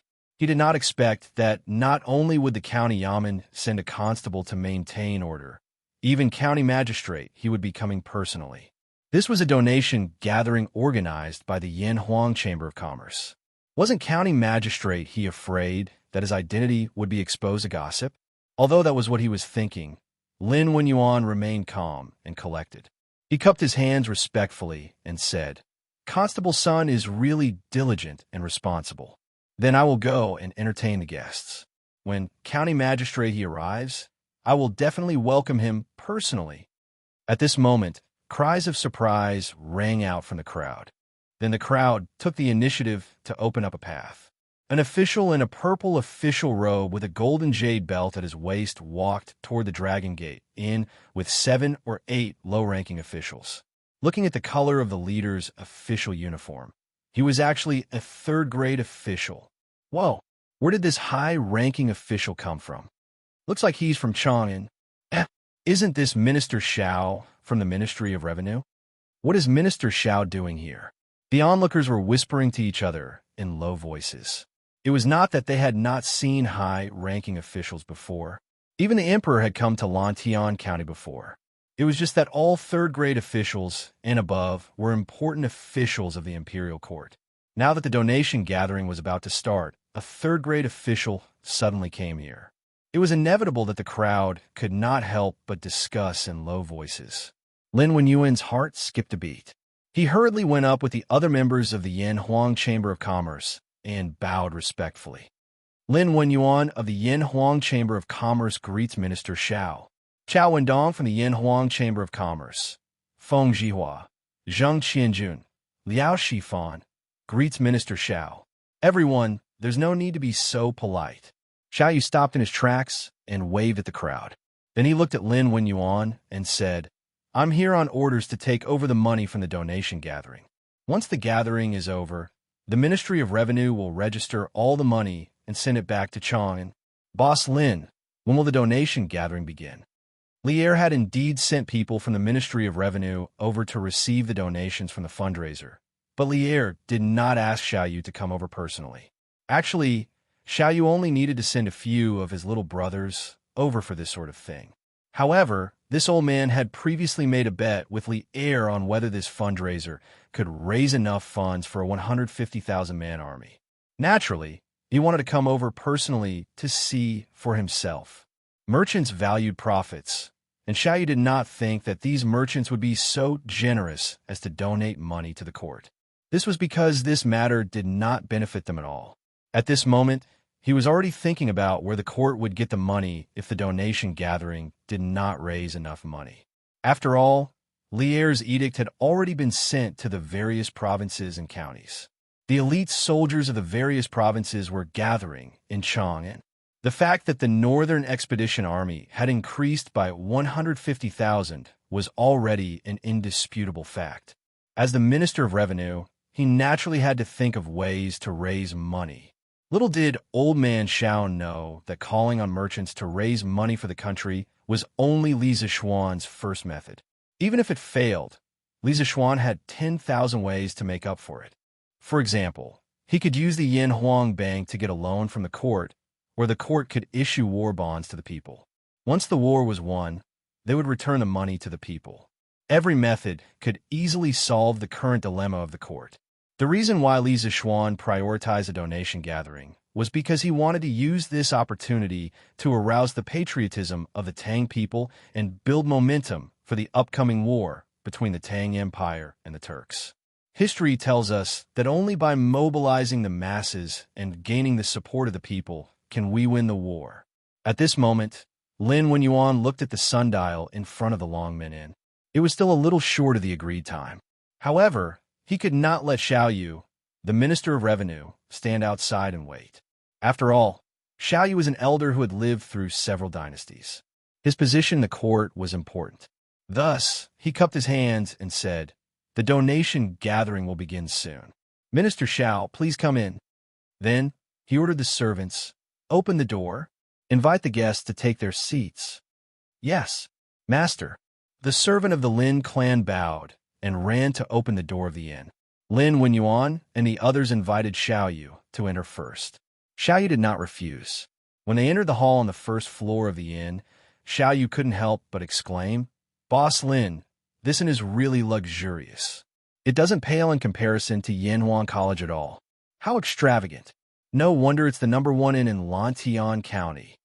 As busy as Xiao Yu was, he naturally didn't have time to visit the Longmen Inn in Lantian County. He had heard of the reputation of the Longmen Inn, but he had never seen it in person. Seeing it for the first time today, he couldn't help but exclaim in admiration, "Minister Xiao, you flatter me. How can this be compared to Yanhuan College, the holy land of the literary world? Please take a seat." As they spoke, they had already arrived in the hall. Lin Wenyuan pointed to the seat of honor and invited Xiao Yu. Xiao Yu's status was the highest here, so there was nothing wrong with inviting him to the seat of honor. Xiao Yu shook his head and said, "I'm only here to observe. Boss Lin, you're the host of this fundraiser. How can I steal the limelight?"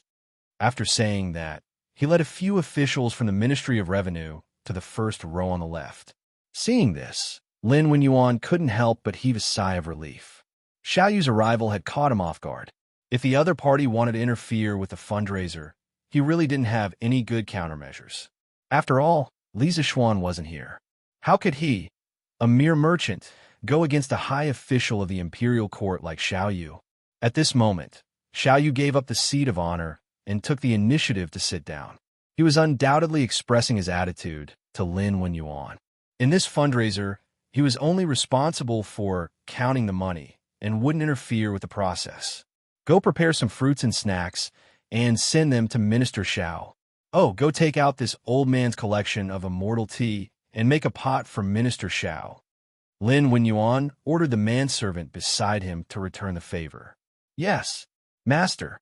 The servant received the order and left. At this moment, long tables have been set up on both sides of the inn. The merchants who came to participate in the fundraiser had to sign in here and indicate the amount of money they wanted to donate. Of course, in order to verify their identity, they also needed to show the next shop's deed. After everything was ready, the staff would return a rectangular plate with the amount of money donated, the donor, and the shop's name on it. Only then could they enter. This was mainly to increase the efficiency of the fundraiser. Although the area of the first floor of the Longmen Inn was large, there was a limit to its capacity. It was impossible to let all the people outside in. Not long after, Lantian County's county magistrate, he arrived with a group of officials. With Xiao Yu, a third-rank official, in front of him, Lin Wenyuan didn't have much fear and trepidation when he greeted Magistrate He. However, he deliberately arranged Magistrate He's seat next to Xiao Yu's, which made Magistrate He look at him with admiration. At 6 in the afternoon, all the merchants outside the inn finished signing in and took their seats in the hall. At a rough glance, there were about 600 to 700 people. As for those who hadn't arrived yet, as long as the fundraiser wasn't over yet, they could still continue participating after signing in. This was the humane aspect of the fundraiser. It was worth mentioning that Li Yu had brought the reporters from the editorial department of Tang Daily over as well. Of course, they were not there to donate money, but to record this patriotic event so that they could publish it in tomorrow's newspaper. It was a hot summer day, but the hall on the first floor of the Longmen Inn was abnormally cool. This was because there were buckets of ice placed around the hall. In front of each bucket, there was a maid holding a fan to fan it. It was like a human air conditioner. As such, the people in the hall naturally didn't feel the heat. After hearing the waiter report that the merchants outside had all entered, Lin Wenyuan walked to the front of the crowd. He held the latest loudspeaker developed by the Strange Taste Pavilion, which was a handheld megaphone. He faced the crowd and said, "Dear friend from the business world, I am Lin Wenyuan. On behalf of the Yanhuang Chamber of Commerce and Marquis, I would like to express my gratitude to all of you." Although Lin Wenyuan didn't shout hysterically, his voice reverberated throughout the hall. The merchants who had been whispering to each other a moment ago immediately quieted down. After Lin Wenyuan finished speaking, he bowed deeply to the crowd. His attitude was sincere and his expression was sincere. This fundraiser wasn't just beneficial to the Yanhuang Chamber of Commerce. It was also beneficial to the imperial court and the people of the world. However, Lin Wenyuan could only represent the Yanhuang Chamber of Commerce. As for the imperial court and the people of the world, he wouldn't dare to represent them. Boss Lin, there's no need to be so courteous. The rise and fall of the country is the responsibility of the people. At this moment, someone in the hall said loudly. Once this was said, many people immediately echoed his words. That's right, that's right. The rise and fall of the country is the responsibility of the people. We are here to do our part for the Great Tang. That's right, that's right. Without the stability of the country, how can we merchants do business? Boss Lin, there's no need to be so courteous. We're doing our best for the country, and also for ourselves.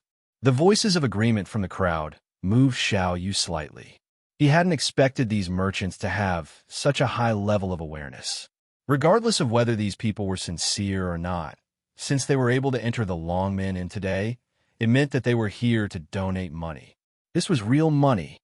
Chapter 1822. Good. Everyone has spoken well. The hall on the first floor of the Dragon Gate and looked like a modern academic lecture hall. Lin Wenyuan stood in front of the crowd, raised the loudspeaker, and spoke loudly. The rise and fall of the country is the responsibility of all people. The Great Tang is not a Great Tang of one person, but a Great Tang of all people. Although we merchants have never been paid by the imperial court, We have been able to do business in peace precisely because His Majesty and the Emperor Emeritus established the Great Tang, ending the chaotic era of the Sui and creating a golden age of peace for the people of the realm. And now, the Turks harbor wild ambitions against our Great Tang, repeatedly invading our borders. A war is inevitable between the Great Tang and the Turks. Although we merchants normally do not speak of national affairs, if the Great Tang is defeated in this war, the Central Plains will fall into chaos. We will all become slaves of a conquered country. So where will we go to do business? The common people say that merchants value profit, but Marquis once said to this old man that value profit and righteousness. What matters is the person, not the status. Those who value profit in their bones, no matter what status they have, will place profit above all else, and vice versa. Now that the country is in danger, if we don't value righteousness, how can we talk about profit in the future?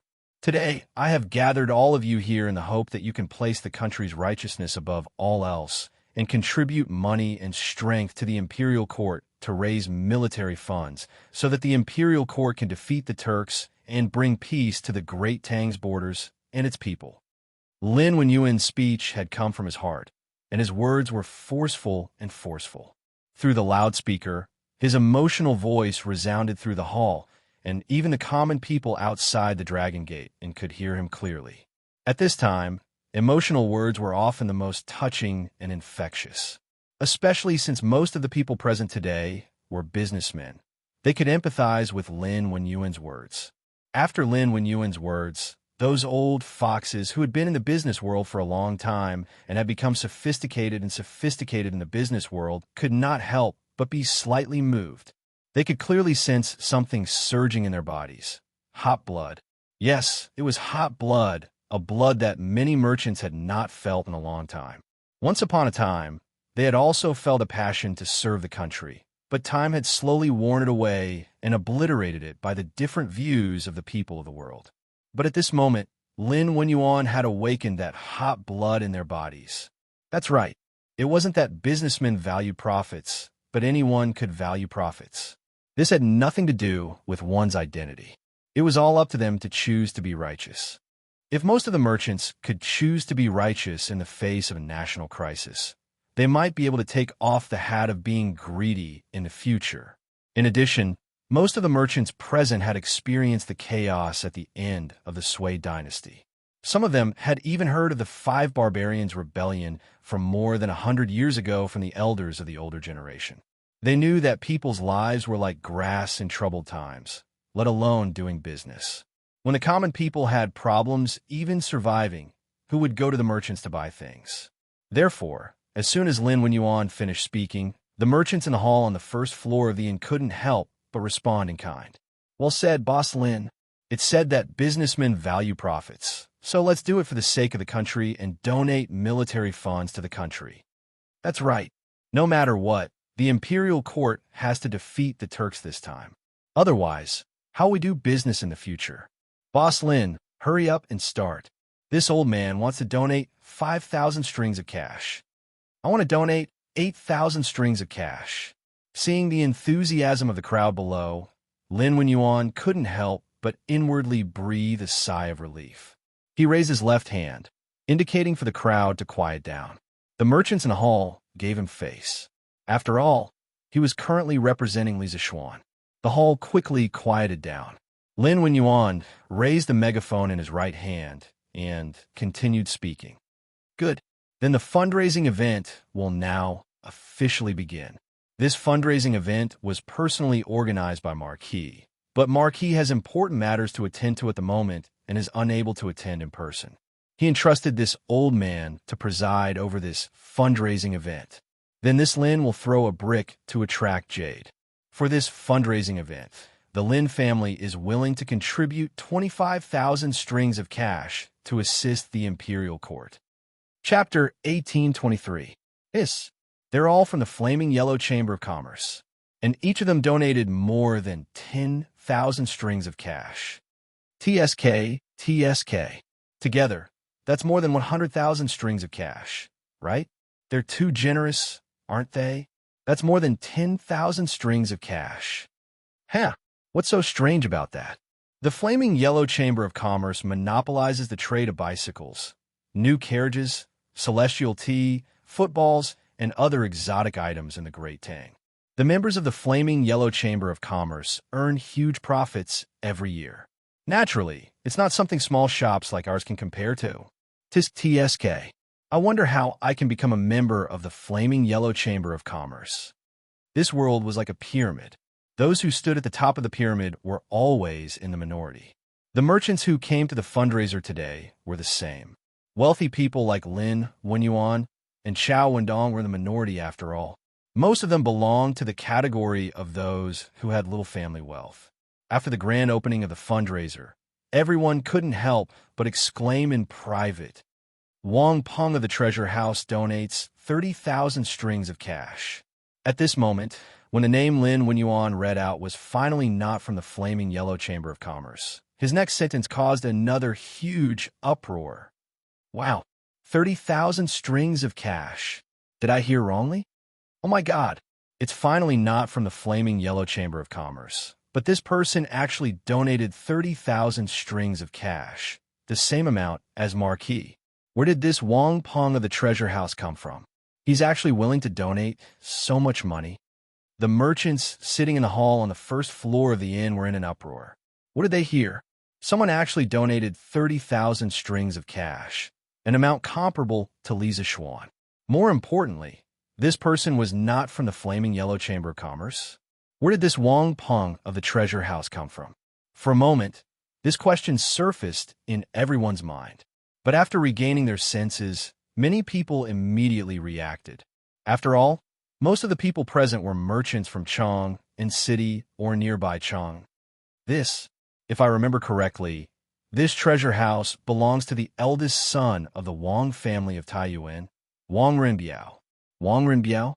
Isn't Wang Renbiao also from the Flaming Yellow Chamber of Commerce? After all this time, he's still from the Flaming Yellow Chamber of Commerce. Wang family of Taiyuan? Did that mean that the Wang family of Taiyuan was also participating in this fundraising event? TSK. With the Wang family's financial resources, they can really take out 30,000 strings of cash. No. This treasure house is the private property of the Wang family's eldest young master. It doesn't belong to the Wang family of Taiyuan. Then why didn't young master Wang donate in his own name, but in the name of the treasure house's shopkeeper? Yes, if I could donate that much money, I would definitely donate it in my own name. Soon, someone revealed the background of the treasure house. Wang Renbiao, the owner behind the scenes, also surfaced. However, many people were somewhat puzzled.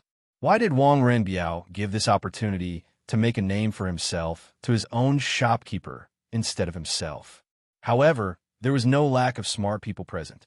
An old man explained to his companion in a low voice, "The eldest young master of the Wang family is now the provincial governor of Qizhou and represents the Qizhou officialdom. This donation drive is mainly for us merchants. It will be inconvenient for the eldest young master of the Wang family to donate money in his own name. Therefore, he can only participate in the name of his shopkeeper." His words were reasonable and instantly received the agreement of many people.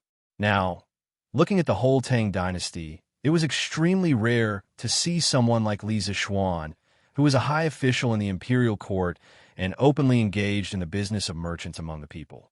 Most people in the officialdom would only let their family members or subordinates engage in the business of merchants behind the scenes and would not put out in the open. The following facts prove that it was indeed as the old man had guessed. Li Jingchu of the Li Family Carriage Company of Yong County in Qizhou donates 2,000 strings of cash. While the crowd was discussing in low voices, Lin Wenyuan did not stop and immediately read out the next name. The reason why he was so anxious was because the client of these two donations was the same person.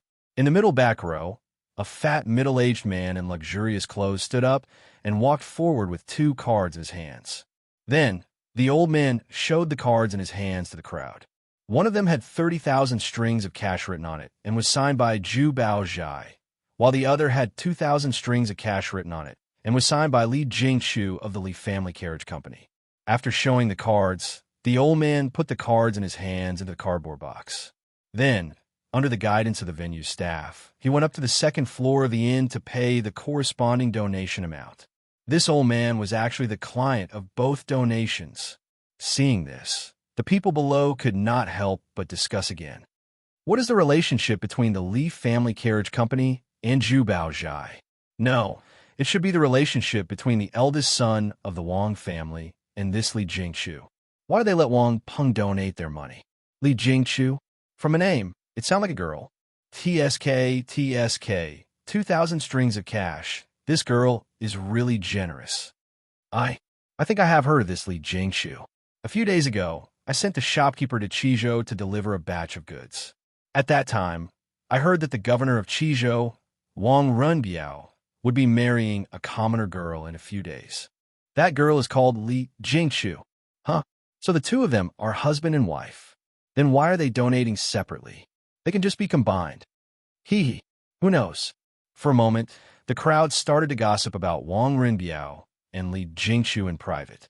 Very soon, the truth of the matter was more or less restored. After all, they were businessmen.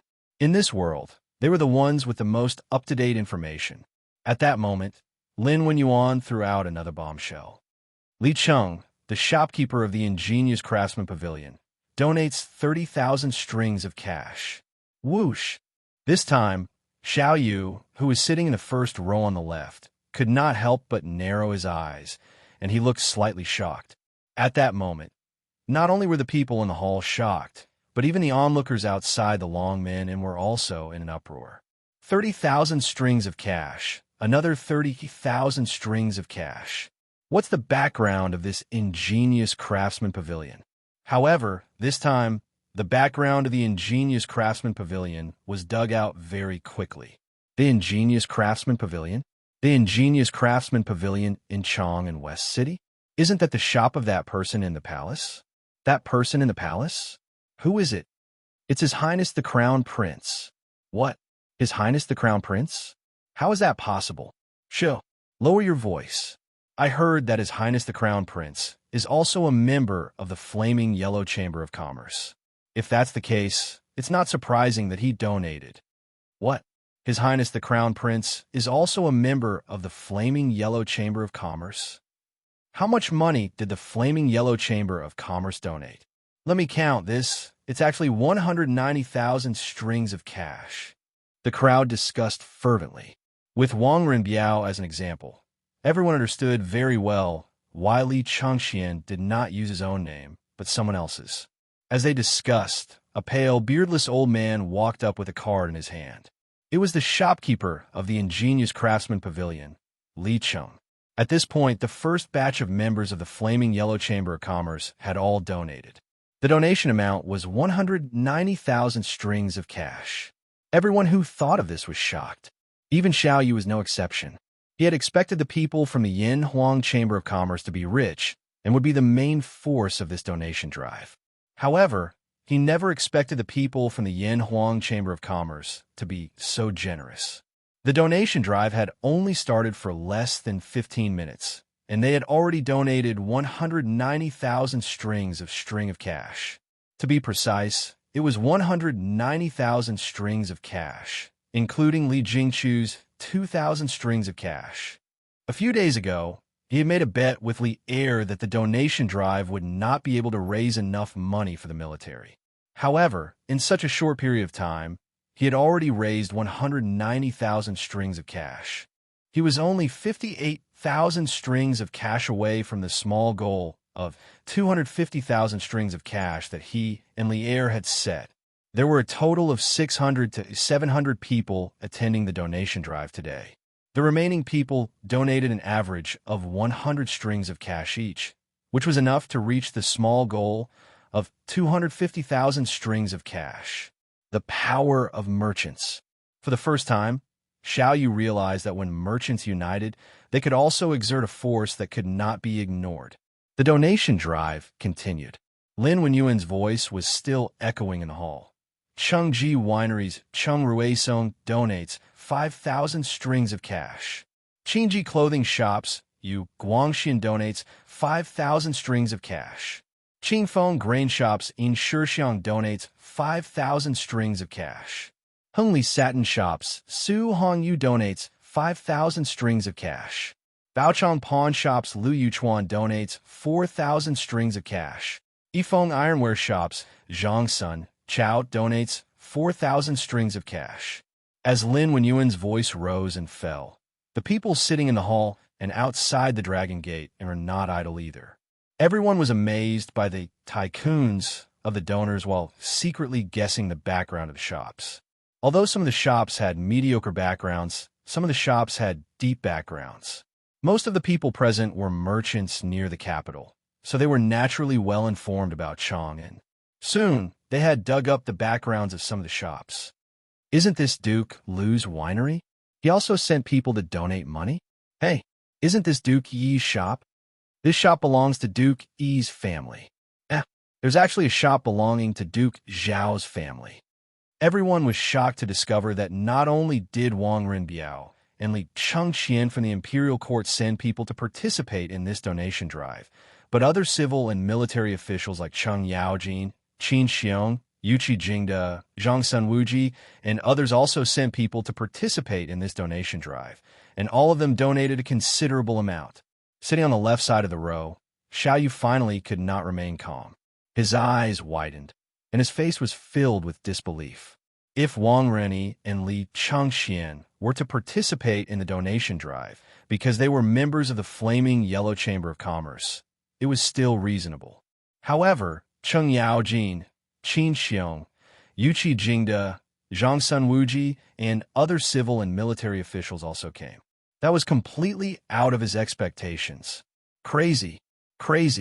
This was clearly a donation drive that was open to the merchants of the Great Tang.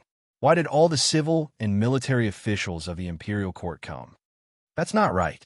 Cheng Yaojin, Qin Xiong, Zhang Sunwuji, and the others all donated money. If I don't donate, then wouldn't? Suddenly, Xiao Yu's hand that was stroking his beard trembled violently, and he almost pulled his beard out. This was because he suddenly realized a problem. He had been scammed. Chapter 1824. Taiyuan City, the Wang clan's ancestral home. Master, there's someone outside who says he wants to see you. In a courtyard near the northwest of the Wang clan, a manservant walked into a side hall and reported to Wang Yu. Who wants to see me? Wang Yu was in the middle of resolving family matters. Speaking of which, since his second son had requested to be adopted by the second branch as his father, he naturally had to ask Wang Renyi's birth mother, Madame Cui, about this. His intuition told him that Wang Renyi's adoption was not as simple as it seemed, and Madame Cui had returned to the ancestral home several months ago. In theory, she should know some secrets. But before he could ask a few questions, the manservant said that someone was looking for him.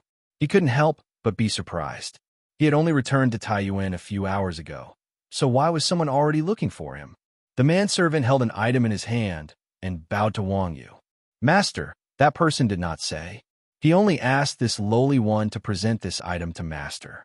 He said that once Master sees this item, you will definitely see him. Oh, let this old man see. Wang Yu raised his brows and ordered the manservant. Yes, Master. The manservant naturally accepted the order and stepped forward to hand the item in his hand to Wang Yu. Wang Yu stretched out his hand to receive it. The manservant handed over a token wrapped in brocade. Wang Yu lifted the brocade and focused his eyes to see that it was actually a token. After clearly seeing the words engraved on the token, his eyes trembled, and then he quickly wrapped the token up again. He then instructed the manservant, "Take a look at the token. Hurry and invite him in." "Yes, Master." The manservant obeyed and left. Wang Yu turned to Princess Tong, and then Wang Renyi's birth mother, Cui Qinfang. After a few moments of thought, he said, "Madam, Qinfang, return to the rear courtyard and rest. This old man has some matters to take care of." Princess Tong and had wanted to ask Wang Yu what had happened, but when she heard this, she stood up and looked at Wang Yu, then at Cui Qinfang, who was sitting across from him. Without saying anything, she turned and left. Cui Qinfang bowed and said, "Yes, Master." This concubine will take her leave." After bowing, Cui Qinfang followed Princess Tong and out the door. Although Wang Rani had been adopted by the second branch and had completely become a member of the second branch, as his mother, as long as Wang Yu did not divorce her, she would always be a member of the eldest branch and had to live under the roof of the eldest branch. After the two women left, Wang Yu was the only one left in the room. Not long after, the manservant from before came in with a young man in tight clothes. Wang Yu waved his hand at the manservant and ordered, "You can leave first. Close the door while you're at it. Without my orders, don't let anyone come close to this place." The manservant's expression turned cold as he bowed to receive the order and said, "Yes, master." The manservant left and closed the door. Only then did the young man cup his fists and bow to Wang Yu. "This general, Dugu Feiying, greets Provincial Governor Wang." That's right, the young man who came to see Wang Yu was Dugu Feiying. The fish talisman, he had the manservant pass and was the Imperial Army's general. This could directly prove his identity. It was because of this that Wang Yu dismissed the others in the room. The Imperial Army would not leave the capital so easily. Now that an Imperial Army soldier had come to Taiyuan and had not revealed his identity to the manservant and only passed the fish talisman to Wang Yu, it meant that he did not want others to know his identity. At the same time, it also meant that this Imperial Army soldier did not want others to know the purpose of his visit. So it's a brat from the Dugu family. Have a seat." Hearing this, Wang Yu laughed and threw the fish talisman in his hand to Dugu Feiying.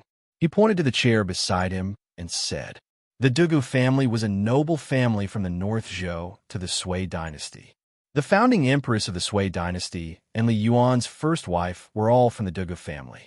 Although the Dugu family was not as powerful as the 5 families and 7 nobles, they were not far behind. Therefore, after hearing Dugu Feiying's identity, Wang Yu's attitude became very polite. However, Dugu Feiying did not sit down as he was told. He cupped his fists and said in a deep voice, "Thank you, Provincial Governor Wang. However, this general still has military affairs to attend to. I came here today to ask Provincial Governor Wang for a favor. After I'm done, this general will leave." Seeing that Dugu Feiying's tone was hurried, Wang Yu did not have the intention to continue the small talk. Instead, he went straight to the point and asked, "General Dugu, please tell me what you need. If I can help, I will do my best to help." Hearing this, Dugu Feiying was overjoyed. He quickly said, "To be honest, this general came to Taiyuan with my brother mainly to protect the safety of His Royal Highness Prince Wei and the people from Yanhuang College. This general brought people to Taiyuan yesterday. My brother, Prince Wei, and the others will only arrive at Taiyuan at dusk today." After this general arrived at Taiyuan City, he discovered a group of extremely suspicious people who were suspected to be Turkic spies hiding in Taiyuan. This general was worried that this person would harm Prince Wei and the others, so I sent people to monitor him, who knew that he would disappear right under the noses of this general's subordinates. Dugu Feiying made a long story short. He told Wang Yu about what he had encountered after arriving at Taiyuan City, as well as the 2 key suspects, Zhu Hongsheng and Kong Chang'an. Hearing this, Wang Yu frowned. After thinking for a while, he opened his mouth and asked, "You said that His Royal Highness Prince Wei and the people from Yanhuang College are coming to Taiyuan? I wonder if you can tell me their purpose in coming to Taiyuan?" It wasn't that he wanted to pry for information, but he didn't understand. Even if Zhu Hongsheng and Kong Chang'an were Turkic spies in Taiyuan City, why would they harm Li Tai and the others? If he wanted to help Dugu Feiying solve his problem, he had to understand the cause and effect of this matter. Hearing Wang Yu ask this question, Dugu Feiying couldn't help but look troubled. Seeing this, Wang Yu waved his hand and laughed. Since it's not convenient to say, then forget it. Don't violate military discipline because of this old man." Seeing that there was no one else in the room, Dugu Feiying hesitated for a moment, then said, "There's no harm in telling you. His Royal Highness Prince Wei and the others have come to Taiyuan to complete a top-secret mission from Yanhuang College, which is to build a telegraph relay station in Taiyuan City. It will be used to quickly transmit information between the frontline soldiers and the imperial court when they attack the Turks in 2 months. His Majesty is worried that the Turks will send people to obstruct or harm His Royal Highness after learning of His Royal Highness's purpose. So he sent me and my brother to lead 1,000 Imperial Army soldiers to escort him. When we were in Shiha County, Infan Province, my brother suspected that we were being followed, so he sent me to Taiyuan City first to clean up the hidden dangers in the city. Unexpectedly, the suspects escaped. The Wang clan has operated in Taiyuan for many years. If Provincial Governor Wang is willing to help, it won't be difficult to find those 2 people in Taiyuan City in a short time. As the head of the Wang clan and the provincial governor of Sui Province, Wang Yu couldn't be unaware of the pros and cons of this matter. Moreover, Wang Yu had a close relationship with the imperial family and Li Zishuan. He couldn't possibly reveal this secret and put Li Tai and the others in danger. It was precisely because of these prerequisites that Dugu Feiying told Wang Yu the true purpose of Li Tai's trip. He believed that Wang Yu would definitely keep this secret. Yanwang College? A telegraph relay station. Hearing this, Wang Yu's expression suddenly became serious. He said in a deep voice, "General Dugu, rest assured. This old man will do his best to help this matter that concerns Prince Wei's safety in Yanhuang College's mission." Just as Dugu Feiying thought, Wang Yu was the emperor's son-in-law. His son and Li Zishuan were close friends. He was now firmly tied to the imperial court's war chariot. When it came to the safety of Li Zishuan's son and Li Zishuan's students, he couldn't just stand by and watch. At this point, Wang Yu muttered to himself for a moment before continuing, "This old man hasn't been in Taiyuan for a long time. The affairs of the clan are handled by Second Elder. You just said that you suspect that the Chuji Ironware Shop and Zhu Hongsheng are accomplices, and the Chuji Ironware Shop's daily iron or needs come from the Wang clan. This old man will immediately send people to the clan to investigate this clue. In addition, this old man will use all the resources of the Wang clan to find Zhu Hongsheng and Kong Chang'an in Taiyuan City as soon as possible." Wang Yu's words meant that in the next few hours, all of the Wang clan's overt and covert spies, guards, servants, shopkeepers, and servants in Taiyuan City would be involved in the search for Zhu Hongsheng and Kong Chang'an. Dugu Feiying secretly let out a sigh of relief. He cupped his fists and said to Wang Yu, "Many thanks, Provincial Governor Wang. Since that's the case, this general will take his leave first." With the help of the Wang clan, who had been entrenched in Taiyuan City for many years, he believed that Zhu Hongsheng and Kong Chang'an wouldn't be able to hide for long. Then he would be able to free up his hands to investigate if there were any other hidden dangers in the city. "Good. General Dugu, please go. This old man will arrange for people to help you." Wang Yu got up and sent him off. Dugu Feiying nodded and turned to leave. Wang Yu looked at Dugu Feiying's departing back and sighed, his expression grim. A moment later, he also left the room with his hands behind his back and walked toward the courtyard of the second branch. But neither he nor Dugu Feiying noticed that on the roof, there was an ordinary-looking man in gray robes. At this moment, he had also quietly left the courtyard. Chapter 1825. Young Master, that's all. In the side courtyard of the Wang family's second branch, a thin man in gray robes greeted Wang Rini. "Oh no, you should be called Wang Xinyuan now." The thin man whispered something into Wang Xinyuan's ear. In the end, he took a step back and cupped his fists. Wang Xinyuan's eyes flashed, and a playful smile appeared on his lips. After a moment, he said with a smile, "You did a good job. As for grandfather, I will ask for a reward for you after this matter is done." "Thank you, young master, but this is what I should do." The gray-robed thin man's face remained unmoved as he said indifferently. Wang Xinyuan didn't take it to heart. Instead, he asked with a smile, "You are Wang Li, right?" The thin man in gray's eyes flashed slightly and said, "You have a good memory, young master." He was a subordinate of the Wang family's second elder and belonged to the Wang family shadow guard. Although the Wang family shadow guard was a force that the Wang family had secretly nurtured for many years and directly took orders from the patriarch, the 5 branches of the Wang family all had their own forces within the shadow guard, and this Wang Li was the commander of one of the Wang family shadow guard squads. His original name was Guo Li, and after his parents died when he was young, He was taken in by Wang Kuei and entered the Wang family.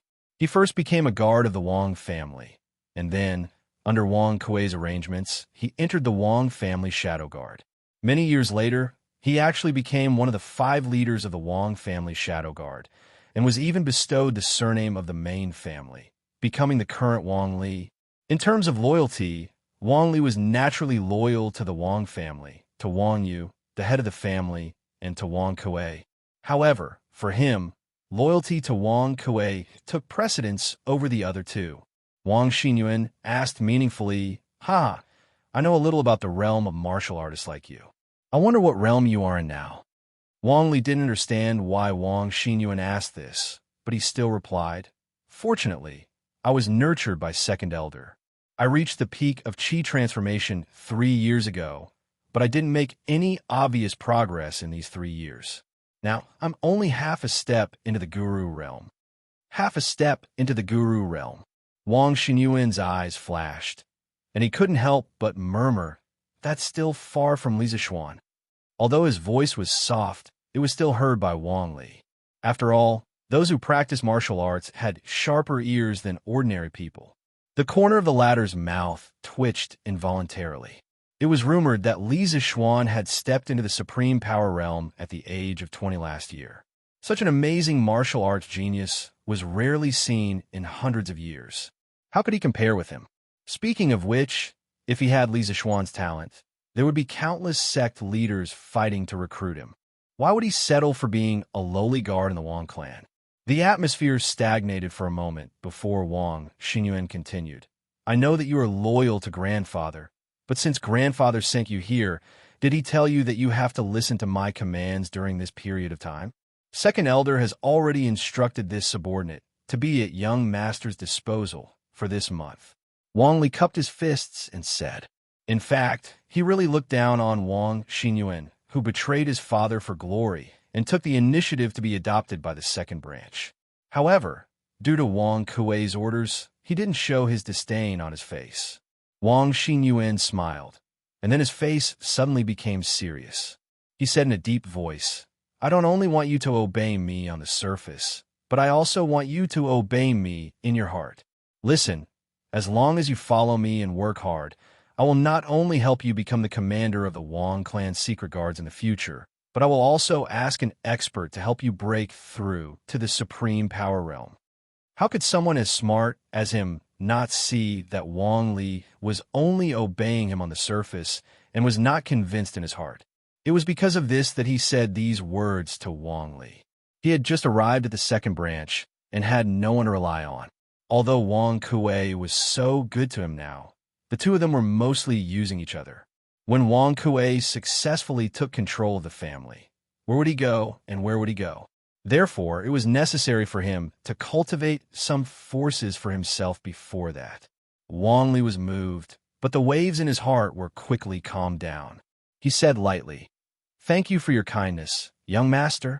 He didn't accept or refuse. His attitude was ambiguous and ambiguous.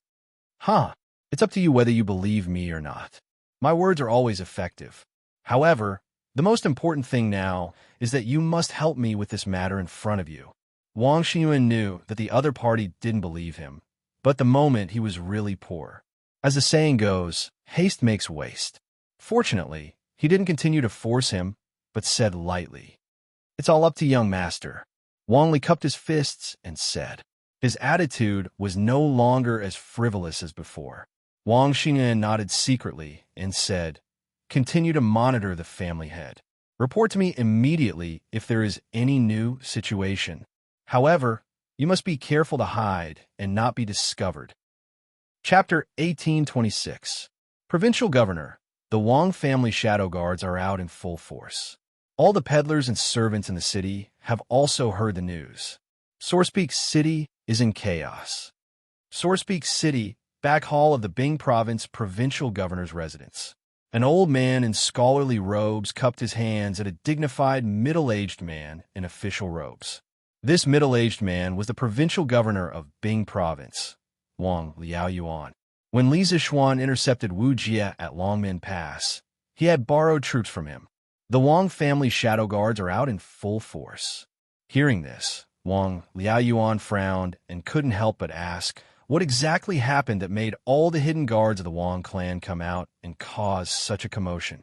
Although Wang Liaoyuan was a collateral descendant of the Wang family of Taiyuan, he was now the provincial governor of Bing province, which meant that he represented the imperial court. The sudden appearance of the Wang family shadow guards and such a big commotion put him in a difficult position. The scholar cupped his hands and said, "This old man doesn't know. I only heard that the Wang family is searching for two people in the city. One is a Turkic merchant called Zhu Hongsheng who just arrived in Sourcepeak 2 days ago. The other is the owner of the Chuji ironware shop, Kong Chang'an." Wang Liaoyuan was even more confused. He muttered, "A Turkic merchant and the owner of an ironware shop. Why is the Wang family looking for them?" After a moment of silence, Wang Liaoyuan stood up and said, "Have someone prepare a carriage. This official is going to the Wang family ancestral residence." He had heard that Wang Yu had just returned to Sourcepeak and wanted to meet him. At this time, a soldier came in and cupped his hands at Wang Liaoyuan. "Provincial governor, the Wang family head has sent someone to deliver a letter. He says that it must be opened by you." "Oh, bring it here." Wang Liaoyuan's expression shifted as he hurriedly ordered the soldier. "Here." The soldier came forward and handed the letter to Wang Liaoyuan with both hands. Wang Liaoyuan took the letter and saw that it was sealed with wax. His expression turned solemn. He did not immediately open the letter. Wang Liaoyuan said to the soldier, "You can leave first." "Yes." The soldier received the order and left. Only then did Wang Liaoyuan open the letter. There were only a few words in the letter, but Wang Liaoyuan's expression suddenly became more solemn. The scholar at the side couldn't help but ask curiously, "Provincial governor, what did the Wang clan's head say in the letter?" Wang Liaoyuan immediately put away the letter and said with his hands behind his back, "The Wang family's hidden guards have been mobilized under the orders of the imperial court. Tell the guards to not act recklessly and not to obstruct them. Do what you should do as usual." The imperial court's order? The old scholar was startled when he heard this. When he came to his senses, he quickly cupped his hands and said, "Understood."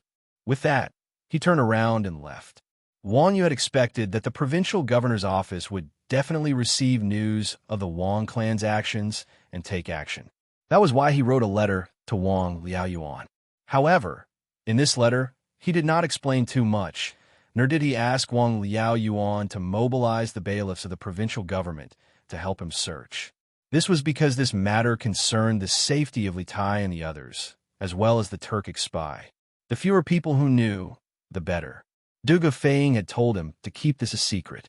In addition, the Wang clan's ability to find people in Taiyuan City was far superior to the provincial governor's office. There was no need for the guards of the provincial capital to get involved in this matter. Although Wang Yu's letter was abnormally simple, Wang Liaoyuan could tell from the few words that there was something unusual about this matter. As for what exactly was unusual, he could not guess. This Taiyuan city will probably be in chaos soon. Wang Liaoyuan stood with his hands behind his back and sighed. Chapter 1827. Yuzhou was located to the northeast of Chang'an. Together with Ji, Yun, and Feng provinces, they formed a firm military barrier on the northern border of the Great Tang. 70 li north of Yuzhou, one would enter the territory of the Turks. Another 30 li north would bring one to the Tuli Khan's-Yaten. For Khagan of the Steppe to set up his tent on the border of the Great Tang seemed extremely illogical, but there was a reason behind it. The Tuli Khagan was a member of the Ashina clan named Shparga, and he was the son of Shibi Khagan. In the second year of Wuda, Shibi Khagan died of illness. Shparga was too young to succeed the throne, so his uncle, Silafoshi, succeeded him and was given the title of Chuluo Khagan. After Chuluo Khagan succeeded the throne, he appointed Shparga as Nibu Khagan and placed him in the eastern part of the Turks. The land bordered the northern part of Yuzhou. In this way, if the Great Tang attacked the Turks in the future, Shparga's subordinates will be the first to bear the brunt of the attack and be able to hold off the Chuluo Khagan for a while. If the Turks attacked the Great Tang, Sparga's subordinates will be the vanguard and charge into the enemy lines for Chuluo Kagan. If Shibi Kagan knew in the netherworld that his brother treated his son like this, would he be so angry that he would flip open his coffin lid? But this was not the end. In the 4th year of Wuda, Chuluo Kagan died, and Sparga's other uncle took over the throne, becoming the current Shili Kagan. After Shili Kagan took the throne, in order to win over the old subordinates of Shibi Kagan, he appointed Sparga as Little Kagan and put him in charge of the chitons and swans. However, the location of Tuli's tent did not change. It was still connected to Yuzhou in the south, located in the eastern part of the Turks. It was a special military barrier between Li'er and Shieli. At this moment, a caravan was traveling on the steppe, and they were heading in the direction of Tuli Kagan's tent. There were 20-some people in this caravan. The leader of the caravan was slightly plump and wore a round collar made of green silk. A belt was tied around his waist, and his long hair was not tied up. Instead, it was tied into small braids that casually draped over his shoulders. This was the typical attire of the Turks. The 20-some people behind the merchant were all dressed in coarse leather clothes, their hair braided style, with scimitars at their waists. All of them appeared Turks. Obviously, these people were the merchant's escorts. In addition to the people, there were more than 10 carriages accompanying the caravan. They were the kind of carriages that were used to transport goods, not people. Through the door of the carriage, one could see that the interior of the carriage was filled with a dazzling array of goods. There were silk, porcelain, and even daily utensils in the boiler. The caravan traveled on the prairie at a leisurely pace. Suddenly, a group of soldiers wearing leather clothes and armor and holding curved sabers galloped towards them. "Stop right there."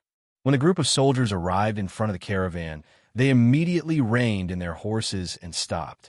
The leading soldier's face darkened as he asked loudly, "Who are you people?" As for the language spoken by the soldiers, it was naturally not Han, but Turkic. Ever since Tumun defeated the Rurin in 552 AD and established the Turkic Khaganate, the Turks had continued to expand for 200-some years until the Uyghurs defeated the white-browed Khagan in 745 AD. At their peak, they had occupied the Mongolian Plateau, the Yungar Basin, and the Central Asian steppe. As a powerful nomadic people active in the northern steppe of China, the Turks had an important influence on the history of China, Central Asia, and the rest of the world. In addition, the Turks were also the first nomadic people in China to possess their own writing system and language. Several hundred years ago, the Xiongnu and Rurin did not have their own language or writing system. They only used Chinese characters. "We're from the Puga tribe. On the orders of our tribal chief, we've just brought back a batch of Great Tang specialties from Taiyuan to offer to the Great Khan." In the face of these soldiers, the merchant remained unperturbed. After sizing up these 10-some soldiers, he placed his right hand on his left chest, bowed, and then began to speak in fluent Turkic. What was strange was that this was clearly the territory of the Tuli Kagan, but this merchant was clearly standing on the side of Shili Kagan. It was truly perplexing. Was he not afraid that these soldiers would kill or capture all of them and bring them to the Tuli camp? However, after hearing the merchant's reply, those soldiers didn't have any strange expressions on their faces, nor did they make any extreme movements. A hint of fear even flashed through the eyes of the leading soldier, but it was quickly concealed. He looked inside the carriage and said, "Servant Bone Division, what did you bring to the Great Tang? We want to inspect it." The merchant chuckled and said, "The things in the carriage are just some silk, porcelain, and iron. If you like them, you can each take a few with you. Just treat it as a gift from our Puga tribe. But which tribe do you belong to?" Switching from defense to offense, who would have thought that this merchant would actually start to take the initiative? Hearing the merchant say that everyone could choose a few items to take away, a hint of greed flashed across the eyes of the dozen or so soldiers. After all, the items mentioned by the merchant might be common in Great Tang, but on the plains, all of them were in high demand. There was a flash of greed in the eyes of the leader as well, but quickly returned to normal. He held his head high and puffed out his chest. "We are from the Qian tribe, and are here to guard this place under the orders of the Great Khan. Since you are offering these things to the Great Khan, we naturally won't take more. One per person is enough. The Chien tribe, one of the 15 tribes of Tiela, was the closest tribe to the Tuli Kagan's Yashin that belonged to the Shieli Kagan's forces. It seemed that the merchant's decision to say that he was from the Pugu tribe was the correct one. Because the Pugu tribe was near the Turkic royal court, it was the direct subordinate force of Shieli Kagan. The merchant smiled and said, "So you are the warriors of the Chien tribe. Since you are under the orders of the Great Khan, please inspect these goods carefully." After saying that, he made a pleased gesture. Seeing the merchant being so magnanimous and being so polite, the leading soldier waved his hand at the people behind him and said, "All right, since you are friends from the Pugu tribe, brothers, each of you can take a piece of ironware." After saying that, everyone cheered and hurriedly got down from their horses and walked towards the carriage loaded with goods. After a while, some of these people carried iron pots and some carried iron stoves. To the nomads living in the grassland, these ironwares from the Central Plains were very scarce. This was because the people of the grassland were not good at refining iron, let alone making ironwares. Take the iron pot, for example. A good iron pot could easily be exchanged for dozens of sheep in the grassland. Some tribes that were not doing well could not afford to use iron pots, so they could only use stone pots. "All right, brothers of the Pugu tribe, you can go now. My name is Chien He. You're very similar to my temperament, haha. There's still 3 checkpoints in front, but when the time comes, as long as you mention my name, they will not make things difficult for you. But you must not go near the little Khan's Yashin, otherwise you will be caught." The leader of the soldiers held a jet-black iron pot and grinned at the merchant. From the beginning to the end, these people only took one piece of ironware that they wanted and did not check the goods in the carriage one by one. The merchant smiled and bowed. "Thank you, Brother Chien He." The soldier by the name of Chi-Da, he waved his hand and left with his subordinates in satisfaction. The merchant stood still for a while. When he saw that the soldiers had gone far, he then said to the guards behind him, "Let's go. We must reach Tuli Yashin before dark." Mandarin. At this moment, this merchant was actually speaking in Mandarin. Yes. The 20 guard behind the merchant cupped their fists and said in unison. What was even more bizarre was that these people were all speaking in Mandarin. It turned out that they were actually a group of Central Plains people who came to the grassland in disguise. But that merchant was from the Central Plains, so why was he able to speak Turkic so fluently? The group once again set out on their journey.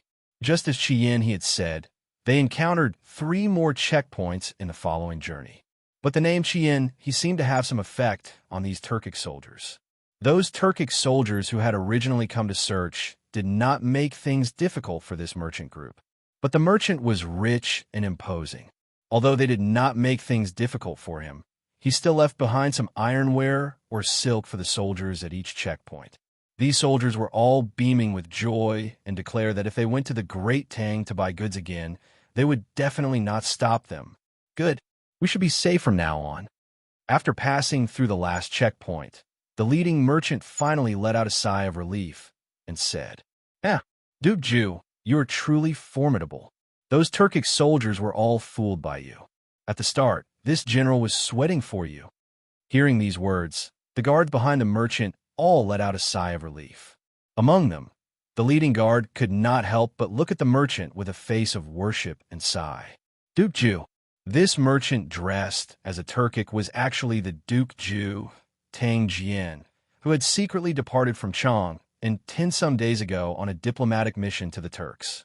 Who could have imagined that the mighty Duke Jew of the Great Tang would disguise himself as a Turkic merchant and even speak fluent Turkic? At this moment, the other guards also looked at Tang Jian with admiration. This man had single-handedly led them through Shieli's checkpoints, making it difficult for them not to admire him. Tang Jian stood with his hands behind his back and faintly smiled. When we go on a diplomatic mission to the Turks, we are already dancing on the edge of the blade. In the future, we will definitely encounter many more dangerous situations than today. If we want to return alive, we must be extremely careful, and at the same time, we must also prepare ourselves mentally. At this moment, Tang Jian's hair and beard were blowing in the wind. He was just like Zhou Yu, calm and composed, confident and at ease. This sort of mentality was simply explosive. Yes, everyone agreed. The leading guard hesitated for a moment, then said, Duke Zhu, this general has a matter that I do not understand. Earlier, why did you tell that Chikaha that we were from the Boga tribe? This territory belongs to Tuli Kagan. When you said this, were you not afraid that Chikaha was one of Tuli's men and would kill us all? He knew a little of the Turkic language, but he was far less proficient than Tang Jian. Just now, he had also understood a portion of the conversation between Tang Jian and Chikaha. It was precisely because of this that he was sweating for Tang Jian. Chapter 1828. In the past, the entire southeast region of the grassland was naturally Tuli's territory. But now, Shili Khan is amassing a large number of troops to encircle and suppress Tuli.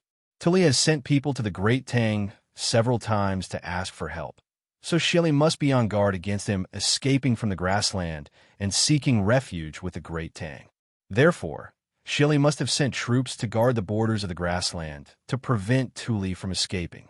Since Shili sent troops to guard against Tuli's escape, he must have sent tribes closer to Tuli's house. Thus, this old man said that we came from the Puga tribe, and the Puga tribe is located in the heart of the grassland, far away from here. Even if the guards here find us unfamiliar, they probably won't find it strange, so they didn't make things too difficult for us. On the grassland, Tang Jian, who had passed through many checkpoints, was leading the group forward quickly while explaining to the guard beside him. The people accompanying Tang Jian to the grassland were all elites of the Imperial Army, and the guard beside him was a lieutenant general of the Imperial Army named Yu Minghu. During the Wude years, he had followed Li Er to fight the Turks many times, so he knew a thing or two about the Turk language. However, compared to Tang Jian, the little bit of Turk knowledge in Yu Minghu's mind was completely lacking. During the Wude years, Tang Jian had interacted with some Turk nobles and generals many times. Not only was he familiar with the Turk language and writing, he also knew the Turk tribal divisions and power relationships like the back of his hand. Therefore, after Li Er ascended the throne, whenever he sent an envoy to the Turks, Tang Jian would be among them. So that's how it is. After hearing Tang Jian's explanation, Yu Minghu couldn't help but be enlightened. He cupped his fists toward Tang Jian and said in admiration, Duke Zhu is far-sighted and insightful. This Yu admires you. This was sincere admiration.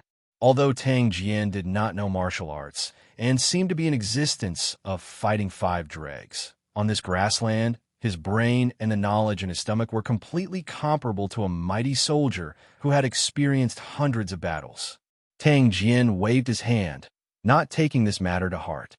He said indifferently, If this old man remembers correctly, we should be able to see Tuli's house after walking a few more li to the north.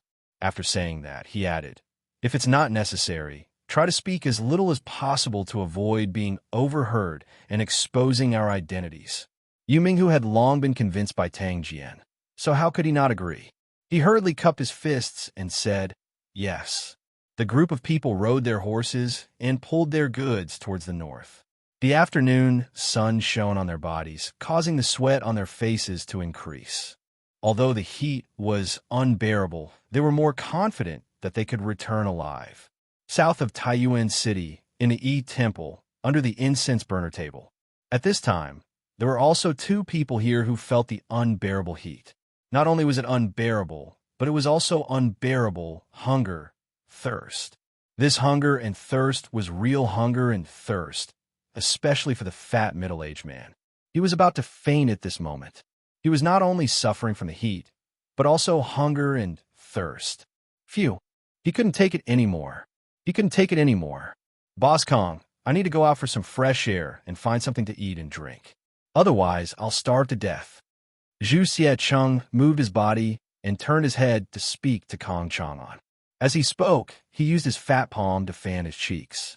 Obviously, he was unbearably hot. He was just short of sticking out his tongue like a puppy in summer. Speaking of which, if sticking out one's tongue could cool down one's body, this guy definitely wouldn't mind sticking out his tongue. Are you crazy? Kong Chang'an couldn't help but scold him angrily. The Wang family's people are looking for us all over the city now. Aren't you walking right into their trap if you go out now? If you want to die, don't drag me down with you. Although he was also unbearably hot now, compared to being caught by the Wang family, this stuffy heat was still within his tolerable range. Then what should we do? Are we going to hide here for the rest of our lives? Let alone for the rest of our lives. Even if it's just for 2 days, we'll suffocate and starve to death here. I'll go out and see if there are any Wang family guards outside. They can't be nearby all the time, right? Zhu Xiecheng said impatiently. Chapter 1829. Reporting to Patriarch, Zhu Hongxing's attendants, as well as the manservant and shopkeeper of the Chu ironware shop, have all been captured by us. However, Zhu Hongxing and Kong Chang'an's whereabouts are unknown. Their attendants and subordinates are all stubborn and unwilling to divulge their whereabouts. All right, and that Zhu Hongxing is a fake name. His real name is Zhu Shiqing. Taiyuan, the Wang family's ancestral home. A tall man in black with a round collar cupped his fist and reported to Wang Yu. Other than the two of them, Princess Tong and Wang Bing were also in the room. The pursuit of Zhu Shiqing and Kong Chang'an involved a secret mission of Yanhuang College, as well as the safety of Li Tai, the Tang Empire's prince. Therefore, Wang Bing had only used his authority as the master of the family to help Dugu Feng catch the spies. As for the details, he hadn't told anyone else in the family. It wasn't that he didn't trust them, but that he didn't dare to, because the slightest mistake could doom the Wang family. Even so, Wang Yu had still told Princess Tong and Wang Bing about the inside story. Firstly, these two were his closest relatives and were absolutely trustworthy. Secondly, these two were experienced and quick-witted people. After knowing the inside story, wouldn't they be able to help Wang Yu come up with a solution? Humph, Zhu Shiqing. I remember that there's a Turkic tribe called the Shadawa tribe, and most of the tribesmen have the surname Zhu. Combined with today's situation, there's really something going on behind these two people. Wang Yu's expression turned cold. He snorted and said, since those servants refuse to speak, Cheng Wu, immediately hand them over to Dugu Feng of Tongfu Inn. They're the imperial army, and they have plenty of ways to make those servants talk. After you go, report the current situation to Dugu Feng. Tell him that the Wang family will do their best to pursue Zhu Shiqing and Kong Chang'an until they're found. Wang Chengwu. This tall man was called Wang Chengwu, and he was the commander of the Wang family shadow guards. He was a grandmaster who had been trained by Wang Yu. Hearing this, Wang Chengwu saluted respectfully and said, "Yes, master." Then he turned and left. The room fell into a brief silence. With the revelation of Zhu Xiecheng's identity and the fact that Zhu Xiecheng and Kong Chang and subordinates refused to reveal their whereabouts, this undoubtedly confirmed that these two people's backgrounds were not clean. Master, do you think we caught the wrong person? Zhu Xiecheng and Kong Chang'an are just merchants.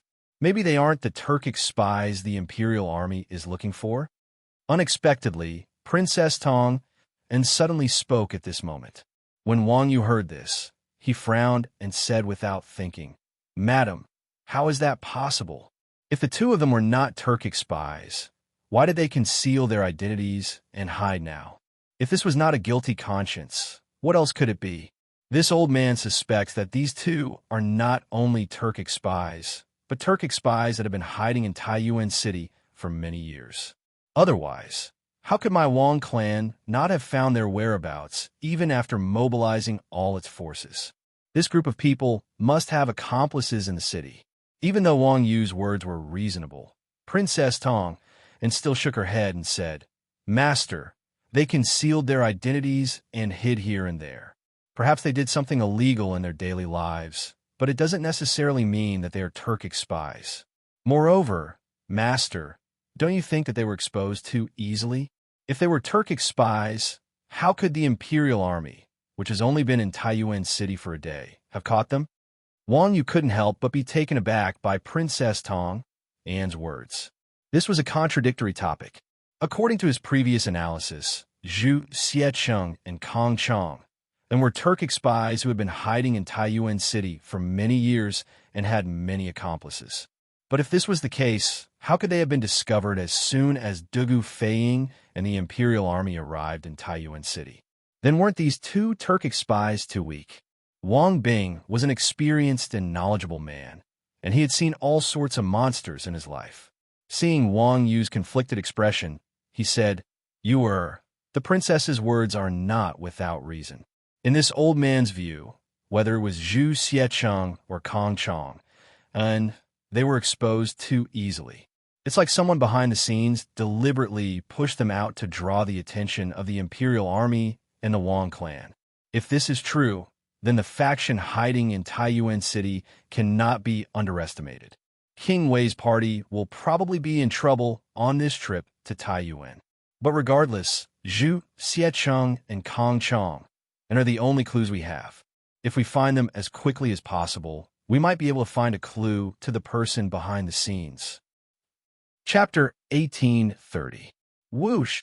In the blink of an eye. In the blink of an eye, the cold light outside the field was only 3 feet away from Zhu Huiqing. At this moment, no one had time to react. Some people didn't even notice the cold light in the air. First, it was because the speed of the cold light was too fast. Second, it all happened too suddenly. The figure outside the window appeared without any warning. At the same time, the cold light also appeared. The cold light pierced through the paper window and went straight for Zhu Huiqing's throat. Silencing. Someone actually dared to kill someone right under the nose of the Imperial Army. Bastard! Dugu Feiying was the first to react. Seeing this, he was both shocked and angry. At this time, he didn't have time to call for help. Even if he did, it would be useless.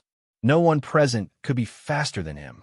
Dugu Feiying, who had just reacted, stretched his right hand toward his calf like lightning. In an instant, a mystic leaf flying knife appeared in his hand. In the next moment, the flying knife shot towards the trajectory of the cold light.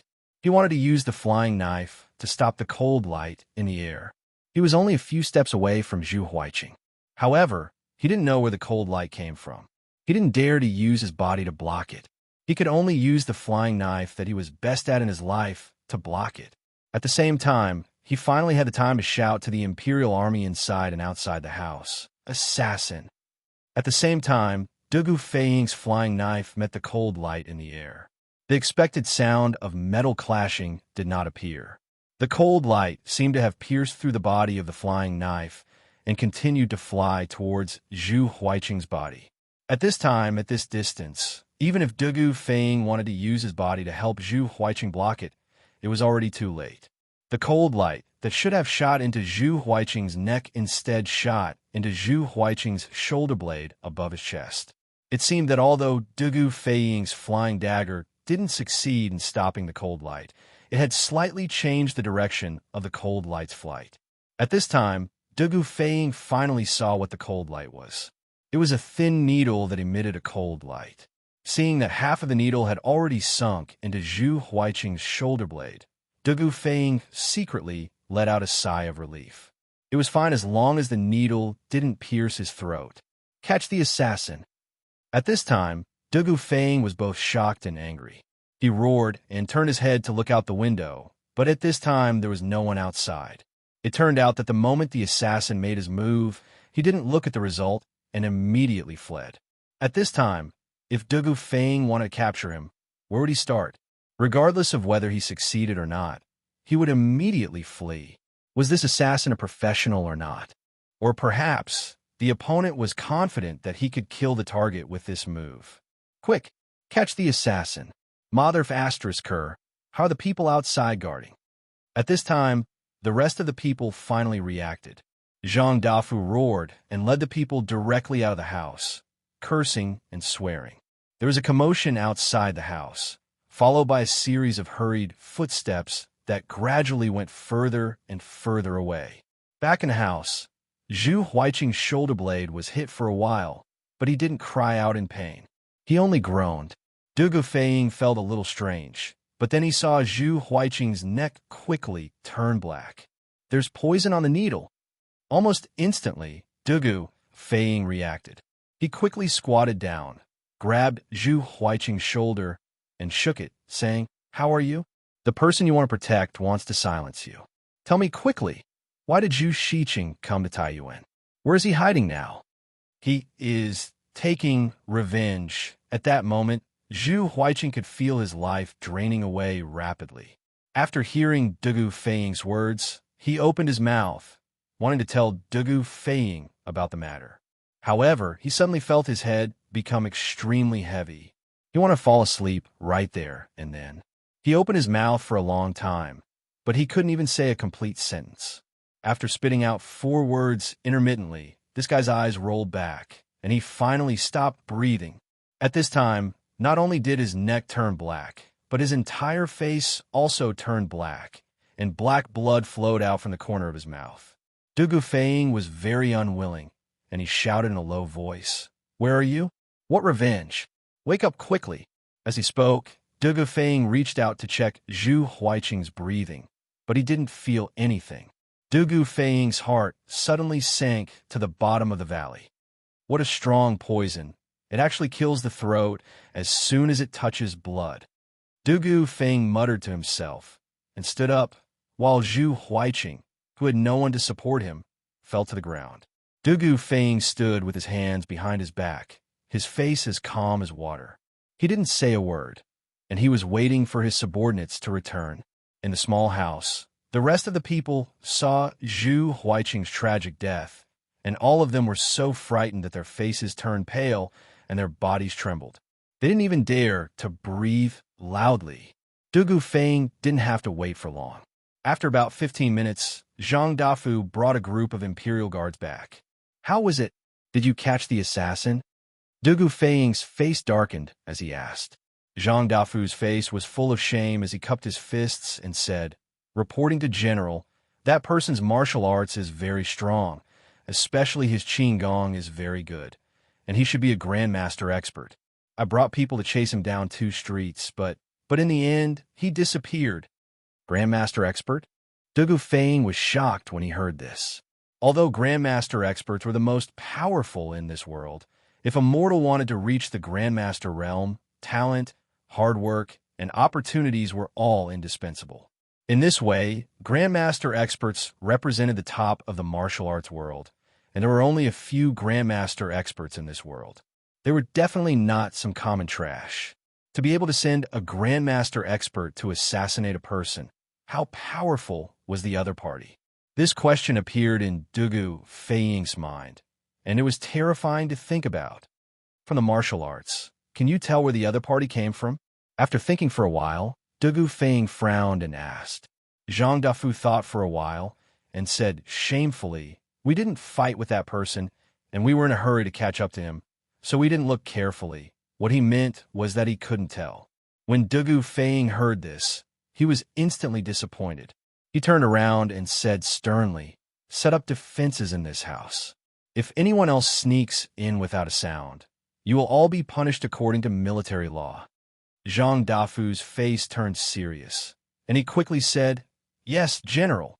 Then he looked at Zhu Huiqing, who was lying on the ground from the corner of his eye, and mumbled, "General, he's dead.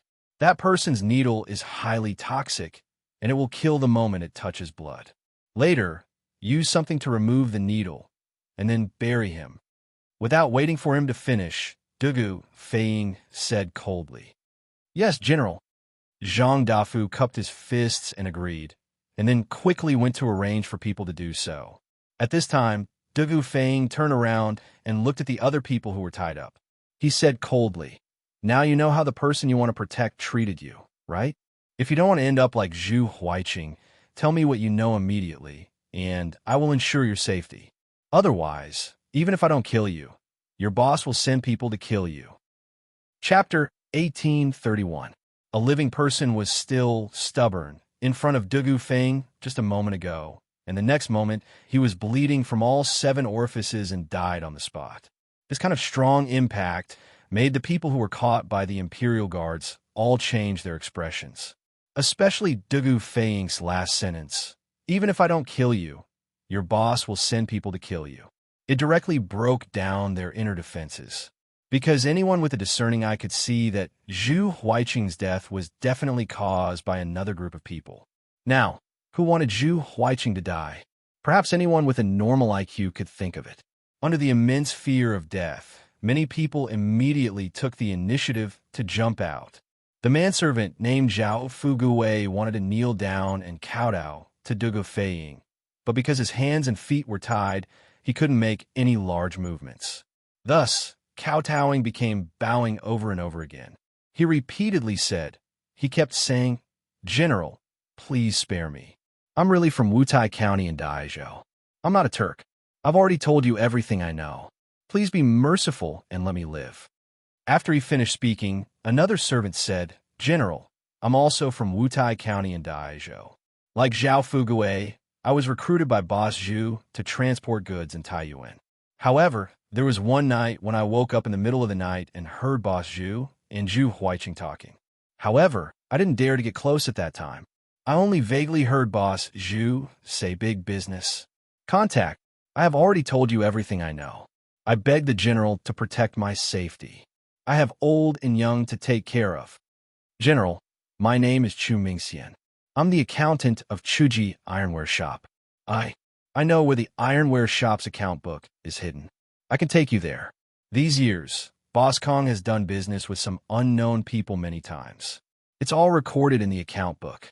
In the face of a choice between life and death, no one wanted to die. So, driven by the desire to live, what was supposed to be an interrogation session turned into a confession session. 5 of Zhu Shiqing's followers and 6 of Chuji Ironware Shop's employees all rushed to confess what they knew, hoping that Dugu Feiying could protect them from being killed. Naturally, these people's words fell into Dugu Feiying's ears. Hearing these fragmented clues, Dugu Feiying suddenly felt a headache. He wasn't good at finding the truth from fragmented clues. This kind of thing should be his brother Dugu Xian's specialty. Suddenly, after hearing Chu Mingxian's confession, Dugu Feiying's eyes suddenly lit up. He quickly went forward and grabbed that person's shoulder, asking, "Since you're the Ironware Shop's accountant, do you know Kong Chang'an's background? Where's he from? What kind of people does he usually? How many people does he have under him?" Chu Mingxian was sweating profusely. General, please forgive me.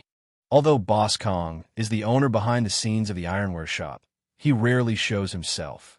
I've been the Ironware Shop's accountant for 2 years, and I've only seen Boss Kong less than 10 times, let alone speak to him. So I don't know Boss Kong's background. Seeing Dugu Feiying's face darken, Chu Mingxian's heart thumped. He thought quickly, then said, "General, although I don't know, our Ironware Shop's shopkeeper, Yi Funny, and definitely knows. Shopkeeper Yi and Boss have the most dealings. If there's anyone in our Ironware Shop who knows Boss's background the most, it's definitely him." Dugu Feiying's heart skipped a beat, and he quickly asked, "Okay, then, who do you think is your Ironware Shop's shopkeeper among these people?" Chu Mingxian shook his head and said, "General, Shopkeeper Yi is on sick leave today. He should be at home now." "Then, where does he Funny and live?" Dugu Feiying's eyes flashed. Hearing this, Dugu Feiying pondered for a moment, then immediately made a decision. He roared, "Zhang Dafu!" Someone immediately ran in and shouted, "I'm here." A living person was still stubborn in front of Dugu Feiying just a moment ago, and the next moment, he was bleeding from all 7 orifices and died on the spot. This kind of strong impact caused the faces of those who were caught by the Imperial Army to change color. Especially Dugu Feiying's last sentence, "Even if I don't kill you, your boss will send people to kill you." It directly broke the line of defense in their hearts. Because anyone with a discerning eye could see that Zhu Huiqing's death was definitely caused by another group of people. And now, who wanted Zhu Huiqing to die? Anyone with a normal IQ would be able to figure it out. Under the immense fear of death, instantly, many people took the initiative to jump out. The servant called Zhao Fugui wanted to kneel down and kowtow to Dugu Feiying, but because his hands and feet were tied, he couldn't make any large movements. Thus, kowtowing became bowing again and again. He repeatedly said, "General, please forgive me. I'm really from Daizhou's Wutai County. I'm not a Turk. I've already told you everything I know. I beg you to be magnanimous and let me live. After he finished speaking, another servant said, General, I'm also from Daijo's Wutai County. I'm the same as Zhao Fugue. I was recruited by Boss Zhu to transport goods in Taiyuan. However, there was one night when I woke up in the middle of the night and heard Boss Zhu and Zhu Huiqing talking. However, I didn't dare to get close at that time. I only vaguely heard Boss Zhu say, big business. Contact, I have already told you everything I know. I beg the general to protect my safety. I have old and young to take care of. General, my name is Chu Mingxian. I'm the accountant of Chuji Ironware Shop. I know where the Ironware Shop's account book is hidden. I can take you there. These years, Boss Kong has done business with some unknown people many times. It's all recorded in the account book. In the face of a choice between life and death, no one wanted to die. Thus, driven by the desire to live, what was supposed to be an interrogation session turned into a confession session. 5 of Zhu Shiqing's followers and 6 of Chuji Ironware Shop's employees all scrambled to confess what they knew, hoping that Dugu Feiying could protect them from being killed. Naturally, these people's words all fell into Dugu Feiying's ears. Hearing these fragmented clues, Dugu Feiying suddenly felt a headache. This was because he wasn't good at finding the truth from fragmented clues. This kind of thing should be his brother Dugu Xian's specialty. Suddenly, after hearing Chu Mingxian's confession, Dugu Feiying's eyes suddenly lit up. He hurriedly went forward and grabbed that person's shoulder. Since you're the accountant of the ironware shop, then do you know Kong Chang'an's background? Where is he from? What kind of people does he normally interact with? How many people does he have under him? Chu Mingxian was sweating profusely. General, please forgive me. Although Boss Kong is the owner behind the scenes of the ironware shop, he rarely shows his face. I've been the accountant of the ironware shop for 2 years, and I've only seen Boss Kong less than 10 times, let alone speak to him. Thus, I don't know Boss Kang's background. Seeing Dugu Feiying's face darken, Chu Mingxian's heart skipped a beat. He thought quickly and hurriedly said, General, although I don't know, our ironware shop shopkeeper, Yi Funny, and definitely knows. Shopkeeper Yi and Boss usually interact the most. If there's anyone in the ironware shop who knows Boss's background the most, it's definitely him.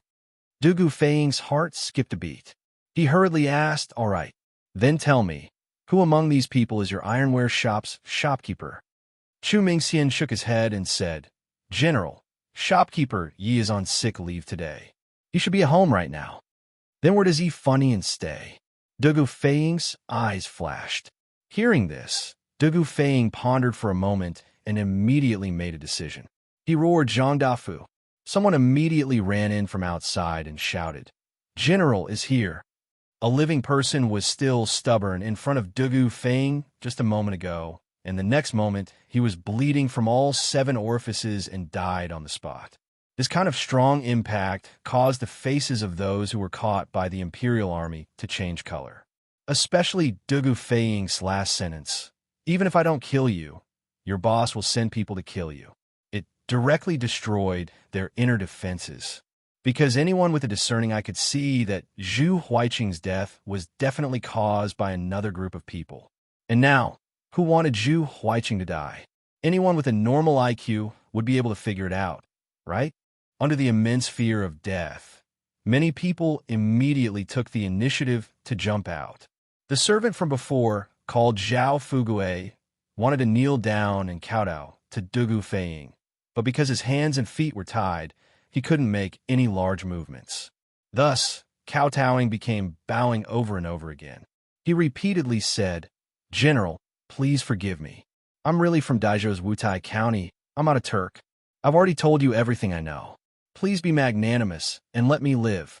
After he finished speaking, another servant said, General, I'm also from Daijo's Wutai County. I'm the same as Zhao Fugue. I was recruited by Boss Zhu to transport goods in Taiyuan.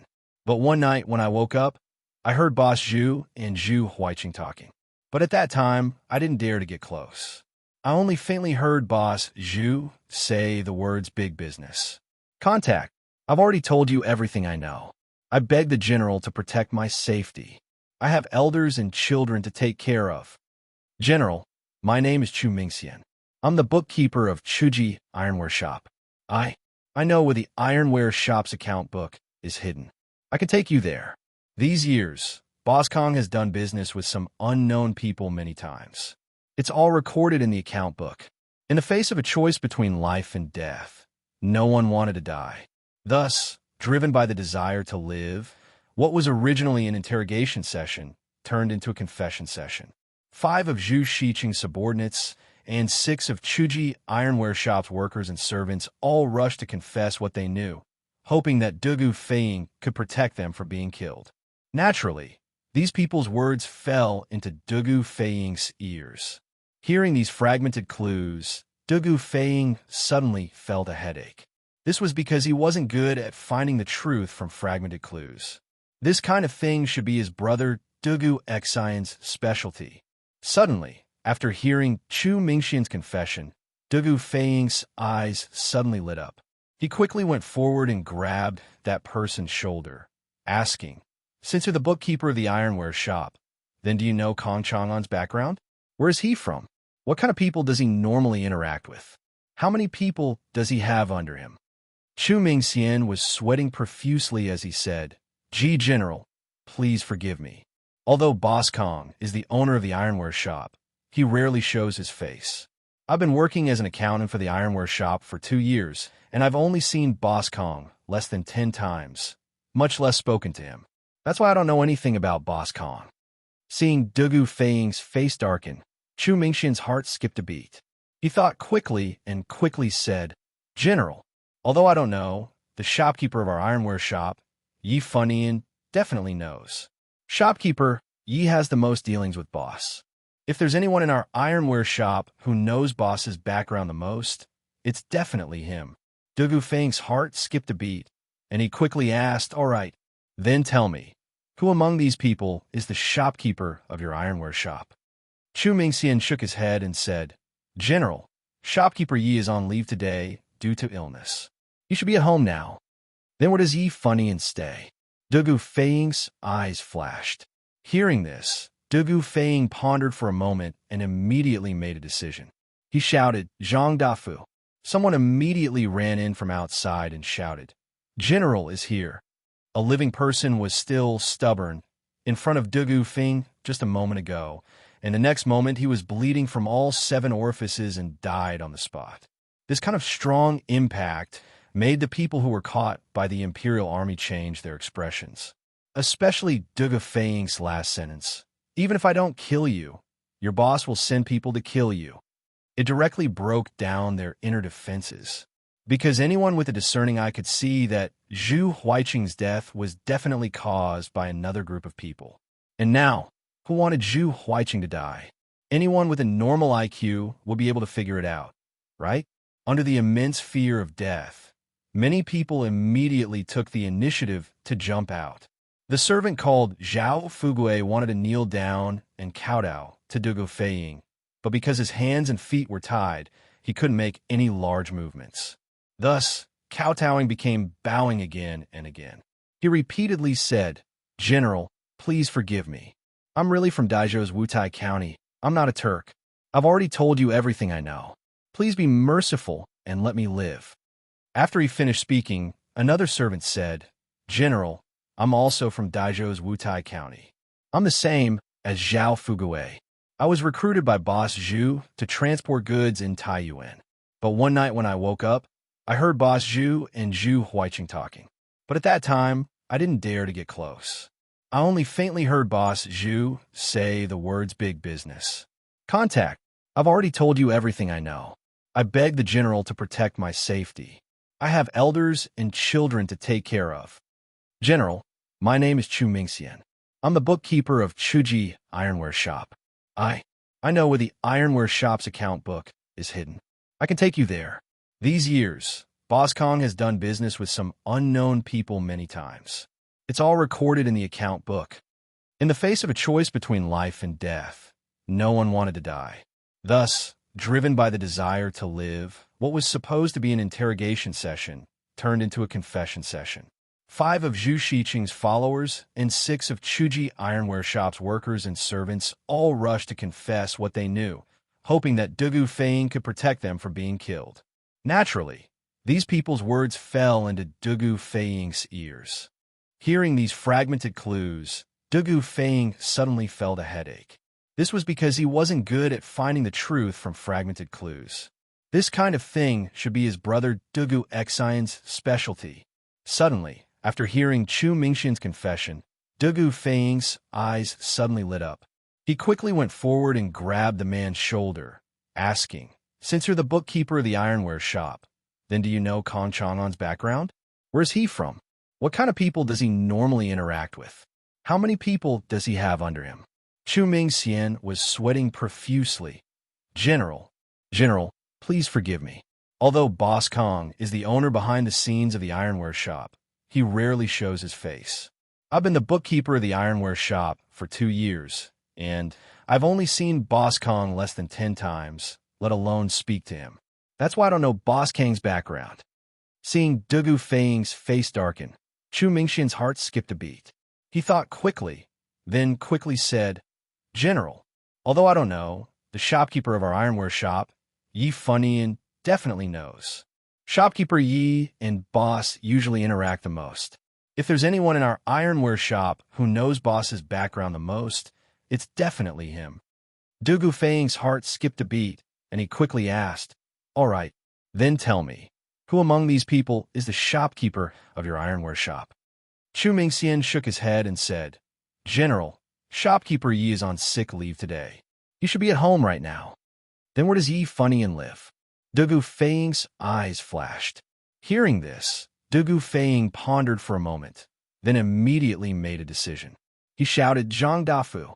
Someone immediately ran in from outside and shouted, "General is here." Chapter 1832. I'm a county magistrate of Lantian County.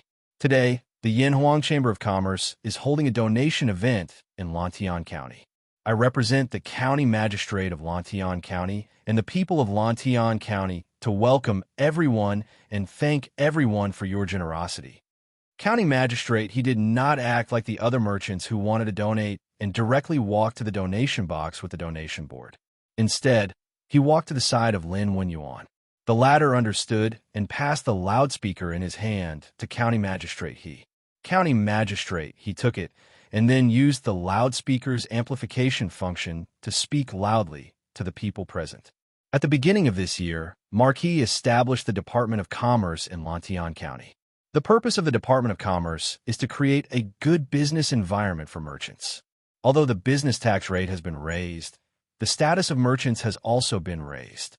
In Lantian County, merchants, farmers, and craftsmen are all classified as commoners, and the government treats them equally.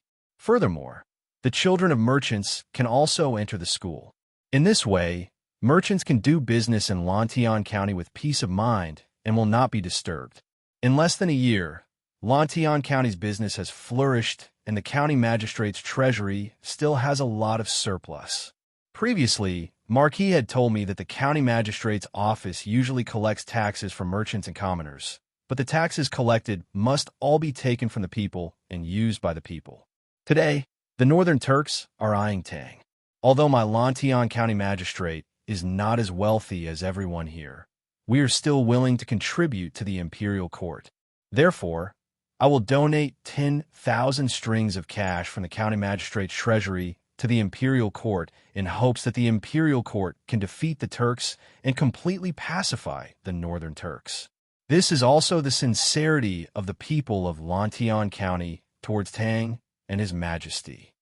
As the host, it was understandable for County Magistrate He to say some pretty words in front of these merchants who came from afar. However, what he said wasn't just for show. There was a deeper meaning behind it. That was to use this fundraising event to spread this signboard of Lantian County, attracting more merchants to do business in Lantian County. Sure enough, as soon as County Magistrate He finished speaking, there was a burst of cheers from the audience and outside the inn. Wow, Lantian County Magistrate is so generous, donating 10,000 strings of cash. Good. Take from the people and use it for the people. Marquis said it well. County Magistrate He, you did well. The current Lantian County has really changed a lot. There are more and more shops and people. This is all thanks to Marquis' Department of Commerce. Yes, yes. But why did I hear that the Department of Commerce changed the business tax ratio from 1 in 30 to 1 in 6? It's increased by 5 times. It has indeed increased by 5 times. But the status of us merchants has also increased. Furthermore, you're doing business in Lantian County, so you don't have to worry about your safety. There's no ruffians or gangsters who would dare to cause trouble for you. You can be at ease. In the long run, I can only earn more every month than before. Of course, just look at the number of merchants in Lantian County, and you'll know. None of us are fools. If there are no benefits, who would be willing to do business in Lantian County? That's right. The discussions of the merchants naturally fell into County Magistrate He's ears, but he didn't have the time to enjoy the praise. After he finished speaking, he returned the loudspeaker to Lin Wenyuan. As the time for the fundraiser was very tight, it was already very rare for Lin Wenyuan to give him a chance to speak alone. Furthermore, he had to deliver the fundraising signboard and go to the second floor to handle the procedures for the transfer of funds. At this moment, Xiaoyu was sitting on the ground in a daze. County Magistrate He's words just now had already set off a huge wave in his heart that was as calm as an ancient well. The purpose of the Department of Commerce is to create a good business environment for merchants. In Lantian County, merchants, farmers, and craftsmen are all classified as commoners. The government treats them all equally. Take from the people and use it for the people. Every decree of Lantian County would cause a huge uproar in other counties. This was because every decree, to the traditional old pedants, was considered to be treason and heresy. It was only because this was Lantian County, Li Zishuan's fief, that no one cared about it. This was because as long as Li Zishuan didn't rebel in his fief, Li Er wouldn't do anything to him, even if he did something out of line. Since ancient times, the vassal kings and important ministers were all like this. Previously, when the Department of Commerce was established in Lantian County, Xiaoyu, as the Minister of Revenue, had more or less heard about it. However, at that time, he didn't pay much attention to the Department of Commerce. He thought that it was just a playful move by Li Zishuan, and that it wouldn't amount to much. But now, after hearing County Magistrate He's systematic explanation of the government decrees issued by the Department of Commerce and the administration philosophy, coupled with the indisputable fact that Lantian County's business was flourishing, Xiaoyu's shock and sudden enlightenment were indescribable. It turned out that merchants could exert such great power. To think that as the Minister of Revenue, his main duty was to manage the Great Tang's purse for Lier. But now, the achievements of Lantian County made him, a veteran of 3 dynasties, feel ashamed. In the entire Great Tang, Lantian County was considered a middle-class county. But this middle-class county's annual business tax revenue was far more than 10,000 strings of coins. The reason why it was far more than 10,000 strings of coins was because the Department of Commerce had only been established for half a year. But now, County Magistrate, he was able to donate 10,000 strings of coins to the court. What did this mean? This meant that through a series of business tax reforms, Lantian County's county office had collected more than 10,000 strings of coins in just half a year. Didn't this mean that Lantian County's annual business tax revenue was more than 20,000 strings of coins? One had to know that this was only the first year of Lantian County's business tax reform. As the reputation of Lantian County spread among the merchants, the business of Lantian County was bound to flourish. When the time came, no one could predict how much business tax this middle-class county would collect in a year. But it would definitely be more than now, not less. Just imagine if all the provinces and counties of the Great Tang were as awesome as Lantian County. No, even if they were only 1/5 as awesome as Lantian County, given that the Great Tang currently had more than 1,500 counties, just the tax on commerce alone would add up to 6 million strings of coins. 6 million strings of coins. Thinking of this number, Xiaoyu found it difficult to breathe. If the Great Tang's imperial court could collect 6 million strings of coins every year, it wouldn't be a problem to arm 10 elite troops like the Black Armored Army. At that time, Wouldn't fighting a mere Turkic barbarian be as easy as beating up a son? Xiao Shangshu. Minister Xiao. Just when Xiao Yu's imagination was running wild because of the county magistrate's words, the low-ranking official beside him woke him up from his beautiful fantasy. After coming back to his senses, Xiao Yu frowned and said unhappily, "What is it?" It turned out that this old man was still angry that his beautiful dream of Great Tang was disturbed. Minister Xiao, county magistrate, he bid farewell to you just now. You didn't hear him. He told me to tell you that he still has work to do in the county office, so he'll be leaving first. Also, Boss Lin is about to call out shopkeeper Mo's name. Seeing Xiao Yu's displeased expression, the low-ranking official's heart skipped a beat. He didn't know how he had offended Xiao Yu, but he still mustered up his courage and spoke carefully. Speaking of which, Xiao Yu had been in a daze for quite a long time. He didn't even hear county magistrate. He greeted him when he returned to his seat. At this moment, the fundraising event was nearing its end. Oh, then prepare yourself and go up in place of shopkeeper Mo later. Hearing this, Xiao Yu calmed himself down and said to the low-ranking official, "Yes." The low-ranking official replied.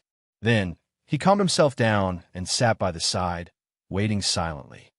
Clearing shop Mo Tongming donates 500 strings of coins. Not long after, Lin Wenyuan shouted from above. The low-ranking official beside Xiao Yu immediately stood up and walked forward. At this moment, the people below couldn't help but whisper among themselves. Clearing shop? If I remember correctly, isn't this clearing shop a shop in Xiao Ji's hometown? That's right. It's Minister Zhao's family. I heard that Minister Xiao likes calligraphy and painting, so he opened this shop. Does that mean that Minister Xiao is also donating today? Businessmen were indeed the most well-informed. As soon as Lin Wenyuan finished speaking, some people had already guessed the owner behind Clearing Shop. That's right, Xiao Yu is also donating today. He had asked the low-ranking official to withdraw the money, and also gave the low-ranking official the deed of Clearing Shop, so that the latter could register the donation in Clear Ink Shop's name at the entrance of the inn. Although 500 strings of coins wasn't much, it was his way of expressing his sincerity to Li Er. Although he was an elder of 3 dynasties, he had always been an honest official. His family's wealth couldn't compare to these rich businessmen in the inn's lobby. As for his identity being guessed, Xiao Yu didn't care at all. It was even better if someone guessed it. He thought to himself that no one would say that he was stingy, disloyal, and patriotic, right? On Lin Wenyuan's side, after reading out Clearing Shop's name, he read out 2 more names. Finally, everyone on the list was read out. Lin Wenyuan pursed his dry lips and heaved a sigh of relief. He said, "Everyone, today's fundraising event ends here." Wait, Lin Wenyuan was about to announce to everyone that the fundraising event was about to end, but before he could finish speaking, 2 youths walked in with 2 servants. One of the older youths said loudly, "Boss Lin, please bring us along. The 2 of us also want to donate money." As the youth spoke, he waved the fundraising card in his hand. Everyone took a closer look and gasped. They saw the words 30,000 strings of coins written on the card. A young man actually wanted to donate 30,000 strings of coins to the imperial court? Who exactly was this young man? Chapter 1833. Fanyang Lu family donates 30,000 strings of cash. At the same time as the 2 youths walked in, a page boy quickly walked up to Lin Wenyuan and handed him a piece of paper. Lin Wenyuan's expression changed when he read it. After a moment, he calmed himself down, put the loudspeaker to his mouth, and shouted, "Wow, Fanyang Lu family? Why are they here to join in the fun?" Yes, the Lu family is one of the 5 surnames and 7 watches. Why would they come all the way here to participate in the fundraising event and send money to the court? How is that possible? It's not the 5 surnames and 7 watches anymore, but the 3 surnames and 4 watches now. So what? Right now, the Lu family is not something that ordinary people like us can associate with. Looks like the Lu family is planning to side with the court. Isn't that the Lu family's young master, Lu Qingqing? Why is he here personally? Lu Qingqing? TSK. If this young man is Lu Qingqing, then who is the other young man beside him? The crowd inside and outside the inn was in an uproar again. Everyone was deeply surprised by the arrival of the Fanyang Lu family. Of course, some of them actually recognized the young man's identity. He was the eldest son of the Fanyang Lu family, Lu Chengqing, who had just rushed to Lantian County from Qizhou. As for the person beside Lu Qingqing, it was the eldest son of the Li family from Zhao County, Li Jingxian. The two of them had rushed all the way from Qizhou and finally made it to today's fundraising event. The Lu family and the Li family from Zhao County had many businesses in Chang. It was not difficult for them to get a few store deeds. With the deeds, they quickly completed the registration for the fundraising event. However, Lu Qingqing insisted on donating in the name of the Fanyang Lu family and not one of the Lu family stores during registration. The staff member at the entrance of the inn who was in charge of registering the participants was firstly intimidated by the Lu family's immense power and influence. Secondly, when Lu Qingqing signed up, he showed several store deeds. If Lu Qingqing were to participate in the fundraising event under the name of one of the Lu family stores, the staff member wouldn't know how to choose. Coincidentally, the fundraising event was coming to an end, and he didn't want to waste any time. Therefore, Lu Qingqing was able to participate in the fundraising event under the name of Fanyang's Lu family. The reason why he insisted on doing this was very simple. He was attending the fundraiser today for Li Zishuan and Li Zishuan to see. Since that was the case, why would he participate in the fundraiser in the name of his shop like Qin Xiong, Xiao Yu, and the others? He didn't want to and couldn't conceal his identity because there were many shops under the Lu family's name. If he attended the fundraiser under the name of one of the shops, it was hard to guarantee that everyone would recognize him. He wanted everyone present today to know that Fanyang's Lu family had participated in the fundraiser and had donated 30,000 strings of cash. Since he had done a good deed, he had to leave his name behind and let everyone know. From a certain perspective, Lu Qingqing's concept of doing good was somewhat similar to Li Zishuan's. However, Lu Chengqing did it more for the sake of his family, while Li Zishuan did it to create a virtuous cycle in society. That was why he fought for more benefits for those who did good, such as how he treated those who donated to the Warm Tang Foundation. Before leaving Qizhou, Lu Qingqing and Li Jingxian had both sent the news of their intention to participate in the fundraising event back to their ancestral home. After arriving in Chang, they had received a reply from their respective families' information channels. Both of them had received the support of some of the elders in their family. That was why they were now so openly and with such great fanfare wanted to participate in the fundraising event under their family's name. Amidst the exclamations and discussions of the crowd, Lu Qingqing personally held the donation card in his hand and walked toward the donation box. When they were registering, the person in charge of registration outside the inn had already explained the general process of the fundraiser to the two of them.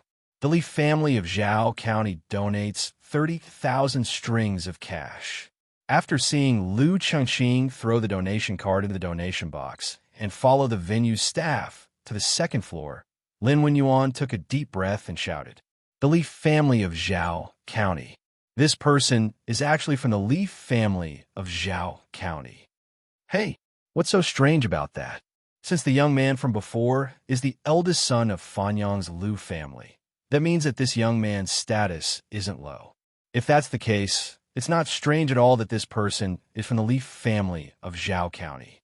Who knows, he might even be the eldest son of the Li family of Zhao County. TSK. The Wang family of Taiyuan, the Lu family of Fanyang, and the Li family of Zhao County are all here. Today, 3 of the 4 great 1,000-year-old families in the world are here. Chapter 1834. What? There's actually such a thing? Dragon Gate Inn, in a room on the second floor. Lin Wenyuan was slightly shocked when he heard the servant say that the commoners outside the inn were clamoring to come in and donate money. Xiao Yu muttered to himself for a moment before saying, Let's go. Let's go out and take a look." Lin Wenyuan naturally had no objections. Then, under the servant's lead, the two of them went down the stairs and quickly arrived outside the inn. They saw that the open space outside the inn was filled with all sorts of people. These people had been outside the inn to watch the show earlier, but they didn't immediately leave after the donation gathering ended. Many of them felt empty in their hearts, as if something was missing. Immediately after, a scholar in the crowd stepped forward and wanted to enter the inn, but he was stopped by the inn's guards. The guard said that the inn wasn't receiving guests today, but the scholar said that he wasn't here to stay, but to donate money. This made things very difficult for the guards. Because this donation gathering was only open to merchants, the youth in front of them was clearly a scholar. Moreover, the donation gathering had already ended, so the guards knew that Lin Wenyuan was definitely ordering people to count the money in the inn. At such a critical moment, how could they let some unrelated people in? If something happened, they couldn't bear the responsibility. Therefore, no matter what the scholars said, the guards in front of the inn refused to budge an inch. The commotion here quickly attracted the attention of the crowd outside the inn. After the crowd asked for the reason, they all began to support the scholar, because what the scholar said was exactly what they were thinking. That's right, most of them also wanted to donate, although these people weren't as rich as the merchants. Just as Lin Wenyuan had said at the start of the donation gathering, the rise and fall of the country is the responsibility of all citizens. The Great Tang is not the Great Tang of a single person, but the Great Tang of millions of people. Now that the country is facing a crisis, if we don't prioritize righteousness over righteousness, how can we talk about benefits in the future? Even the merchants, who had always prioritized benefits over righteousness in the eyes of the secular world, could be so generous when the country was in danger.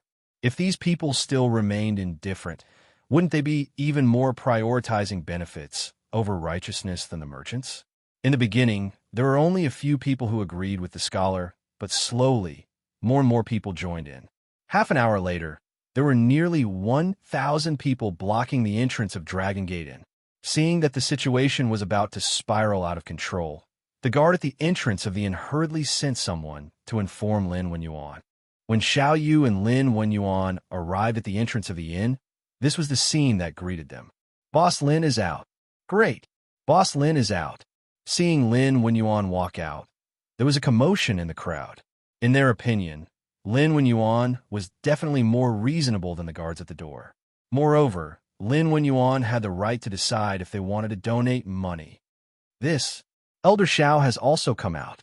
Soon, the crowd noticed the dignified old man wearing a scarlet official's robe beside Lin Wenyuan. Many people had seen Xiao Yu before the donation gathering, so he was quickly recognized. The crowd, which had been noisy a moment ago, immediately quieted down. They were just ordinary people. They didn't have to fear Lin Wenyuan, but they had to respect Xiao Yu, a high official of the imperial court.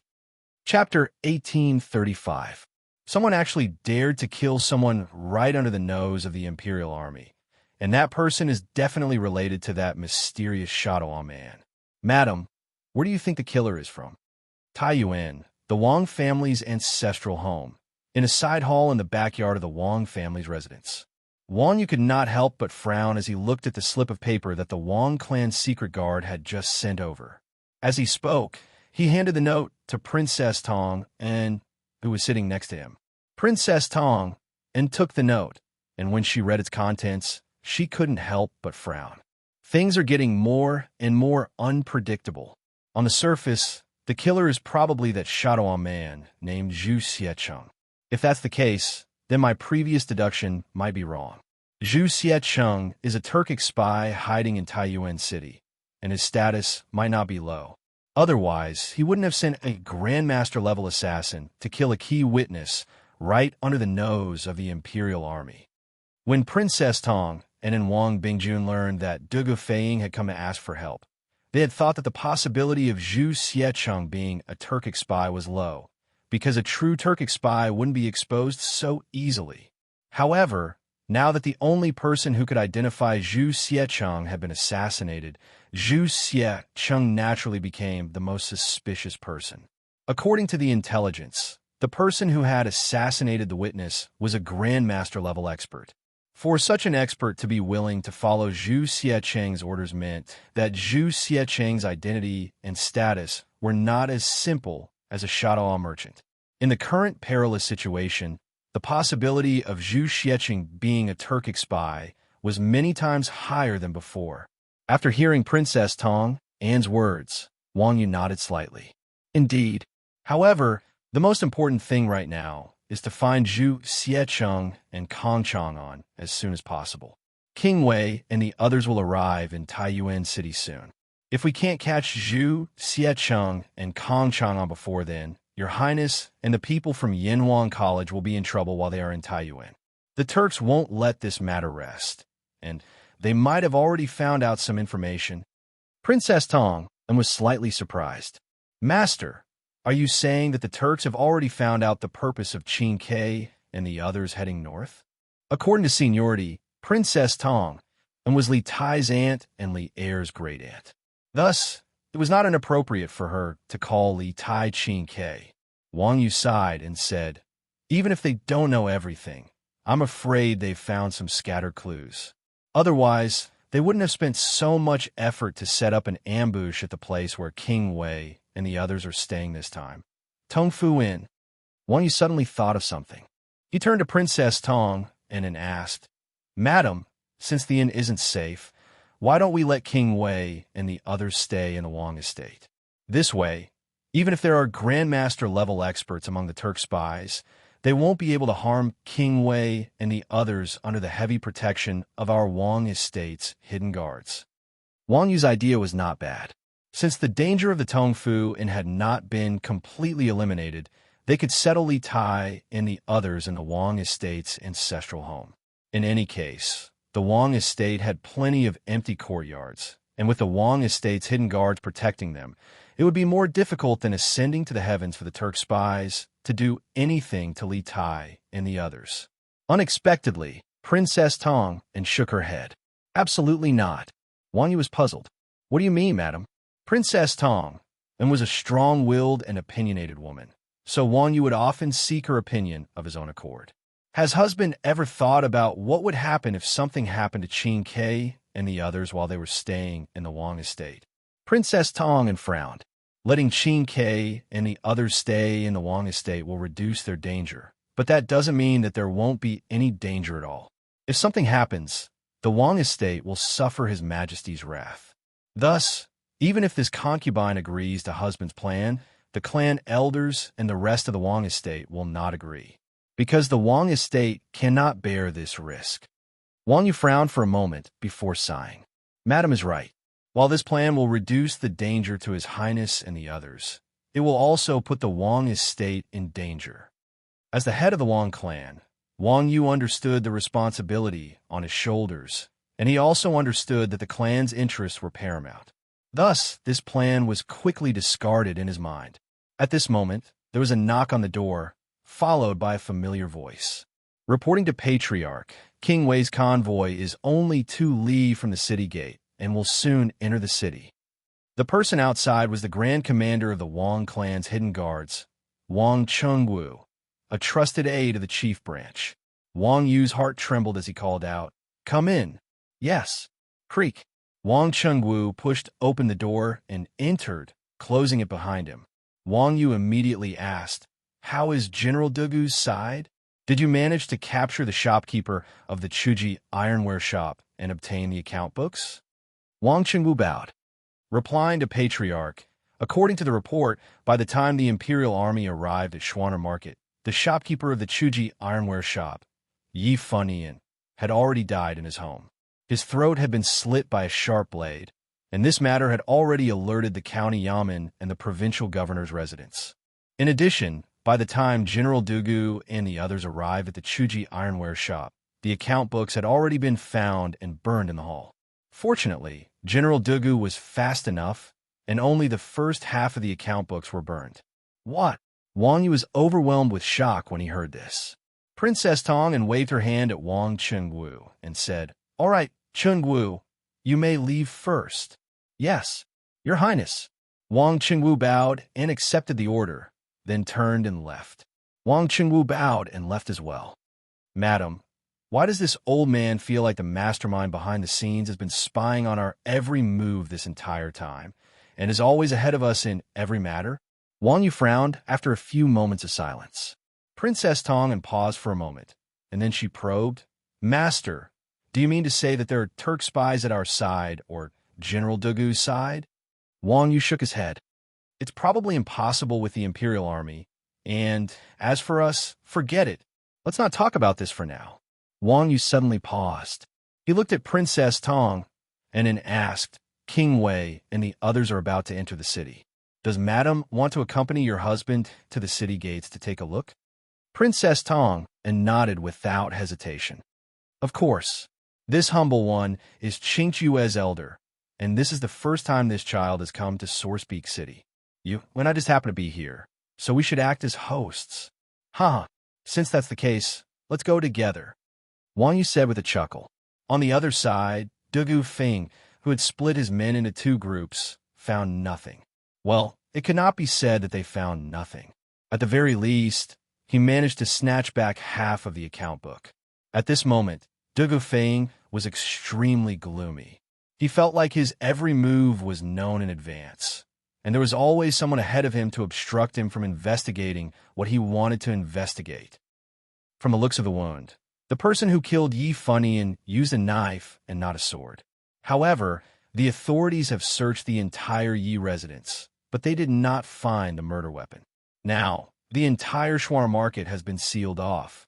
The county Amman constables are searching from house to house and asking the people if they have seen any suspicious characters. Zhang Dafu was reporting the latest progress of the case to Dugu Feng, whose face was dark. Dugu Feng let out a deep sigh and said, "From the looks of it, the person who killed Yi Funyun and the person who tried to assassinate Zhu Huiqing aren't the same person?" Zhang Dafu thought for a moment and said, "From the weapons used by the murderer, it does seem like they are not the same person, but we can't rule out the possibility that the murderer used both weapons to confuse the public." Dugu Feng shook his head and said nothing. His intuition told him that these two murders were not done by the same person, but he could not find any direct evidence of the moment. As for the names listed in the account book of the Chuji Ironware shop, this general has already sent people to investigate with Chu Mingxian. Seeing that Dugu Feng was silent, Zhang Dafu continued to report. Continue to investigate. Remember, you must protect that half of the account book well." Dugu Feng nodded and gave his orders. He had brought 30 Imperial Army elites to Taiyuan City a day in advance so that he could eliminate the hidden dangers in Taiyuan City before Li Tai and the others arrived. But now, not only had he failed to capture a single Turkic spy, key witnesses had been killed one after another. This made him feel very embarrassed, and this half of the account book was the only thing that could comfort him. This general obeys. Zhang Dafu bowed. "It's getting late. His Highness's group should be arriving soon. Take a few people and follow me out of the city to welcome them. The rest of you, stay here and watch over Chu Mingxian's group." Dugu Feng looked out the window and said, his hands behind his back, "Yes." Soon, they came out a house near the Tongfu Inn and went straight to the southern city gate. At this moment, in a private room on the third floor of a restaurant near the southern city gate, a middle-aged man wearing a scholarly robe and holding a feather fan stood by the window. He looked at the faint appearance of a group of people outside the city. He waved his feather fan and chuckled softly. "Haha, the real big fish has finally taken a bait. King Wei, haha, since you've entered the game, no one can save you. Just relax and be a fish that has taken a bait." A gust of wind blew through the middle-aged man's hair. The way he stood against the wind and gently waved his feather fan was somewhat similar to the legendary Zhuge Kong Ming, who had a feather fan and a silk scarf. Everything was under his control. Cough, cough. But when he looked at that person's appearance again, it was an ordinary face that couldn't be any more ordinary. It was completely incompatible with his ethereal temperament. Chapter 1836. Big Brother, you finally arrived. On the road to Li to the south of Taiyuan City, Dugu Feng had arrived with 3 Imperial Army soldiers and was about to welcome Dugu Xian's group. Dugu Feng hurriedly stepped forward. Upon seeing his big brother, Dugu Feng inexplicably felt a sense of relief. This was the trust he had built up in Dugu Xian as a child. Although Sourcepeak City was in a perilous situation, he was confident that with Dugu Xian here, those demons and monsters hiding in the shadows would be exposed. Dugu Xian nodded and went straight to the point. What is the situation in Sourcepeak City? Dugu Feng's face instantly turned grim, and after a few moments of silence, he said, "Big brother, the situation in the city is not optimistic. Yesterday, after we entered the city, we began to secretly investigate the new guests of the inn. In the end, we discovered a Turkic merchant disguised as a Han. His name was Zhu Hongsheng, and his movements were extremely suspicious, so I sent people to keep an eye on him. Today, the Turkic merchant went to an ironware shop in the city, but not long after, that merchant and the shop's owner and workers all disappeared into thin air under the eyes of our brothers. Later, through investigation, we discovered that there was a secret passage in the ironware shop that led directly to another house to the west of the ironware shop. The Turkic merchant and the ironware shop's workers had escaped through that secret passage, but by the time our men reached the house on the other side of the secret passage, there was not a single person inside.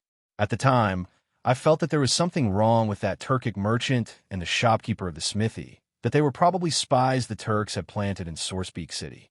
Thus, I had Zhang Dufu and the others pursue the two of them, but my manpower was limited, and finding the two of them in Taiyuan City in a short amount of time was far too difficult. It just so happened that at noon, the head of the Wang clan, Governor Wang Yu of Suizhou, returned to Taiyuan. Thus, I went to the Wang clan to request assistance from Wang Yu, hoping that the Wang clan's guards could join us in pursuing that Turkic merchant and the shopkeeper of the ironware shop. What? You went to the Wang clan to ask for reinforcements? Does this mean that Governor Wang already knows that your highness has come to Sourcepeak? Hearing this, Dugu Xian's face was filled with shock. He interrupted Dugu Feng and questioned. Hearing Dugu Xian's unfriendly tone, Dugu Feng couldn't help but shrink his neck in fear. Big brother, Provincial Governor Wang is a member of the imperial family, and his son, Wang Renbiao, is on good terms with the Marquis of Yon. Be it for public or private reasons, he should stand on our side on this matter. Moreover, the situation at the time was truly urgent.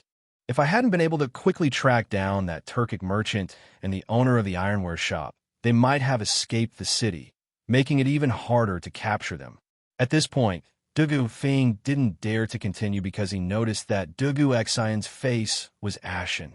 Nonsense. Hearing this, Dugu Xian couldn't help but reprimand in a low voice. The objective of His Highness's expedition to the north is a top secret among top secrets. How could you tell others so easily? If your highness falls into danger because of this, not to mention me, even father won't be able to protect you. Big brother, what should we do now? Dugu Feng hesitated for a few moments before asking. Dugu Xian helplessly said, now that things have come to this, there's no point in saying anything more. For now, we can only take things one step at a time. Continue speaking. After you asked the Wang clan for help, did you manage to capture that Turkic merchant called Zhu Hongsheng and the owner of the ironware shop? Seeing that Dugu Xian had no intention of pursuing the matter, Dugu Feng breathed a sigh of relief and continued. Strangely enough, after Provincial Governor Wang agreed to help us, quite a few factions appeared in Taiyuan City, both on the surface and in the shadows. Countless people were searching for the Turkic merchant and the owner of the ironware shop, but even so, we were unable to capture them. However, we managed to capture their retainers. Through torture and interrogation, we learned from those retainers that the Turkic merchant was called Zhu Shiqing, a member of the Shadao tribe. The owner of the ironware shop was called Kong Chang'an. This man has always been mysterious, and very few people know of his background.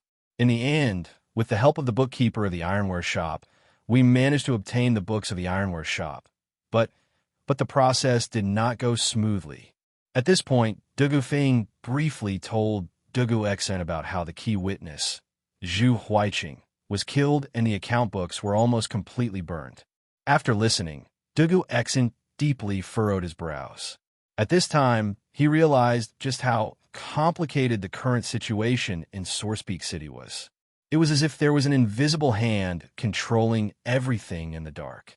The other party had probably laid down a dark net in Sourcepeak City and was just waiting for them to crawl in.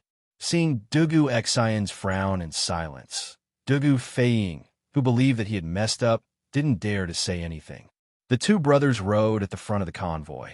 Suddenly, Dugu Xian's eyes focused, and he sternly said, "Feiying, quickly enter the city and seek an audience with the Bing province governor. Say that the Northern Yamen Imperial Army has been ordered to protect His Highness King Wei's group and needs to enter the city." Dugu Feiying was alarmed. It was true that the 1,000 Imperial Army soldiers had been protecting Li Tai's group, but when Li Tai's group was resting in the county, the main force of the Imperial Army would camp outside the city and not follow them into the city. Only a small portion of the Imperial Army would be led by Dugu Xian to protect Li Tai. If there was an emergency inside the city, Dugu Xian would use fireworks as a warning, and only then would the soldiers outside enter the city. Dugu Xian was now ordering all 1,000 Imperial Army soldiers to enter the city.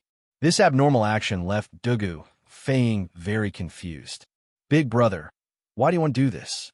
With so many of us entering the city, the Turkic spies will definitely notice us. Isn't it said that spears are easy to dodge, but arrows from the shadows are hard to guard against?" Dugu Xian snapped. "The reason we didn't allow anyone to enter the city in the past was indeed to avoid being noticed by the Turkic spies, lest they cause trouble for us on the road. But now that you've caused such a huge commotion in Taiyuan City with the help of the Wang clan, unless the Turkic spies in the city are deaf and blind, they will definitely notice that something is amiss. We've already moved from the shadows to the light. I even suspect that the Turks already know part of the goal of the Academy's group." At this point, Dugu Xian could not help but feel a headache coming on. He had sent Dugu Feiying to Sourcepeak City first, intending to let him operate in secret. However, Sourcepeak City had been turned upside down by Dugu Feiying and the Wang family's forces. It was impossible for him to operate in secret like before. They had been forced from the shadows into the light, and they were now in a passive position. They didn't even know who their enemy was or what their goal was. Then what do we do? If the Turkic Khagan learns of the goal of Your Highness and the Academy's group, won't he go mad and send soldiers to Taiyuan City to capture Your Highness and the Academy's teachers and students? Dugu Feiying inexplicably panicked at Dugu Xian's words. A little more than a month ago, the state teacher of the Turkic Khaganate, Wu Jie, had risked his life to infiltrate the Cloud Mountains for the sake of obtaining confidential information from the Academy. If the Turkic Khagan learned of the goal of Li Tai's group, there was no guarantee that he wouldn't send elite soldiers to cause trouble. When the time came, Li Tai and the Academy group would either be captured or killed. No matter what the outcome was, it was not something they could bear. So before you left, I warned you that no matter what, you were not allowed to tell anyone about the mission of Your Highness's group. Dugu Xian glared at Dugu Feiying and angrily said, "At this point, the spies the Turks have planted in Taiyuan City must know something, but Taiyuan City is several hundred li away from the Turkic Khaganate, so they won't have time to send back the news. Since this is the case, there is no need for us to continue hiding. We might as well bring out all our strength. This is Taiyuan City, not the border of the empire. Even if the Turks have some spies in Taiyuan City, as long as we protect Your Highness and the Academy, they won't be able to find us. Immediately enter the city and head to the provincial governor's residence to inform the Bingzhou governor. Since the danger in Tongfu has yet to be eliminated, once we enter the city, we won't stay in the inn. We'll stay in one of the relay stations in the city. It will be easier for our brothers to set up defenses there." Dugu Feiying felt that his brother's words were reasonable and hurriedly cupped his fists. "Yes, big brother. I'll go to the provincial governor's residence." Seeing that Dugu Xian had nothing else to say, he urged his horse to leave the group and gallop toward the city gate. Actually, with Dugu Feiying's personality, he preferred to fight in the open. Hiding in the dark was not his forte. Now that Dugu Xian had decided to reveal his identity and lead the army into the city, This was exactly what he wanted. After Dugu Feiying left, Dugu Xian rode his horse to Li Tai's carriage. After briefly introducing the complex situation in Taiyuan City to Li Tai, Dugu Xian proposed to lead his army into the city and move to a relay station instead of an inn. The mood in the carriage suddenly turned solemn. Iron Egg, Qin Huayu, and Meng Wenhao all turned to Li Tai, waiting for his decision. After a few moments of silence, Li Tai sternly said, "Since that's the case,